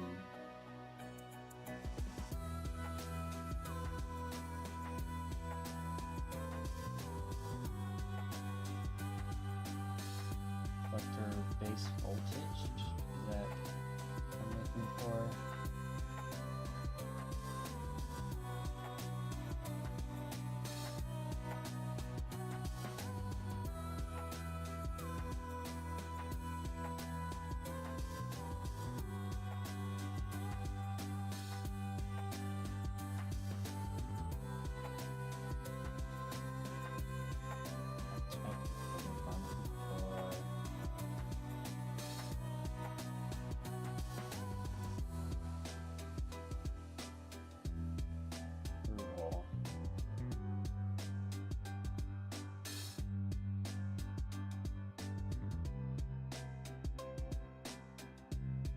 Limits it down even more.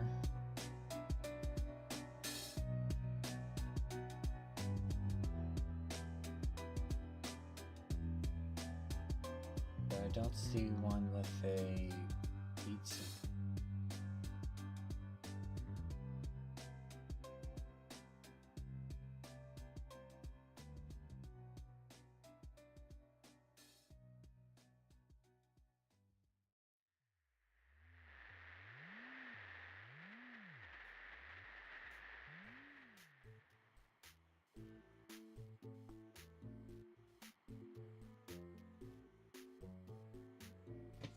Let me ask, what happened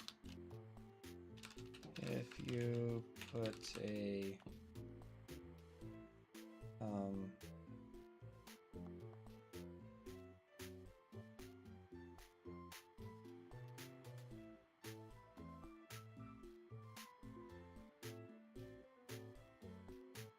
PNP B JT NA NPN Turgut.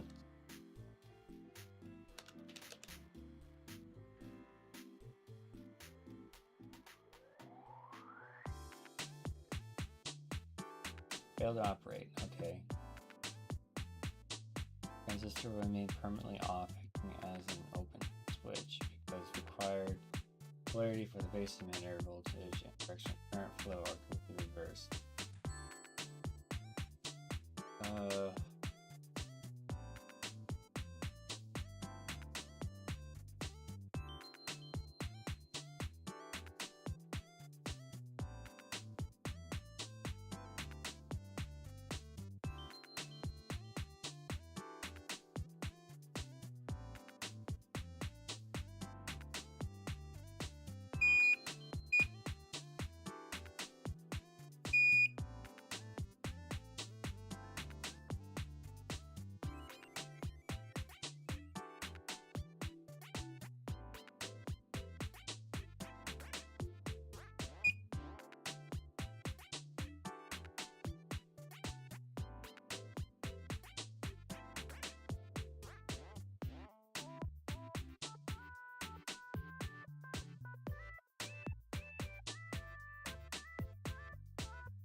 I got the wrong transistor. I don't know how the radio was working without the right transistor.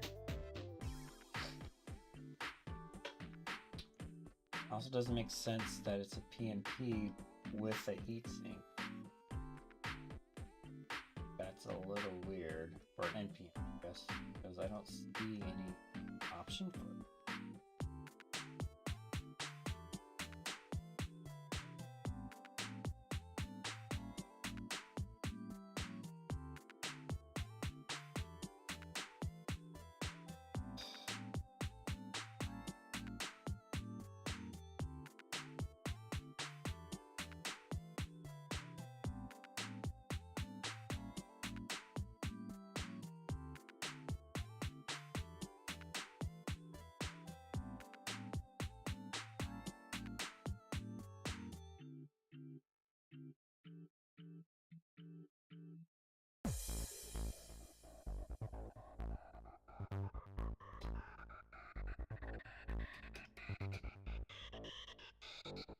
So I'm looking at transistors. I guess I can show you guys this.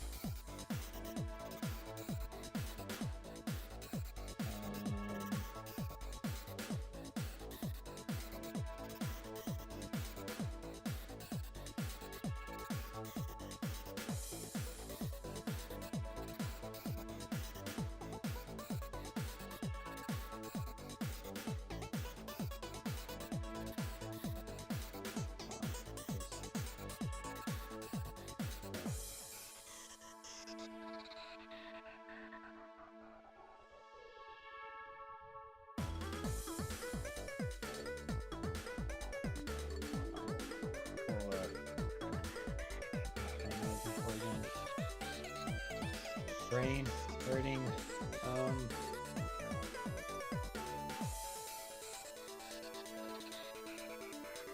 And why did it work? Temporarily.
The source voltage, power dissipation, and operating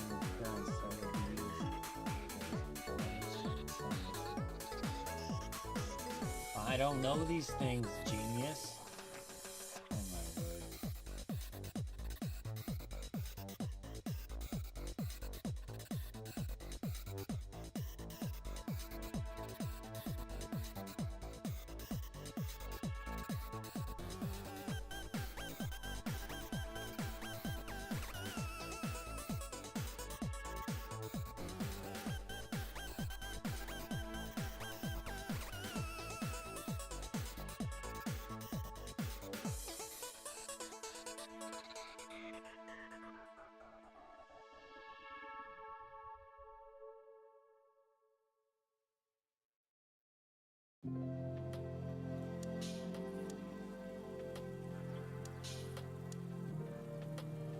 I'm really frustrated right now.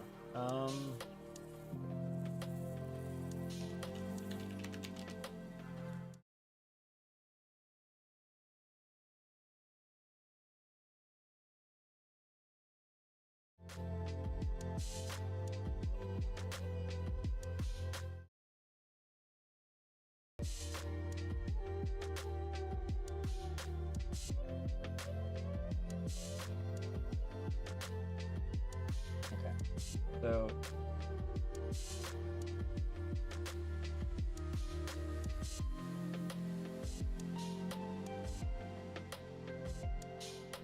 what do I need to know? I need to know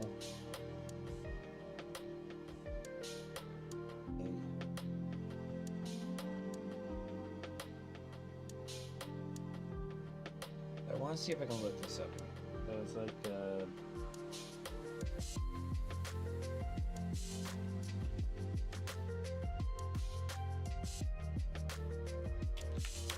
NPN Delco. No, it's actually Delco, but 70 P203.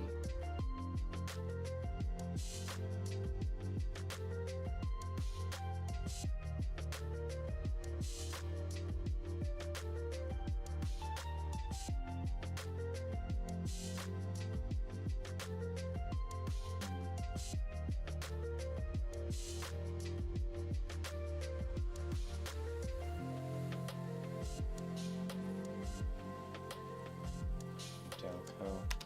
No.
The fact that I swapped it out with the wrong type of transistor and the radio act pretty much the exact same as before, only with probably a fixed tape player, kind of points to it being the issue. That and also it's burnt stuff. So if I could identify it somehow, that would be amazing, but I'd have no clue how.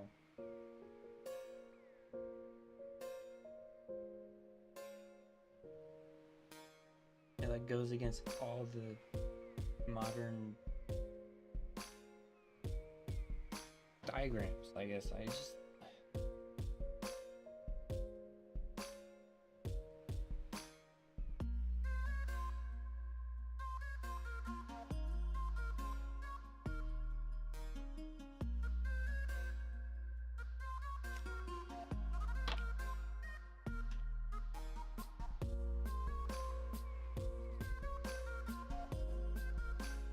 transistor for a car radio. Old car radio.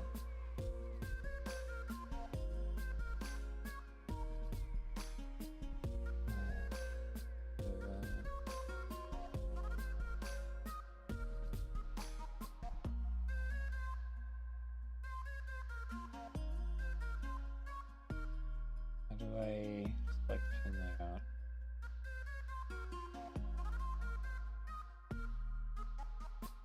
The TO is the pin layout. So if I look at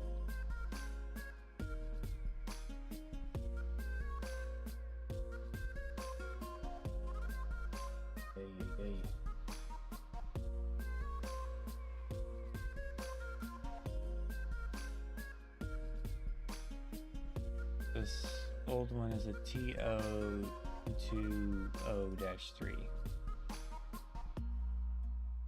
So assuming that's what I need.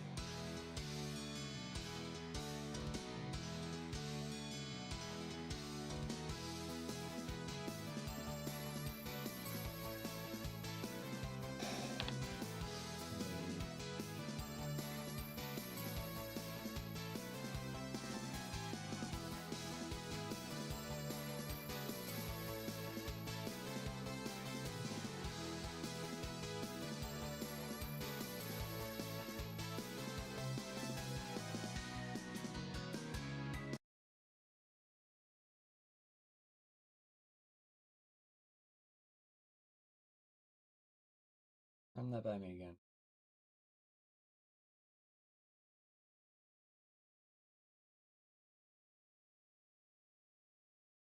All right.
I have to like search this on the internet somewhere. Or like post a picture on a forum somewhere. Running out of energy here. Okay, so we know something's wrong. Still, we know I put the wrong transistor in. Somehow it was working with it. I don't know how. And then it stopped working. So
I need to adjust the resistors. Are you?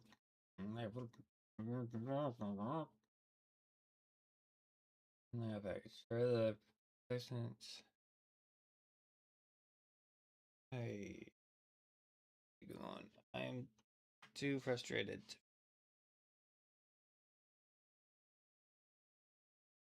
Too frustrated to keep going. Yeah, so I'm gonna end the YouTube and Twitch streams and just continue on Twitch for now. Thank y'all so much for joining, for stopping by, saying hi, or lurking around, watching the VOD. Y'all have a good one. Hope to see you again in the more progress update. Probably gonna work on the differential next once those